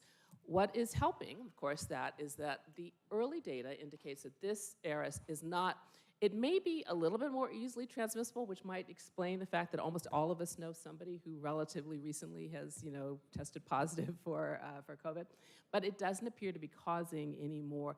The disease that it looks to be causing does not seem to be more severe than has been previously the case. So for this slide, I just want to hammer home the point about vaccinations are still our best protection against COVID-19, and they definitely help prevent severe illness and hospitalizations.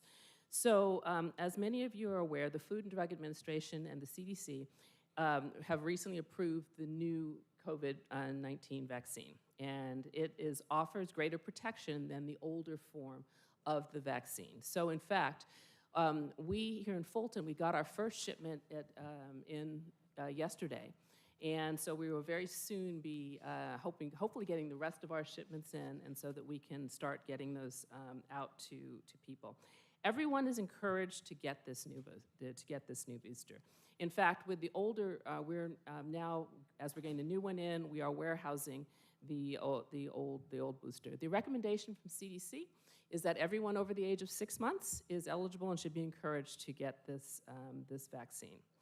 I won't go into the specifics of the vaccine unless any of you are nerdy enough, like me, to want to hear about it. But I want to just make sure that everyone is aware that we are also making available rapid test kits. So in all of the, we have been working with the library system to make free rapid test kits available in the libraries. They're also available at any of our clinics. We have also a kiosk that we've been working with the City of Atlanta to have COVID-19 PCR testing available at a few kiosks here in the area. And you can always find out information about that on our website, their location and the like. The other thing I wanted to talk about, which is important too, is about cost for these, because with the ending of the public health emergency, the vaccine is no longer provided for free for everyone. But so what we are doing is that people who are insured, they will be, their insurance will cover that. They will not have to pay anything out of pocket. For people who are not insured, children and adults, there's a program through the state, the Vaccines for Children and Adult program. It's part of the state immunization program. And so people who qualify for that will get the vaccine for free, and we will also, if they have no insurance, we will waive the administration fee. So for that group of people who don't meet the criteria yet, the out-of-pocket cost of the vaccine for uninsured clients or clients that do not qualify for this free vaccine program will be $40. But I just want to reiterate to everyone, it is our commitment that nobody should go unvaccinated because they don't have the money. So that's just sort of what we have here, but we will be vaccinating everyone as well. The other thing is that we are going to, as I mentioned, the updated Pfizer vaccine is going to be available at all of the Fulton County health centers, and except for Oak Hill and Center for CHR, but everywhere else, including Stonewall Tell. And then we're going to continue to do our outreach efforts, going out with our mobile teams to outreach events to senior citizens, to other places where they are known. So that is not going to stop. So let's see, can I have the next slide? I think I just have one more slide about data. All right, so no, can you go back? Thank you. For anyone who's still interested, we've had fewer than 10 cases of mpox reported to date in 2023. And our last case was back in May. So we're still offering vaccinations to people who are in need of that, and we have either through walk-ins or appointments. There is also a lot of respiratory disease surveillance going on right now because we are heading into the usual cold and flu season. So one thing I did want to bring to people's attention, in case, especially people around my age, is that the CDC has recently put out a recommendation that people over the age of 60 should consider, after talking with their healthcare provider, about getting the RSV vaccine, okay? RSV is very, very common, causes a common cold.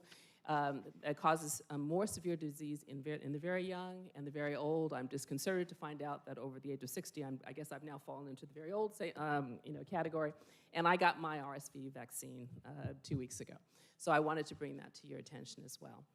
Now, I think that would be it. That is, I think, we'll just stop here at those updates. You'll see in your packets that we have some information about our oral health program and our environmental health program. The only thing I'm going to say about that is for the environmental health, you'll see we're making a request to have at least 10 additional environmental health inspectors, and you'll see from the graph why we need that. We are so, we've gotten way through the backlog, but we have, I don't think I mentioned, but I'm also now the health director for Gwinnett interim. So this is the two largest programs I'm involved with. So I was up there. They have the same number of inspectors as we have for 6,700 restaurants. They have the same number for 2,700 restaurants. We are amazingly understaffed. So I'm just calling your attention to that. And then there's information about the oral health program in our request.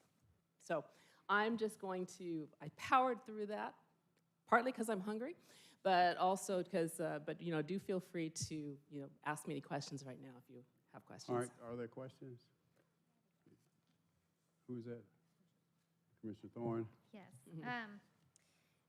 With the COVID vaccine, I know the state of Florida, they said 65 and over is recommended. Have we had, the populations that are dying from it are being hospitalized?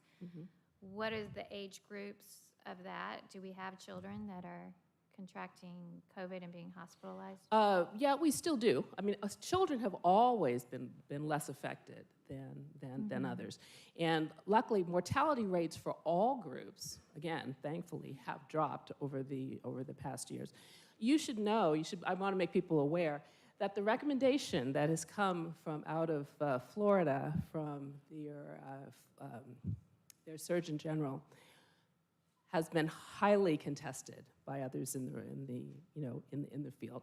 I won't get into that or why we think that they made that recommendation, but that is not the general recommendation from the CDC, the FDA, the NIH, any other group. So this vaccine, it's not going to protect you from getting the illness. It's just a symptom reducer, correct? Yes, this is not a sterilizing vaccine. A sterilizing vaccine is what you're kind of used to with like measles, mumps, rubella, that your goal is to like completely prevent the acquiring of it. But what it is being shown to do, we absolutely know that it is cutting down on it is drastically cuts down on the risk of hospitalization, on the risk of death. And so that we know for sure. And it also goes that there is, evidence is showing that, even though it does not provide sterilizing immunity, it does, when it's been looked at in an ecological way, that it does seem to provide some protection against actual infection too. So it's not a complete wash, but it is definitely shown that it cuts down on admissions and deaths. Okay. How often do you have to get, how long is it supposed to last? Well, I think I'm trying not to get too wonky, but the immune system, we do know that the protection from both vaccination and antibody levels from both vaccination and from natural infection do wane over time. Absolutely, we know that. That has come out.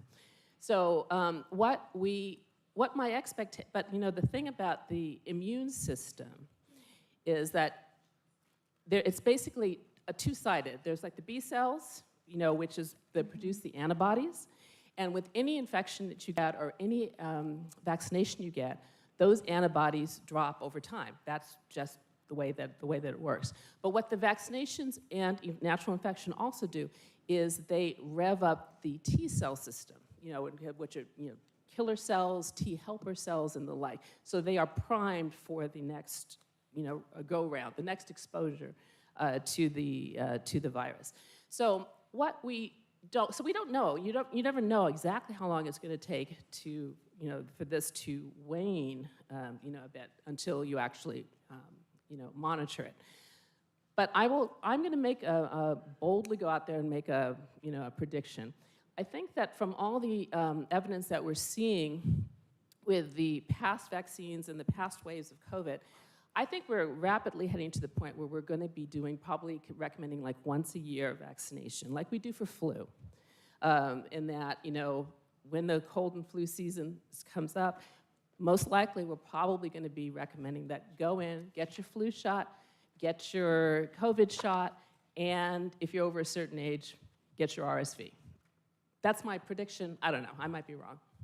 Okay, thank you. Anything else, commissioners? Okay, so, I'm sorry, Commissioner Hall. Thank you. I just have a question about FEMA. So, FEMA?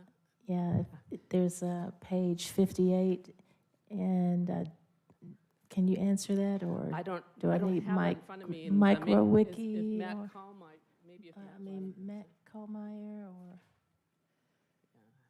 nobody's here. I mean, you can ask me the question. I don't know what.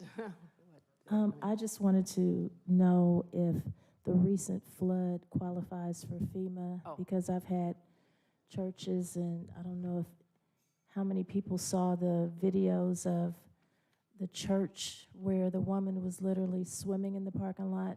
The water was up to her neck. I'm sorry. I don't know. I think we'll have to go research that, because it hadn't been declared as a disaster area, so I'm not sure it does, but let us go, we'll go research that. with Thank Nancy. you, We'll because find out. there are a couple of locations like that. Thank you so much. Yes, ma'am. Okay, so I'm going to entertain a motion for lunch and executive. Chairman, could we maybe just cover the next item, because Chairman Patrice has been here all day. No, she's She- yeah. okay. For lunch and executive session items of real estate, litigation, and personnel, and we'll hopefully spend as much time on the budget restrictions for next year as we did on this public safety. So let's vote, please. Need a second. Thank you. And the vote is open. And the motion passes, 6 yeas, 0 nays.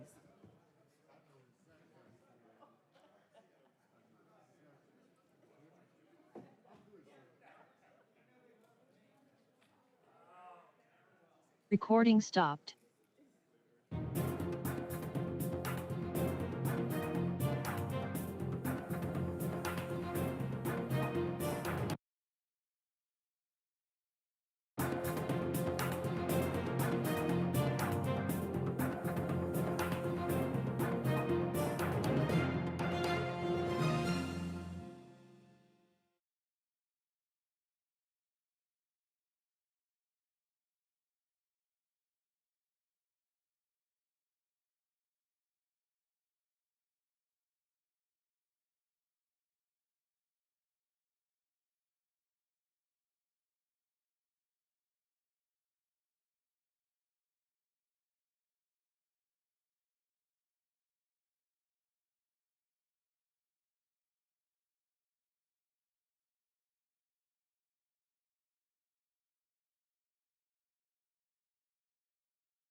Y'all ready?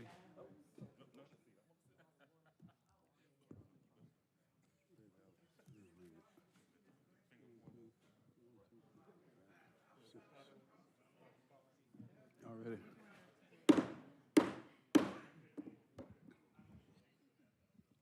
All right, without objection, we will resume the regular order of business. Items from executive session, Madam County Attorney. Thank you, Mr. Chairman. Just have two action items. First, is there a motion to approve the request for representation set forth in item 1 of the executive session agenda? I have a motion to approve by Commissioner Thorne. It is seconded by Commissioner Barrett. Please cast your vote. And the vote is open. Motion passes, 6 yeas, 0 nays. Is there a motion to deny the request for representation set forth in item number 2 of the executive session agenda? All right, motion to approve by Commissioner Abdul-Rahman. It is seconded by Commissioner Thorne. Please vote. And the vote is open to approve the denial. And the motion passes, 6 yeas, 0 nays. Anything else, Madam County No Attorney? further action items. All right, Madam Clerk. Are we going to go to? Yes, sir, Mr. Chairman. This is the last section of the operational report, which includes the 2024 budget preview. That's the last section? Yes, sir. Okay, y'all want to, let's dispose of that, because we need to spend adequate time if there are no objections on this budget. Come on down, come on down. Which item is that? It's on page 8, 230628, registration and election. Request approval to increase the compensation for the Fulton County Board of Registration and Elections.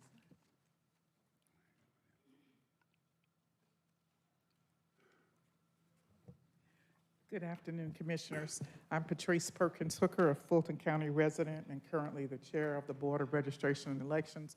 Our board members took a vote to try to get an increase in the amount of the stipend that is paid only on a monthly basis, from the $300 a month for the chair to $600 a month for the chair, and from the $250 for the members to $500.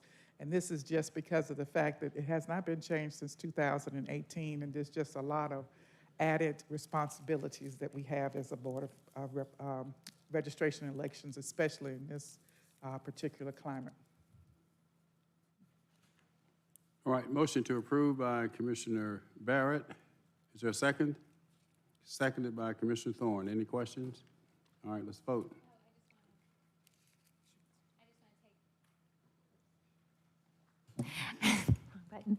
I just wanted to take a point of comparing COP as only $150 in stipend, but when I spoke with the other members that are no longer members of the board, they said they figured they spent about 62 hours a month working on it. So I just want to say I think it's fair, and I wanted to thank Ms. Hooker for traveling all the way from the south part of the county from her meeting through a flood zone up to Alpharetta for my town hall. So I just wanted to take that opportunity. All right, any other comments? All right, let's vote. And the vote is open. And the motion passes, 4 yeas, 0 nays. Next item. Thank you very much, Commissioners. All right, Mr. Chairman, we'll go back and Madam Clerk, if you could go to page 55, and Sharon will cover briefly the COVID reserve and ARPA spend. I don't think there's going to be much of any question about that. We did include, per request, a list of surplus properties.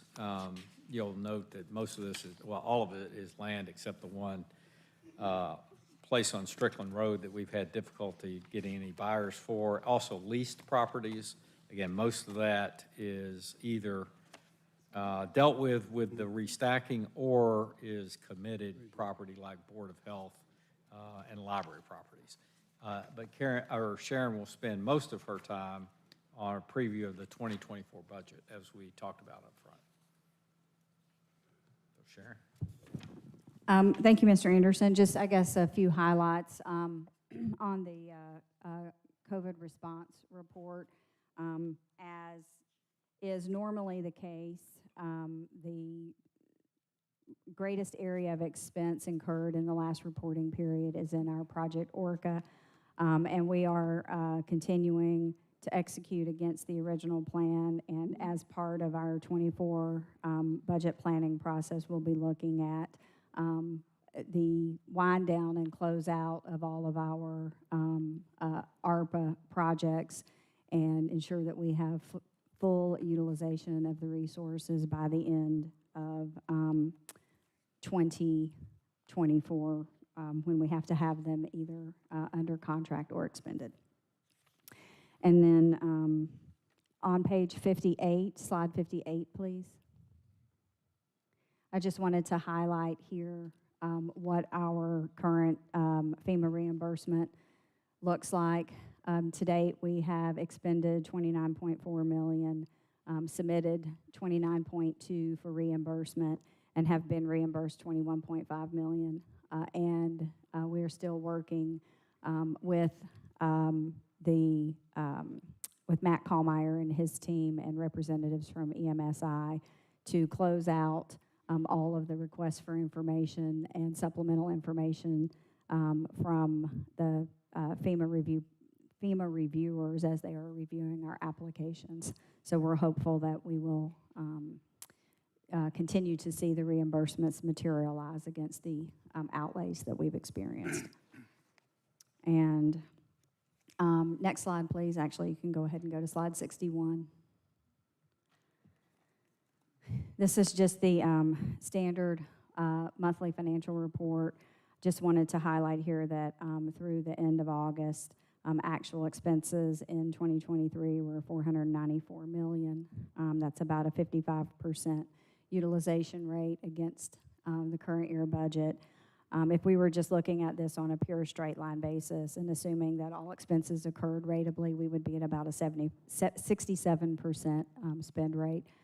However, the last 3 months of the year, if you go to the next slide, the last 3 months of the year, you can see on this chart that our spending does increase substantially, particularly the months of November and December historically have been where we see the most expenses as we wind down our fiscal year.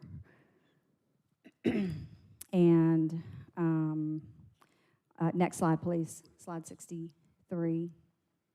This is the monthly review of our vacancy, departmental funded vacancies. And as you can see, we're holding fairly steady, still at a 14% vacancy rate for the year. Average vacancy rate for the year. And that is it. That's all that I was going to highlight on the monthly financial report. All right. And go ahead, Mr. Chairman, I'm sorry. Some questions. Oh, okay. All right, Vice Chair Ellis. Okay, sorry. Okay. Continue, Madam CFO. Thank you.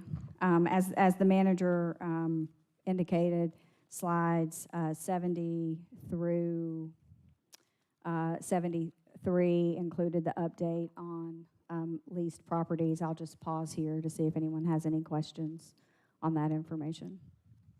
Are there questions? None? Continue. Okay. All right, well then if we could move on to slide 77, please. We did want to spend a few minutes today sharing with you where we're at in the 2024 budget process. Excuse me, before you get into this, Commissioners, this is, I think, this will set the table, so to speak, for going into next year. It's very dire, and a lot of things that we've been accustomed to, we will be very challenged to fund everything that we've been accustomed to funding. And I think the manager and Ms. Whitmore and others have done a great job in presenting this to us in a way that's very easy to understand. But in the final analysis, it's going to take the discipline on the part of the 7 of us. We've already the revenue, available revenue, that's been set. So we got to cram all of this stuff into that. Thank you, Mr. Chairman. As we have begun evaluating the 2024 budget, we wanted to come to you today and outline where we're at the starting point.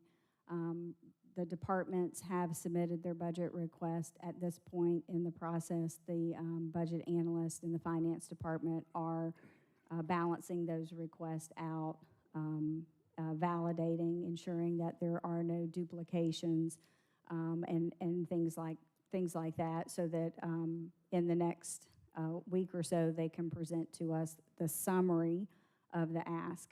Preliminarily, I can tell you that the enhancement requests are in the $170 million range. But again, the budget staff is still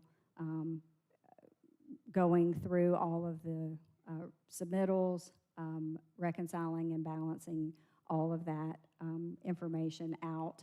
And we have not yet received the summary of that. We've only gotten like the raw figure. That's a number, though, to keep in mind, 170 million, correct? Right. So as we began looking at our starting point, we used the multi-year view that we have been sharing with the board as a jumping off place, if you will, for building out the 2024 budget.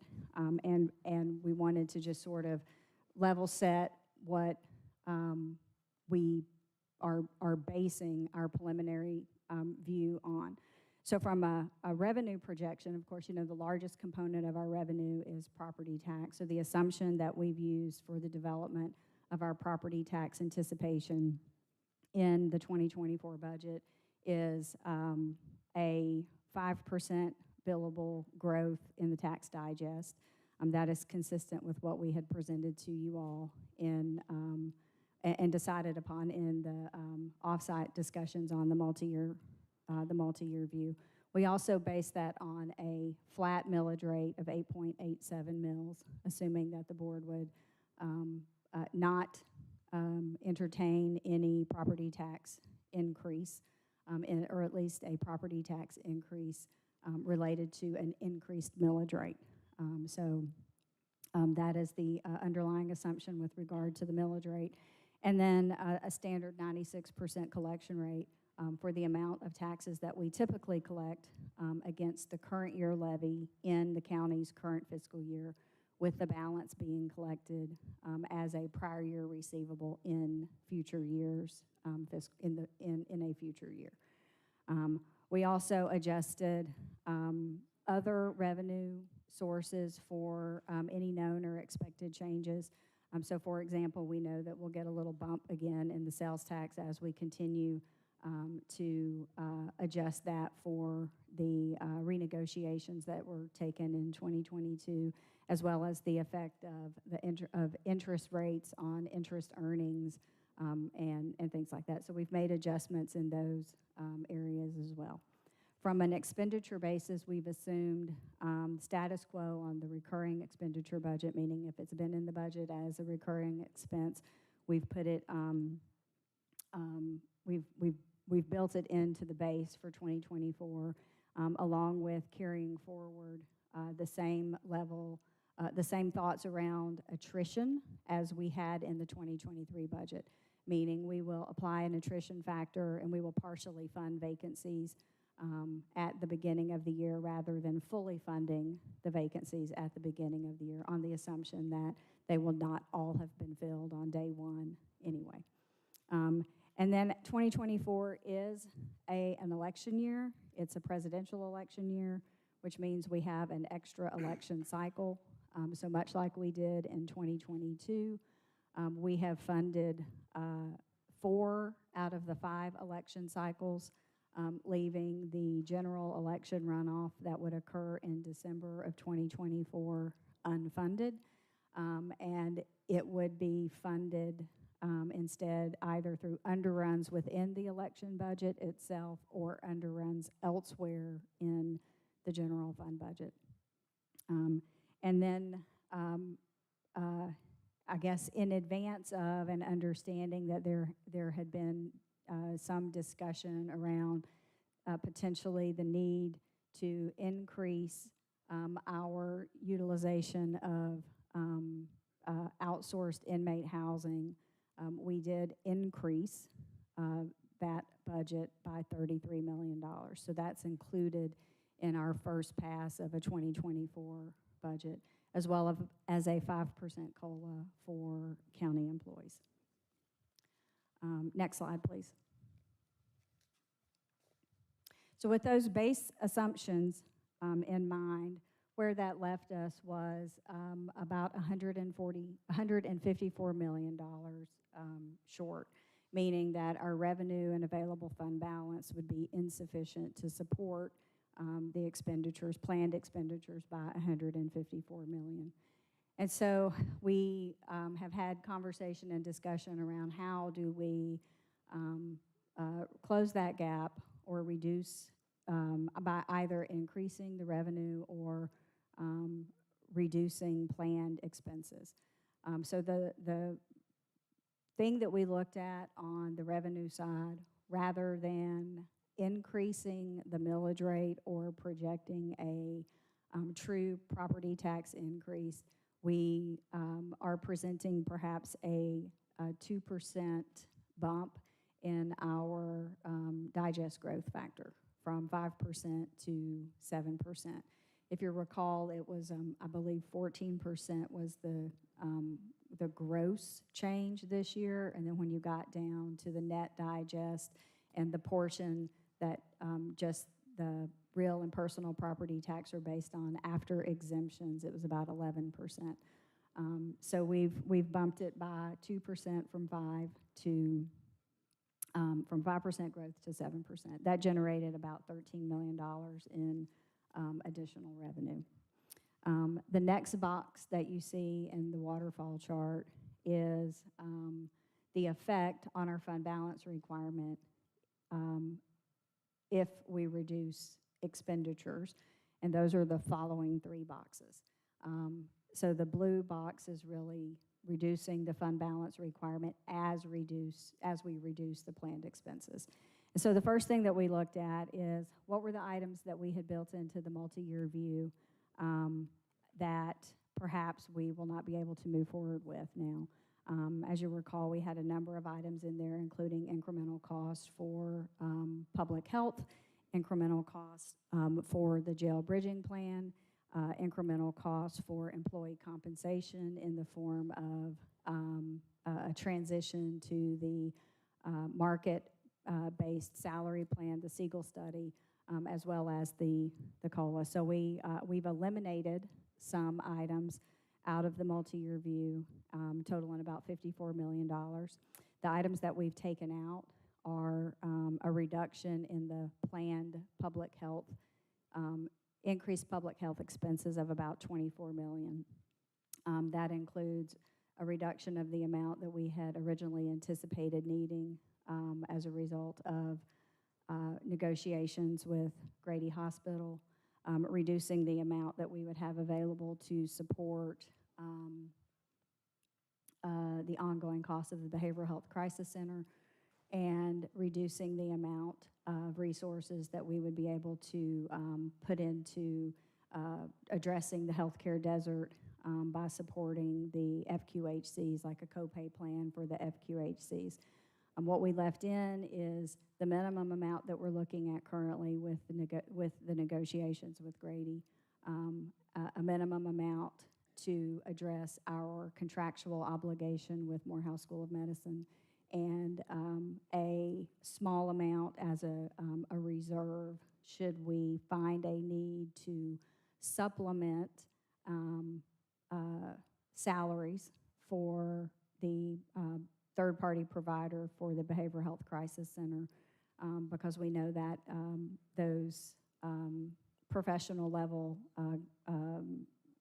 counselors, therapists and such, psychiatrists in the metropolitan area, we may need to pay more than what the state funding that has been provided would allow for. So we've left a small amount in to cover that. We reduced the funds that we had built into the multi-year plan to support employee compensation by removing or deferring the transition to the Siegel pay plan, and instead just left in funds for a cost of living increase. We reduced the amount of funds that we had programmed for the jail bridging plan, eliminating the continual funding of the facility improvements. We'll do one pass on the jail blitz and repair all of the issues in the housing units currently, but then we would not have additional resources programmed beyond that first pass.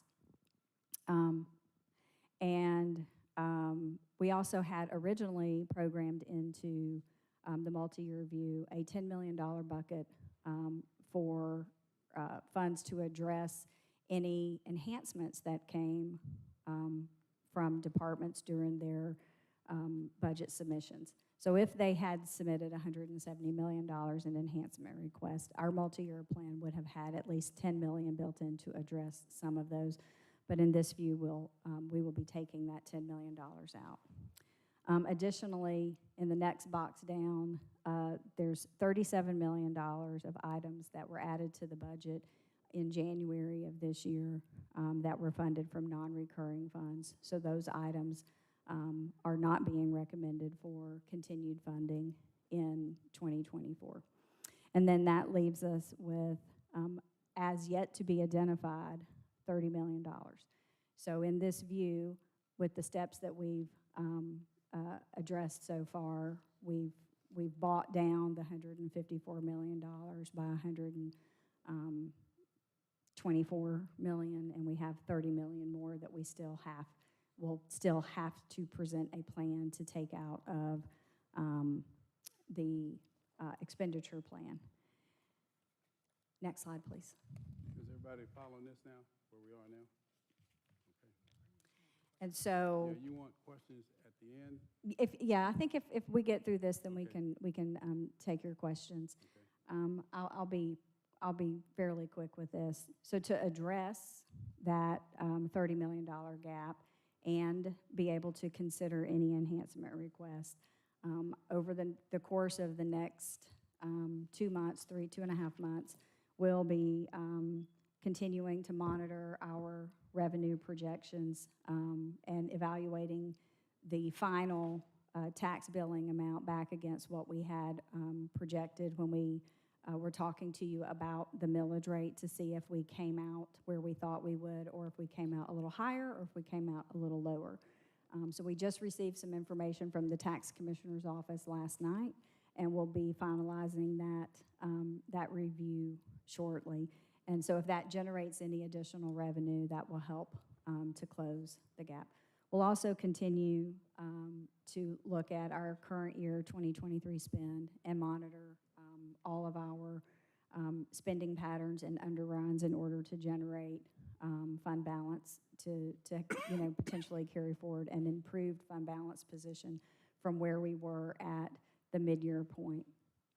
And then, again, looking for any specific targeted type of reduction that we could make. As I mentioned, we've already taken one pass at attrition. Maybe we take a deeper, we apply a deeper attrition factor.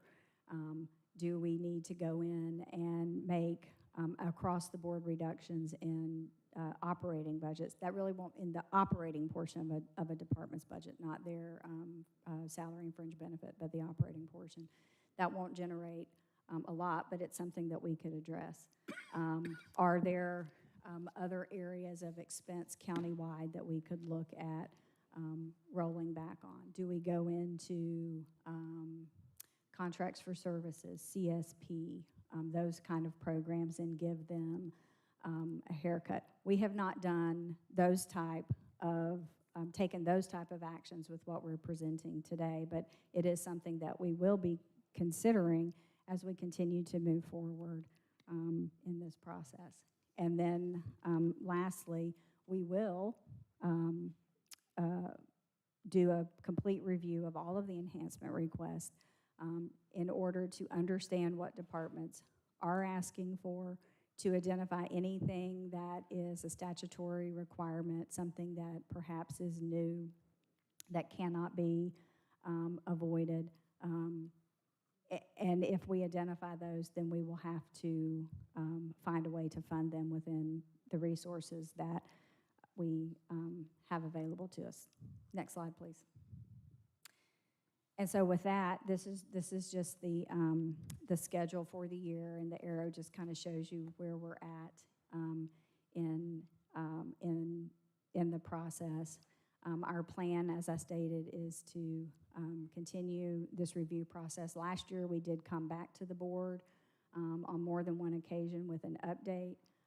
We hope to be able to do that as we finalize our enhancement review and give you the opportunity to hear our additional thoughts, update you on the revenue picture, continue to look at our expense patterns, and then we will have the proposed budget to you on or before November 15th, and I think this year the board meeting falls on the 15th. So we'll make our presentation to the board at that point in time. And then in December, we'll hold the one legally required official public hearing that will set us up to be able to adopt the budget in its final form at either the first or second meeting in January.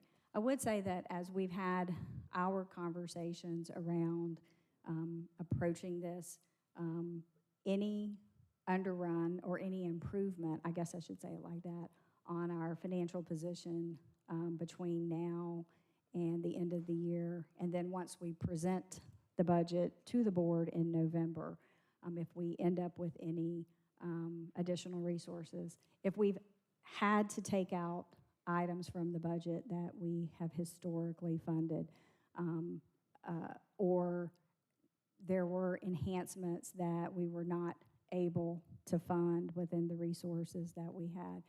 Our intent is to have, when we present you the budget in November, is to present it to you along with, if you will, like if we get, 10 more dollars, here's the next 10 items that we would recommend be funded with those $10. So that's the plan as we have thought through it this year. And Mr. Chairman, we're ready to take questions or comments or get some feedback from the board on what we've presented.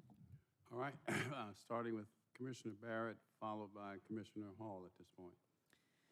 Thank you, Mr. Chairman. Thank you, Madam CFO. Just a couple of questions.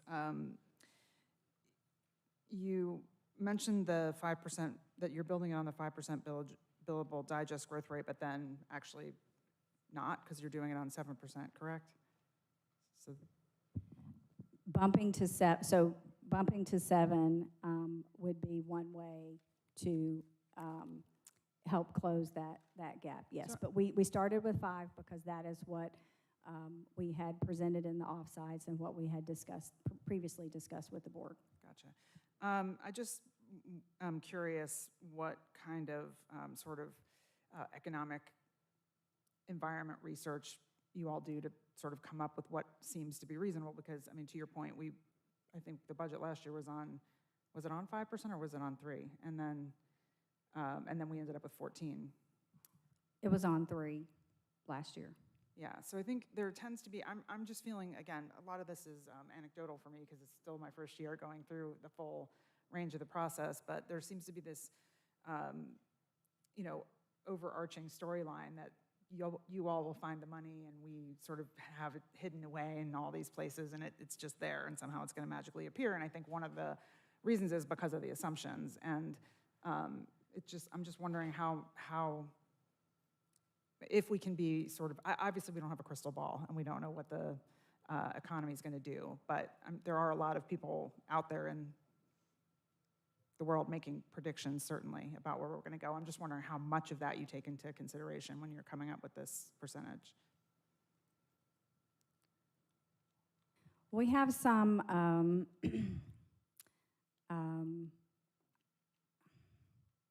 historical perspective, I guess, that we try to apply to it.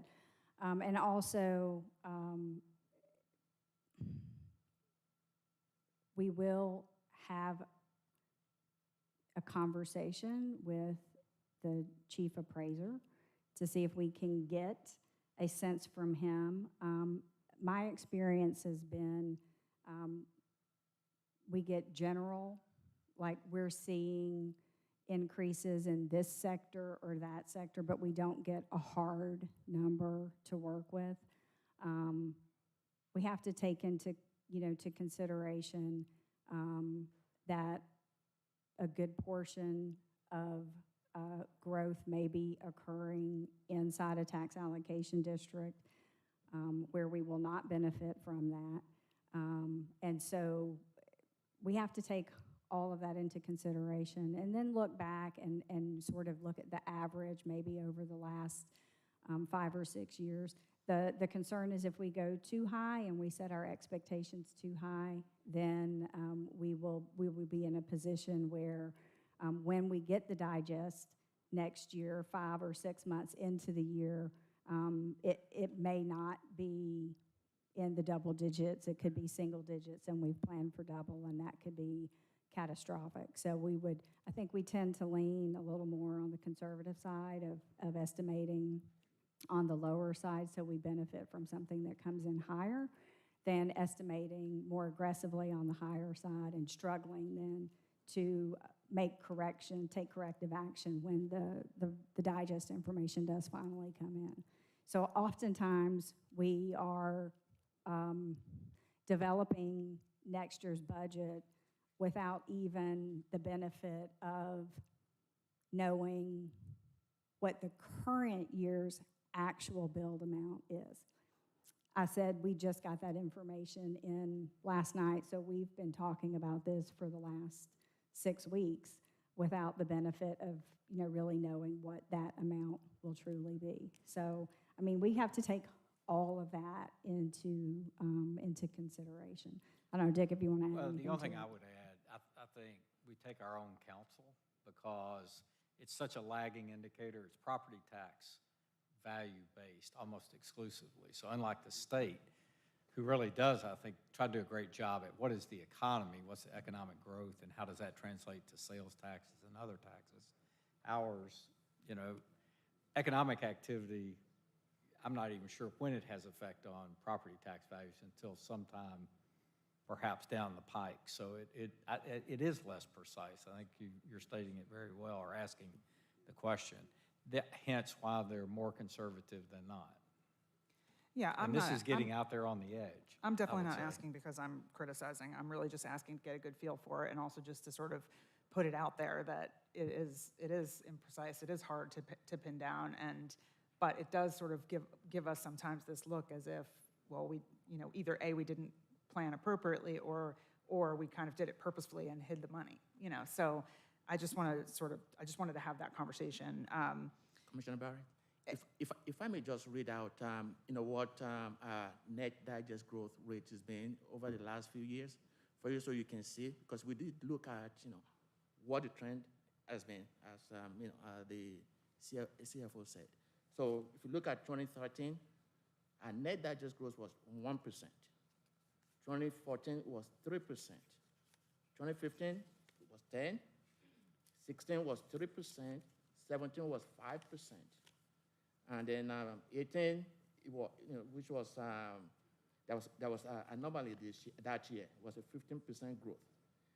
And then 19 was 8, 20 was 5, 21 was 6.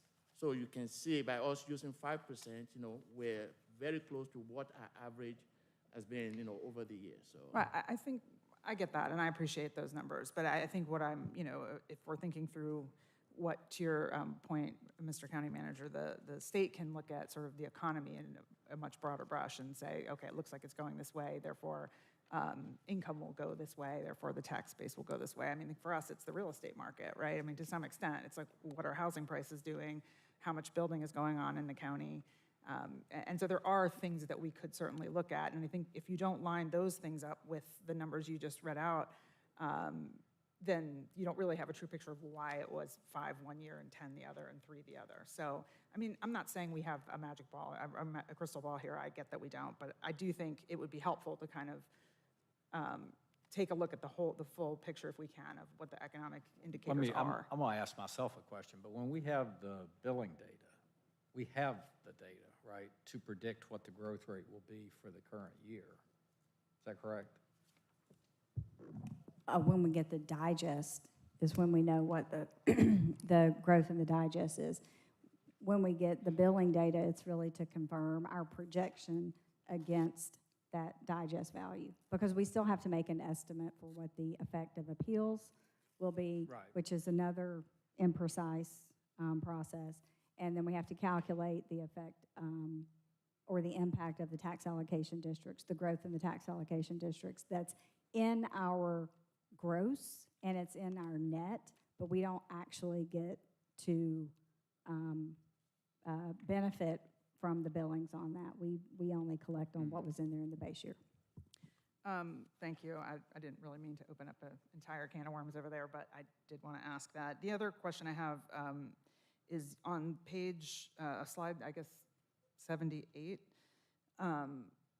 or 80, I can't really tell. Yeah, 78, that one. You talked through a lot of the details, but is there a way to get that in a list or something? Because you listed it like this is a very high level chart, but you went into a lot of detail about which things you're adding, cutting, what have you. I think it'd be really helpful to see the list. And not that it isn't subject to change, I get that it is, but I think it would just be helpful. Yeah, we can share that. Okay, great. And then the other thing you talked about was sharing a list of kind of in priority order of the things that you would fund if there was additional money. And so I guess my question there is there a way to see sort of what all of the enhancement requests have been for all the departments so that we can sort of make our own decision about what the priorities should be? We typically provide the list to the board when we present the budget, the proposed budget. So happy to do that. Right now, I don't have a list. That's what I said. They're still reconciling the list and trying to make sure that there were no duplicate requests and things like that. And a department may have asked for something that we actually already covered as part of the base budget and all of that. So yes, we can share the list with you. But as we talked through it this year, we thought that it would be important that we provide something that let you know, in essence, here's where things look in November. And when we come back to you in January, if the numbers have changed, these would be the next 3 things that we would plan to recommend to the board to fund, and these are the reasons why. Okay, I think that's all I have right now. Thank you. All right, excuse me, Commissioner Hall, please. Thank you, Mr. Chair. I was looking at page 80 and just wondering, are we not doing the department budget presentations this year? Because I don't see them on here.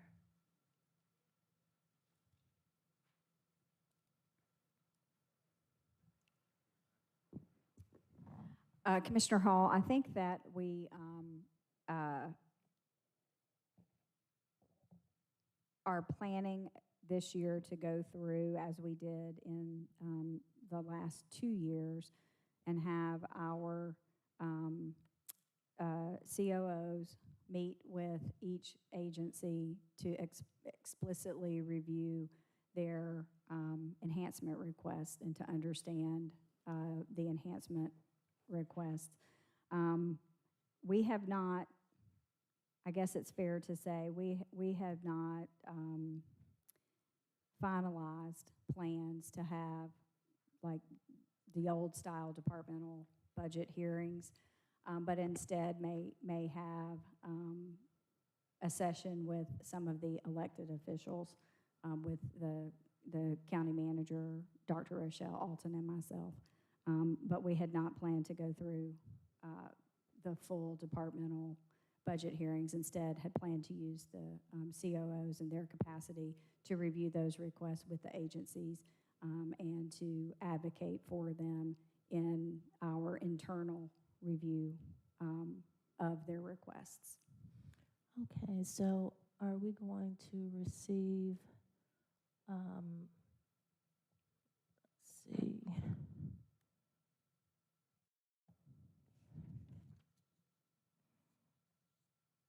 So if you're reviewing all of their enhancements that they submitted as part of their 2024 budget request, are we able to see those? Is that going to be part of the presentation as well? Yes, ma'am. We'll provide you with the enhancement requests from the departments. Okay. The department budget presentations used to be a very good way for new commissioners to get a complete look at the process and what the departments were presenting and get an overall understanding of why, because you could hear about, why they were presenting what they were presenting and asking for certain things in relation to the work that they needed to do. So I'm sorry to see that not be part of the process anymore. Thank you. Commissioner Abdul-Rahman. Thank you, Chairman. County manager, not to put you on the spot there, we often hear the chairman say, we look at what we have, we look at what we need, and some decisions need to be made. Have we communicated across the board, or more importantly, do we need as a body to communicate across the board that departments need to look at their department and see where they can cut, where they can save? I mean, I know no one wants to have that conversation, but that's a conversation that we're going to have. And so I'm just asking, as a body, I hear you saying it all the time, Chairman, but it's one thing to say it, it's another thing to communicate it to all departments. So I'm asking, is that something that we can do, or county manager, that you can do it our direction? I just want to put that out there. Yes, ma'am, I think it would be helpful. And one of the reasons that it would be helpful first of all, is to set expectations across the board, that there is not a lot of room in this budget for additional new programs. And that's first and foremost. That's one of the reasons why we would not do a complete dog and pony show for each department, because it's equally frustrating to them to, quote, not be heard, as it is to be heard and know that it's a charade at some level. If there are, life and safety or regulatory issues that are unavoidable, then that's where our internal review generally surfaces those. And then, honestly, you may see something in a complete list that does rise to a level that it needs to be funded. But I think the message of, if you look at this, there's only 2 or 3 ways to solve this problem: more revenue, and we've limited that for the time being. We're off looking for alternative sources like a sales tax, but that's probably 2025 at best. It is not adding new, because if you start with $150 million in a gap, you don't add another $170 million and then try to solve for that generally. So that's a message that definitely could go out. And then as you can see, even after we go through this exercise of not adding anything new, and there's about $100 million in total, you're still left with 30 or so to solve for. How do you solve for that? Well, those are what you're referring to. They could be across the board cuts. They could be in specific areas. Or if someone has something, and this is where the message, I think, could be turned into a positive, that is in the minds of the department, and maybe in everyone's mind, a high priority. Well, the first thing that they should do is reprioritize within their own spend. So if they have a new idea, a new need, what we don't do a great job of is not reviewing that. It's we don't go and review item number 100 on their list. They could. And I think the only way, honestly, to do that is with a consistent message from the board, because what they have seen in previous years is, we start tightening this, and then one will say, I choose not to participate. Now, these are elected officials generally, or I choose not to adhere to that guidance. And so that creates a ripple effect across all other departments that, that is a confusing notion of why are they left out and I'm not. So I think a consistent message would be very helpful. And we could help, develop more specificity if you'd like, but a general message would be good. Well, I'm sorry, go ahead, Chairman. But, Mr. Manager, it seems to me, though, that the departments, they report to you. Why would the message come from the board? Well, about cutting? To be, again, direct is because we will send them a message like we did last year.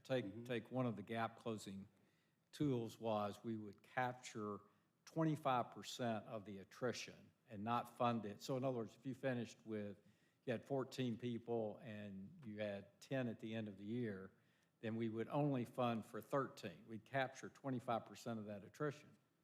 Right out of the gate, 2 elected officials say, well, I don't choose not to participate. That's why. Now, departments that work for the county manager don't have the option not to participate, but it creates a dissonance when they see that occur.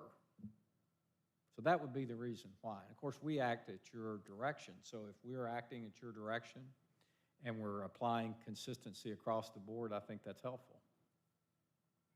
Well, my purpose for the question was I see it as being a problem later as opposed to now. So I thought if we at least get the conversation going, that across the board, Chairman, I know there are going to be probably individuals that will disagree. But I think as a body and the executive staff, if we at least have a conversation about expectations and about what we truly are up against and what we're going to need to see.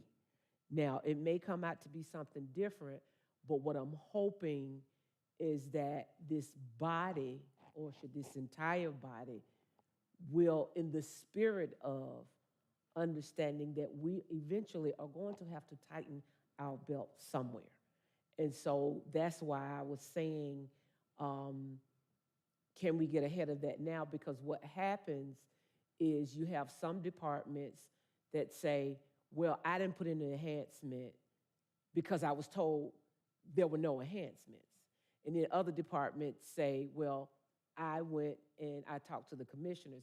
So I think in the spirit of what we see, we as commissioners see what's going on, that we do that now. We have those conversations now. Where can you cut? Where can you prioritize? What do you absolutely need? And so that's why I was asking more than just the chairman saying it. Maybe in a meeting or maybe in a letterhead or what have you. I mean, an email. I really do think this is a conversation that we need to go ahead and have and, let the sparks fly now instead of on the day of it. Okay, Commissioner Barrett. I just want to sort of echo some of what the last 2 colleagues who spoke said. And one is Commissioner Hall mentioned that those departmental hearings were good because they were helpful to kind of get a view of what the departments were looking for. I understand why we're not doing them, certainly, and I understand the mentality of putting on a dog and pony show only to be turned down is not really a joy for anyone. I get that. But I will say last year coming in and looking at the list of enhancements, which I remember getting now that we're talking through all this, trying to understand it just by reading the lines was not easy. It was a very long list that we didn't have the ability to sort it ourselves or, and the idea of you all sitting one by one with us and going through it also seems sort of unwieldy. So I'm not quite sure, but I think maybe we should start thinking about some way to sort of express what all of the enhancement requests are, including the ones that where departments are, elected officials are sort of ignoring our request for no additional enhancements, where if we can sort of look at them all and at least understand what they're asking and why, it'll be a lot easier to either just say we're applying this rule, we're sorry, across the board, or you know what, but this one thing really feels life or death. It does feel really critical and important, So I don't know exactly what the right solution is there, but I think something And honestly, that's where we've been from between pillar and post. We did all of the departments, commissioner staff participated at the airport. So that was one model. Then we've switched all the way over to the COOs reviewed it. We tried to consolidate it all and bring it forward. We have just been discussing, is there some middle ground where perhaps it's not 40 presentations, because these are several days then worth of presentations. Is there another way of doing it where you get enough insight with departmental participation, but perhaps not 15 minutes per or 30 minutes per? So give us, I think we've heard you, give us the opportunity to bring something back at the next meeting in terms of a revised schedule. And then maybe we can couple that with messaging, because I could see a benefit, quite frankly, to that consistent messaging and those sessions. So you have more insight and be able to deliver messages that would help the end product. Yeah, I'm continuing to echo Commissioner Abdurrahman too, just in the sense that if some of them get the message and others think, are following the rules essentially, and the others say, I'm not going to follow the rules, I'm going to come forward, I'm going to call you all individually with my request. If we hear them all in some way, then maybe we eliminate that. And I'm smiling because I'm just imagining some of the startup pitches where you have like 3 minutes to pitch. So they got to do it, and they got to do it in 3 minutes. Vice Chair Ellis?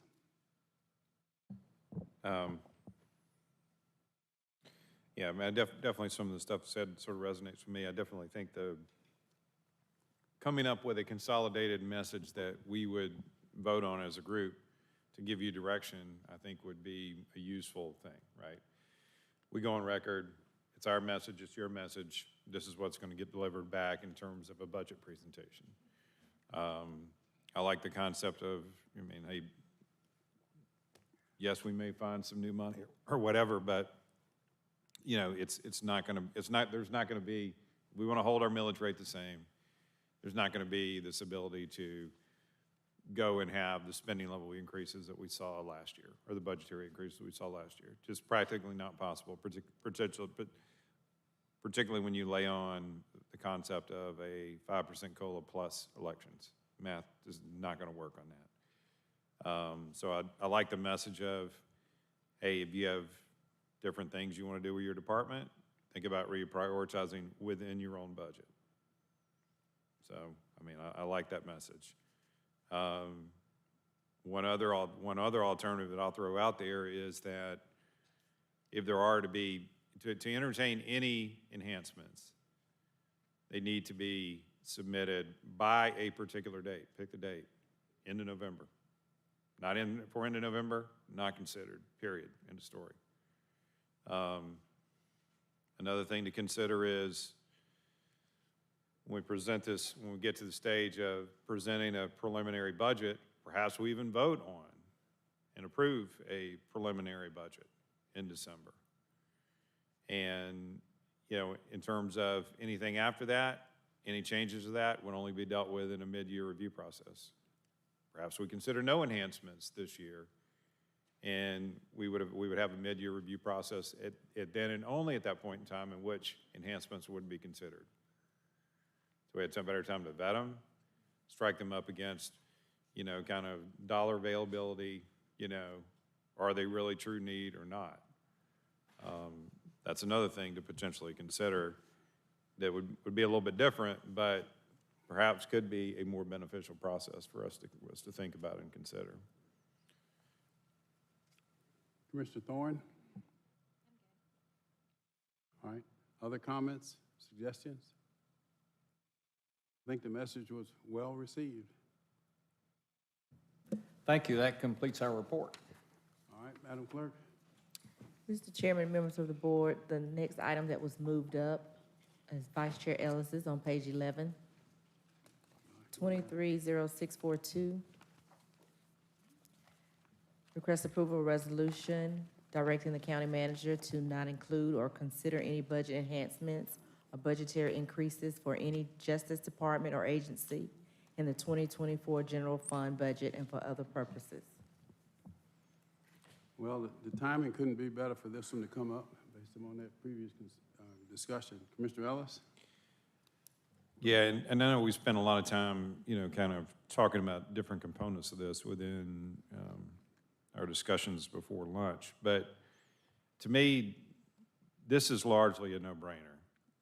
We increased collectively, the budgets for the Justice Agency 16.5%.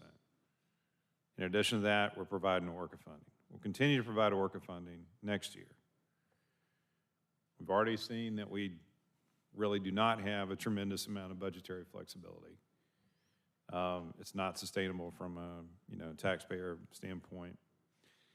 And then we've also got pretty good detail showing that the activity levels and the results that are currently being generated by the justice system merit or warrant any additional funding. And I think we should go ahead and send that message now that that's the way we're approaching the budget with this group collectively, given the significant amount of funding that they've got. And the onus is upon you all to figure out if there needs to be horse trading within your groups. You can maybe do some of that horse trading with some dollars. But to individually go and enhance this one because somebody else isn't doing this and that, going through it and being the arbiter again, when we've applied so much additional funding to it, I think that 16.5 bump last year is more than enough to really serve the purposes for 2 years, particularly when you overlay the additional funding provided through Orca and the fact that we've also got this other potential large capital expenditure that presumably we're going to continue to plan for and need to spend money on potentially in 2024.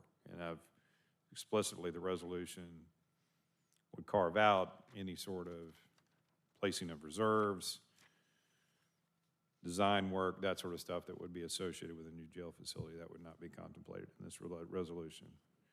So that's a resolution. Hopefully you all will support it. We can send that message, and I think it will simplify the budget process for our management staff and for us, and also help drive some of the messaging that was provided in the first half of the meeting. Commissioner Barrett?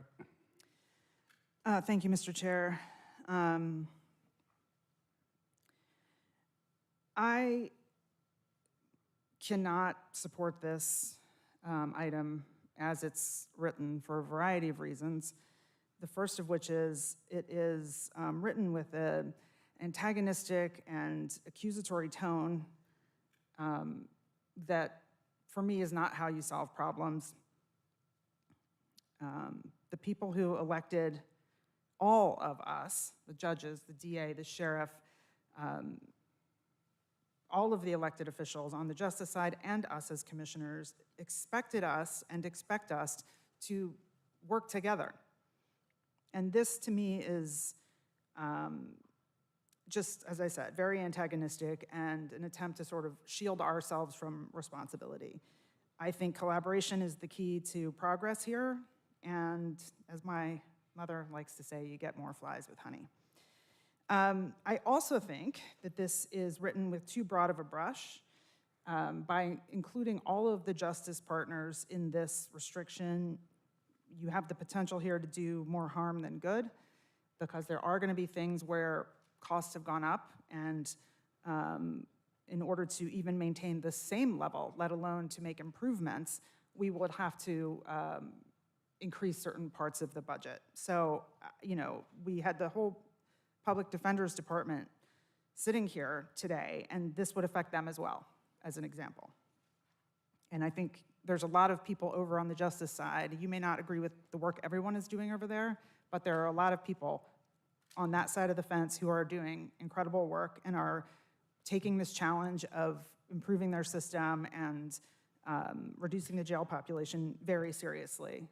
So hampering them, even just with the first part of what this gets at, which is to not raise their budgets at all.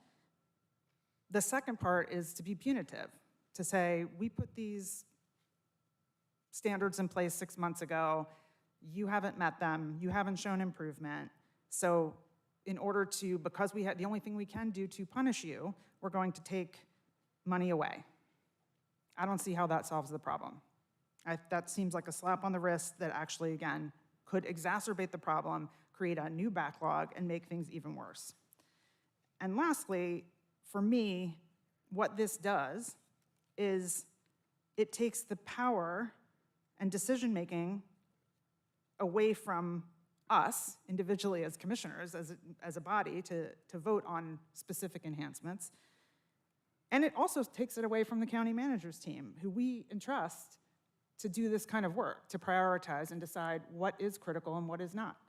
And I believe that Mr. County Manager and Madam CFO and the whole team over there have done an excellent job of doing that all along the way. So making this hard line in the sand, I don't think is, again, useful.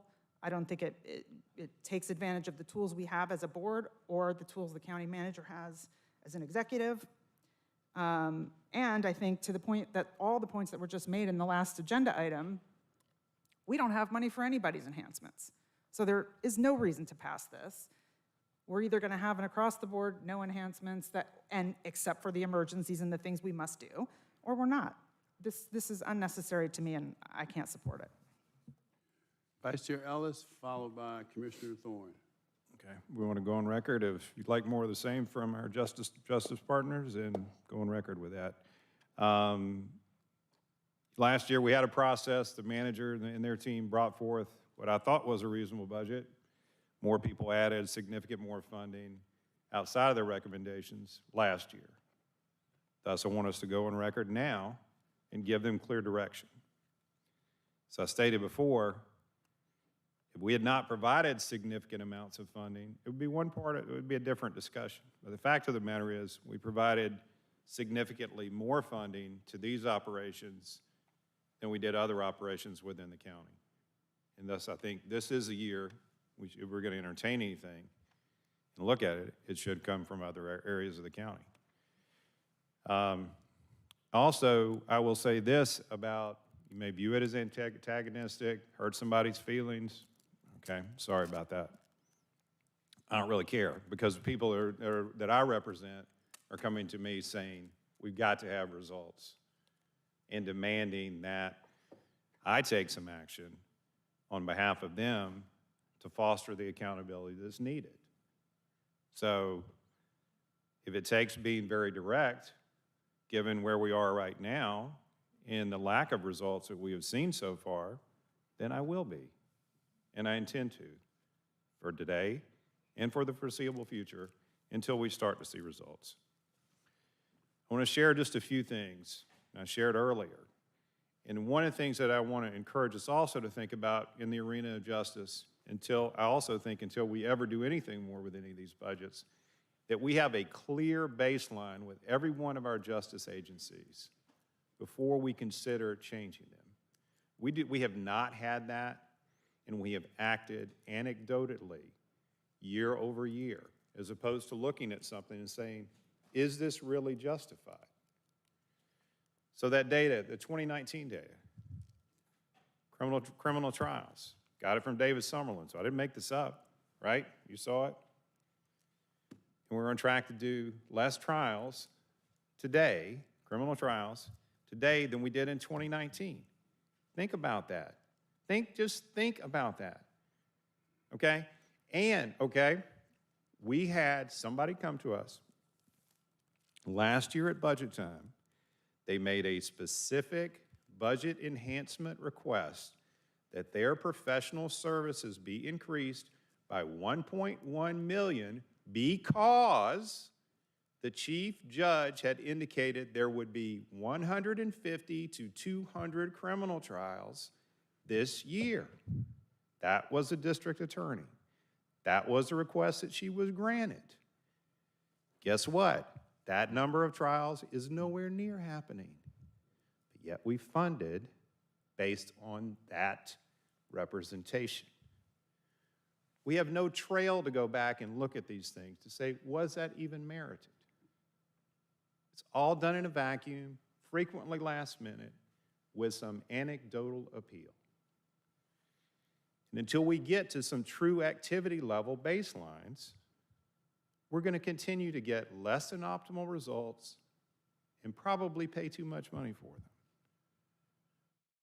Is it tough to put everybody in the same boat? Potentially, but it's a system.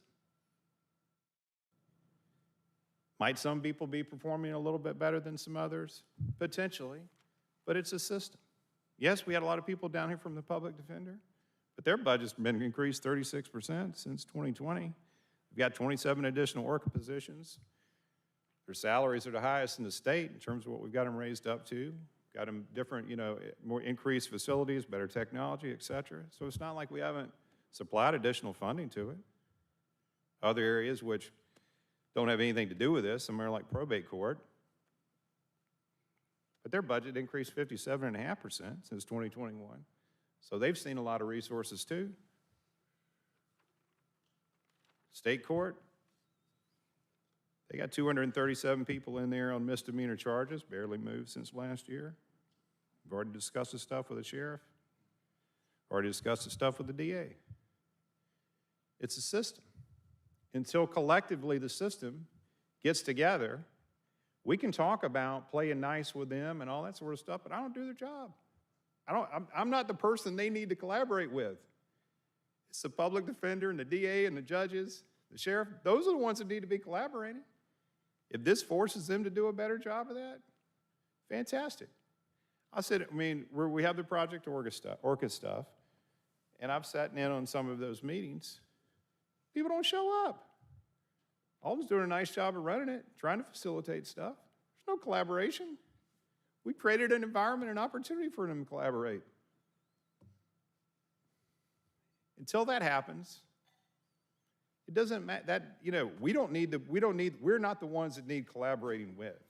They need to collaborate with each other with this collective pot of money they have and the collective set of resources they have to generate a better result. Commissioner Thorne. Thank you. I just kind of want to reiterate what Commissioner Ellis, Vice Chair Ellis, just said. I mean, you say this is an antagonistic tone, this resolution. It seems very factual based to me. It does not seem antagonistic.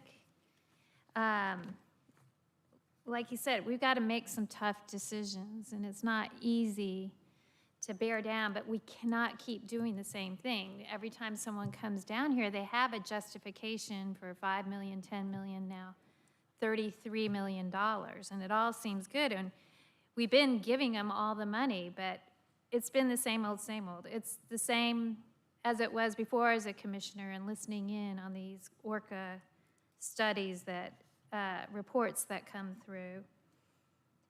And this resolution will be only through mid-year budget of 2024 to evaluate. So it's not even a full year.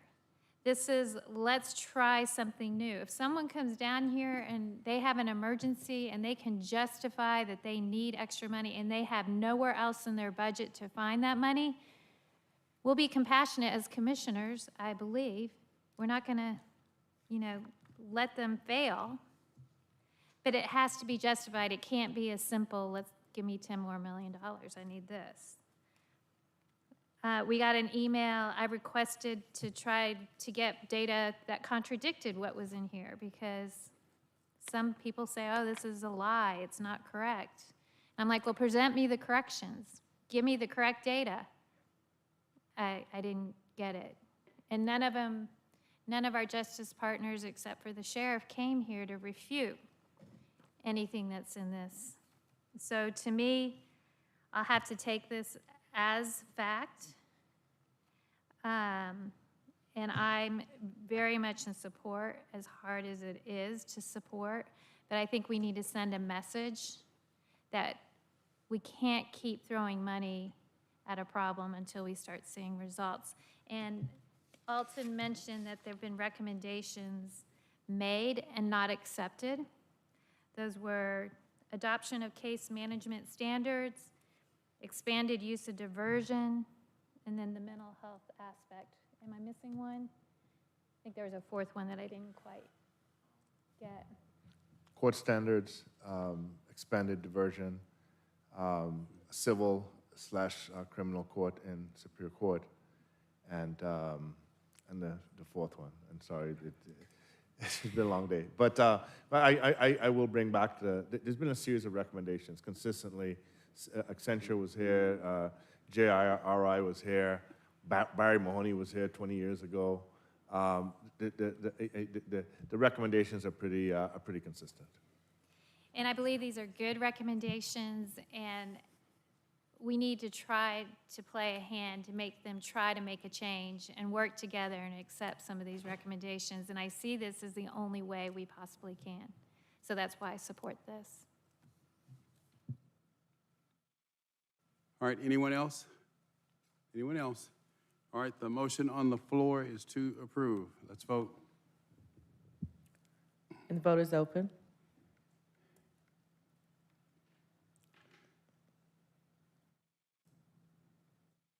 And the motion fails, 3 yeas, 3 nays. Next item. Back on page 8, bottom of page 8, 230629, Real Estate and Asset Management. Request approval to award a contract without competition in amount of $2,600,000 to provide postage services. All right, is there a motion? Motion to approve by Commissioner Thorne is seconded by Commissioner Hall. Please vote. And the vote is open.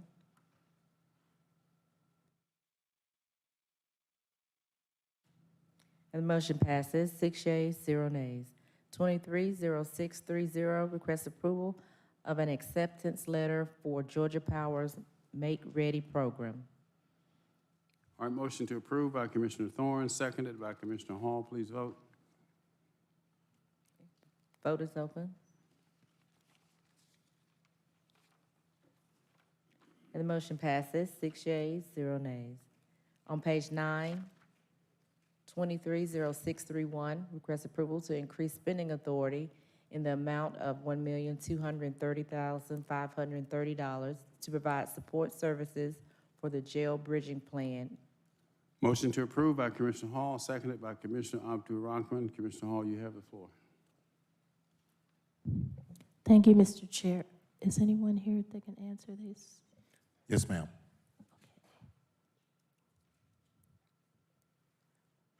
I just wanted to know what are the preventative and predictive maintenance services that will be provided at the county jail in South Fulton Regional Jail? So the, excuse me, Commissioner, the overall contract that we have currently with Johnson Controls for maintenance provides maintenance services at all 3 jail locations, of which the Union City location is one. The current contract requires Johnson Controls to complete all scheduled preventive maintenance based on the current equipment that's installed in the building and the manufacturer's recommendations. It also requires them, with the same labor, to complete all corrective maintenance, that is, repairs that are needed, using the same labor that's assigned to the facility for preventive maintenance. It allows for them to bill the county just for materials used at a proposed markup that they put in their bid as a response to the original RFP. So essentially, the only difference between the South Fulton location, the Alpharetta location, and the main jail is the size of the building, the amount of equipment to be maintained, but the approach is the same. I hope that answers your question. Absolutely, thank you. All right, let's vote. And the vote is open.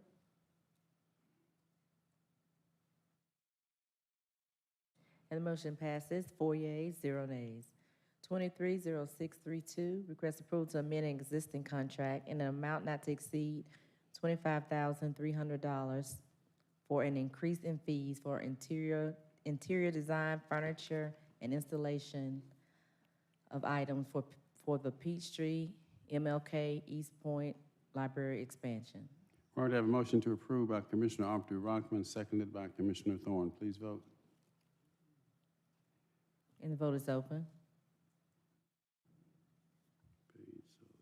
And the motion passes, 5 yeas, 0 nays. 230633, request approval to amend an existing contract in the amount of $7,400 to provide wayfinding, programming, design, and construction administrative services for the East Point Library. All right, motion to approve by Commissioner Hall, seconded by Commissioner Thorne. Please vote. And the vote is open. And the motion passes, 6 yeas, 0 nays. 230634, request approval to increase spending authority in amount not to exceed $555,397 to cover the cost to support Phase 2 for the relocation of the Clerk of Superior Court, Sheriff's Office, Information Technology, Dream Police, and Marshal Office to the County Central Warehouse. All right, motion to approve by Commissioner Hall, seconded by Commissioner Thorne. And the vote is open. And the motion passes, 6 yeas, 0 nays. Under Health and Human Services, 230635, Community Development, request approval to increase spending authority in the amount not to exceed $662,401 to provide housing rehabilitation services. All right, favorable motion by Commissioner Hall, seconded by Commissioner Thorne. Please vote. And the vote is open. And the motion passes, 5 yeas, 0 nays. On page 10, 230636, Public Works, request approval of the lowest responsible bidder in amount not to exceed $300,000 to provide standby utility pavement patching and paving services. Motion to approve by Commissioner Abdu-Rahman, seconded by Commissioner Barrett. Please vote. And the vote is open. And the motion passes, 6 yeas, 0 nays. 230637, request approval to increase spending authority in an amount not to exceed $80,000 to provide building code administrative services. Motion to approve by Commissioner Hall, seconded by Commissioner Thorne. Please vote. And the vote is open. And the motion passes, 6 yeas, 0 nays. 230638, request approval to increase spending authority in amount not to exceed $200,000 to provide small water meter installation services. All right, a favorable motion by Commissioner Hall, seconded by Commissioner Thorne. Please vote. And the vote is open. And the motion passes, 6 yeas, 0 nays. Under Justice and Safety, 230639, Public Defender, request approval of an MOU with the United Way of Greater Atlanta in the amount of $100,000 to support a select group of chronically homeless individuals released from the Fulton County Jail. Motion to approve by Commissioner Thorne, seconded by Commissioner Abdu-Rahman. And the vote is open. And the motion passes, 6 yeas, 0 nays. 230440, State Court, 0640, request approval to increase spending authority in an amount not to exceed $250,000 to provide substance use disorder monitoring services. Motion to approve by Commissioner Thorne, seconded by Commissioner Barrett. And the vote is open. And the motion passes, 5 yeas, 0 nays. 6 yeas with Commissioner Abdul-Rahman. On page 11, Commissioners' action items. 230510, request approval of resolution to rescind a motion previously passed by the Board of Commissioners to refrain from taking any action regarding the composition of the Board of Ethics until certain matters are no longer pending before the Board of Ethics and for other purposes. All right, Sponsored by Chairman Pitts. Motion to approve by Commissioner Motion to approve by Commissioner Abdu-Rahman. Commissioner Hall does not want to second that, so remove her name as a seconder. What's your question, Mr. Hall? Thank you, Mr. Chair. I just wanted more of an explanation as to why we're rescinding it, or that you are rescinding it. The reason for the resolution was because the Board of Ethics, based upon the original resolution that was approved, we held up confirming any new nominations that were coming to the board until such time as the issues that were being litigated, I guess would be the proper word, were resolved. And in order to accommodate their request that we approve new nominees from certain organizations, we would have to reverse the previous action. So that's why it was introduced, and that's why it was introduced. But I was going to ask, has there been any activity? So if you'll recall, the original action establishing the moratorium was done at a time when we anticipated that the matters involving Commissioner Arrington would be resolved shortly. That has not happened. The Board of Ethics attorney has informed me that there may be some discussions regarding resolution by agreement, and that until they decide whether or not that is going to occur, they decline to answer the most substantive questions that we posed to them, because they believe that that would give away litigation strategy, is what he told me. But that's where it is now. There's been no final resolution of Commissioner Arrington's matters, and we don't have substantive responses, but it does remain a fact that the resolution is taking a bit longer than was originally anticipated by this body when the moratorium was put in place.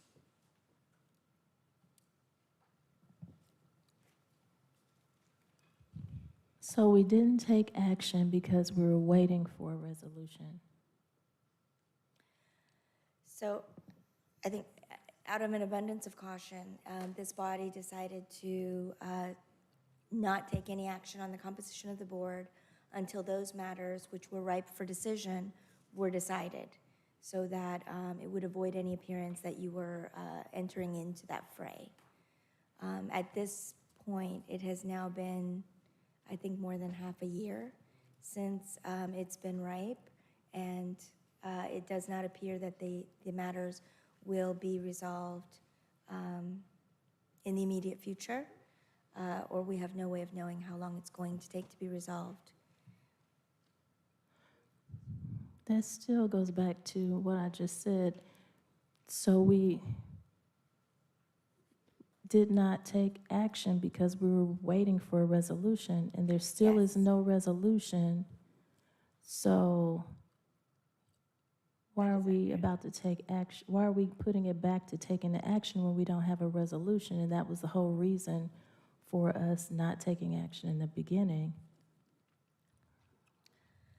So if this resolution is approved, I think the rationale for the change would be that at the time when the initial action was taken by this board, you anticipated and had every reason to anticipate that those other matters before the Board of Ethics would be resolved in very short order, and that has not happened. So at this juncture, you would have to decide whether you want to continue the moratorium or proceed with filling the board so that they can conduct their business in the meantime. And did we have some appointment that was made? I don't recall. Was there? Well, when I spoke with the chair of the Board of Ethics, he indicated that the Chamber of Commerce, that South Fulton Chamber of Commerce, may have someone that they want to put forward. And the, Yes. and the Greater North Fulton Chamber has a nomination that's pending, as well as the South Fulton Chamber.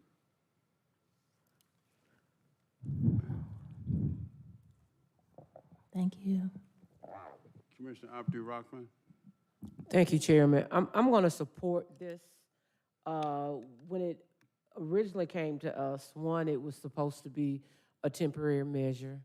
However, I think we're going on a year now. My understanding on my level of communication is that it is interfering with their ability to do what they need to do. And so I think it's prudent at this point in this juncture, since we did hold it up, we did wait, I think to linger this would do more damage than good. And so I'm going to support this, and I think we have to send a message that the ethics board is a different entity, and we have to be very careful that we're not interfering, even though we do want them to do their job. And depending on who you talk to, you may get a different answer. But it is not our authority to keep them from doing their job. Our authority is to make sure that we're not blocking them from doing their job. And so I will be supporting this, and I will ask my colleagues to please support this as well. All right, other questions? The motion on the floor is to approve by Commissioner Abdul Rahman, seconded by Commissioner Thorne. Let's vote, please. And the vote is open.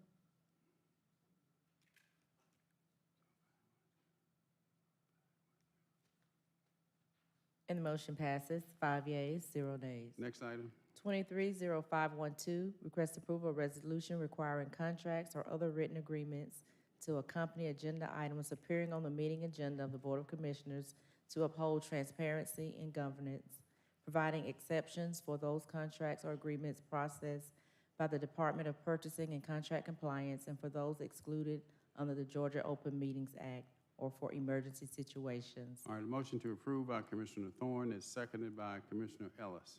Commissioner Hall, you have the floor. Thank you, Mr. Chair. I just wanted to know, have there been any additional changes since the last time we heard this? Because I know the last time, I think it was Felicia Strong-Whitaker had offered some changes. It's the same, but Felicia, we met with Felicia to go over. I think her response confused people that we specifically took out anything that would affect her and her work out of the contract. Whereas most of our contracts and agreements go through purchasing, we eliminated any effect on her work, which initially when I first was proposing this, I don't know, back on 8/2, I held it because she came up to me before the meeting and said, hey, this is going to hinder my work.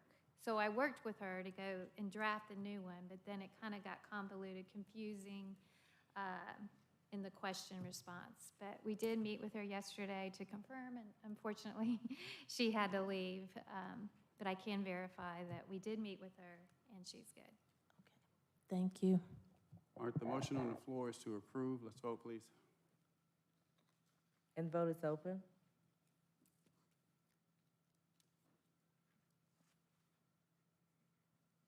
And the motion passes, 5 yeas, 1 nay. 230595, request approval of an ordinance to amend the Fulton County Code of Ordinances relating to budgetary controls for members of the Board of Commissioners by reducing the travel conferences budget by the members of the Board of Commissioners and for other purposes. Sponsored by Vice Chair Ellis. How do you second it? Get that. All right, the motion on the floor is to approve. Motion to approve by Commissioner Ellis, and I seconded that motion. All right, no comments? Let's vote. And the vote is open. Now let me refresh everybody's memory. At the last meeting,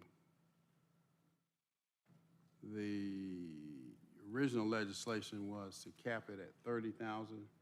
If I recall correctly, Commissioner Thorne made a friendly amendment that for first year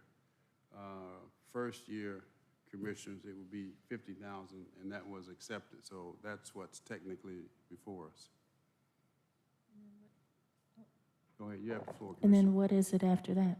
Back to 30 after that first year. So just 50 in 2024 and then 30 for all remaining years? First-year commissioners. For first-year First-year commissioners. Yes. And going All right, back. thank you. And going back 3 or 4 years, including year-to-date, there's only one time has any commissioner used more than $30,000 for travel. That one year was $31,000 and some change.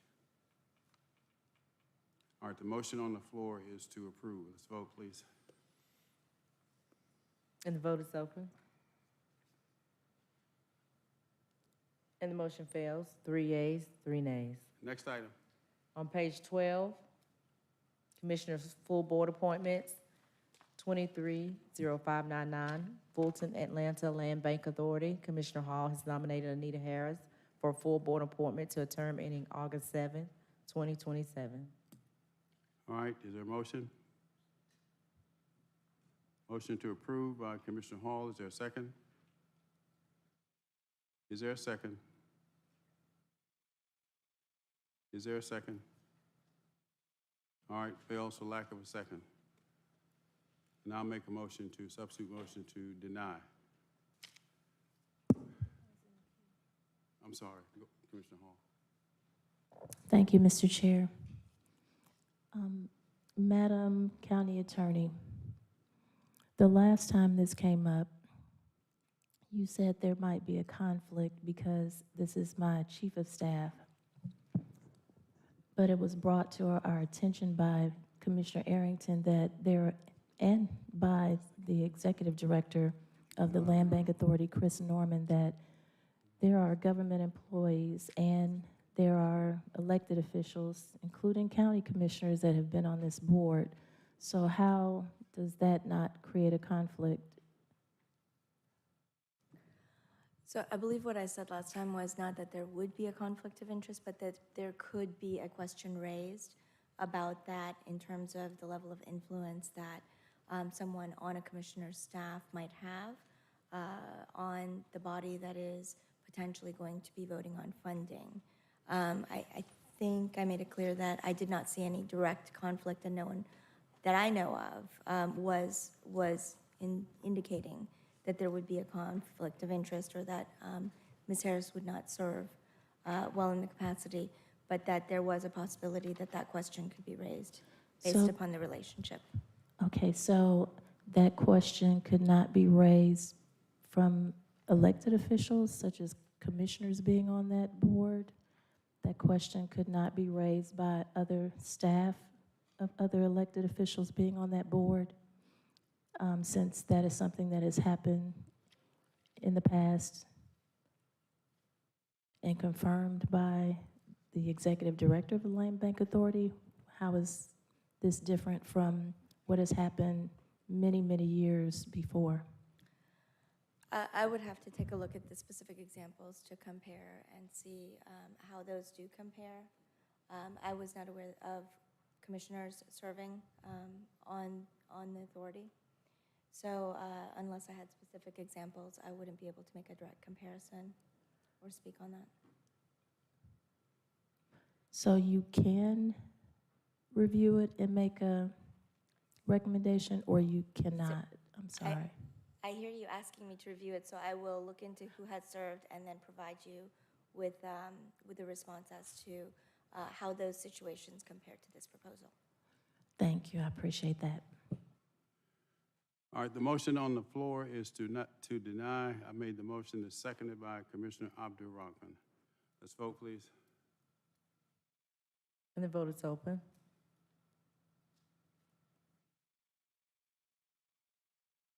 And the motion passes. 4 yeas, 1 nay. Next item. 230643, Fulton Atlanta Land Bank Authority. Chairman Pitts has nominated Edith Latipo for a full board appointment to a term ending August 7th, 2027. Motion to approve by Commissioner Abdul-Rahman and seconded by Commissioner Barrett. Let's vote.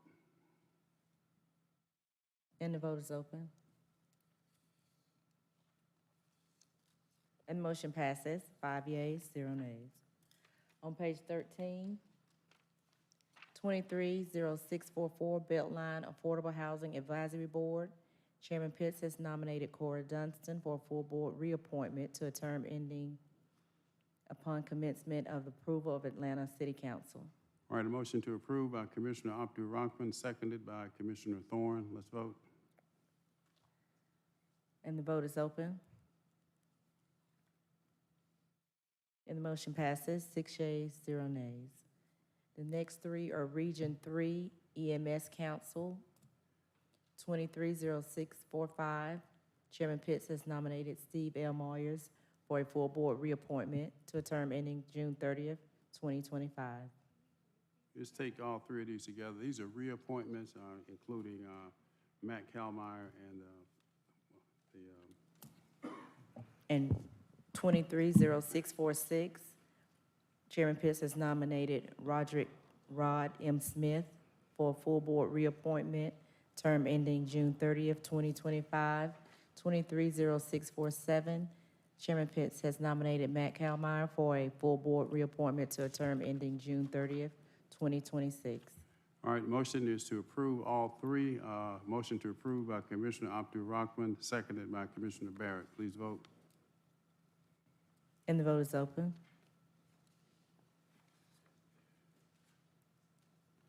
And the motion passes, 5 yeas, 0 nays. Any other matters to come before us? We have the one emailed in comment. Okay. I can either read it or email it to you. How would you like to? You can just read it quickly. Okay. Comment from Lisa Jones. Thank you, Commissioners, for allowing my comment. I represent myself and over 150 county residents on behalf of Fulton County Animals in support of amendment to Ordinance 230641 to prohibit outdoor animal sales.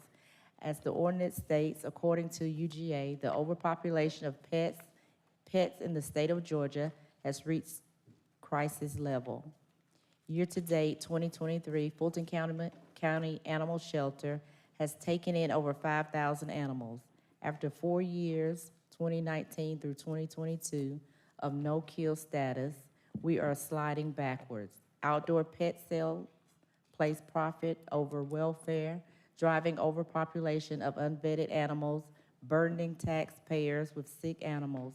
This Honorable Board of Commissioners has shown its dedication to Fulton County animals with the opening of our state-of-the-art animal care facility slated to open November 1st. We urge you to continue the commitment by prohibiting outdoor sales. No All further, right, any further matters to come before us? no further items. No further matters to come before us today. We are adjourned. Thank you so much.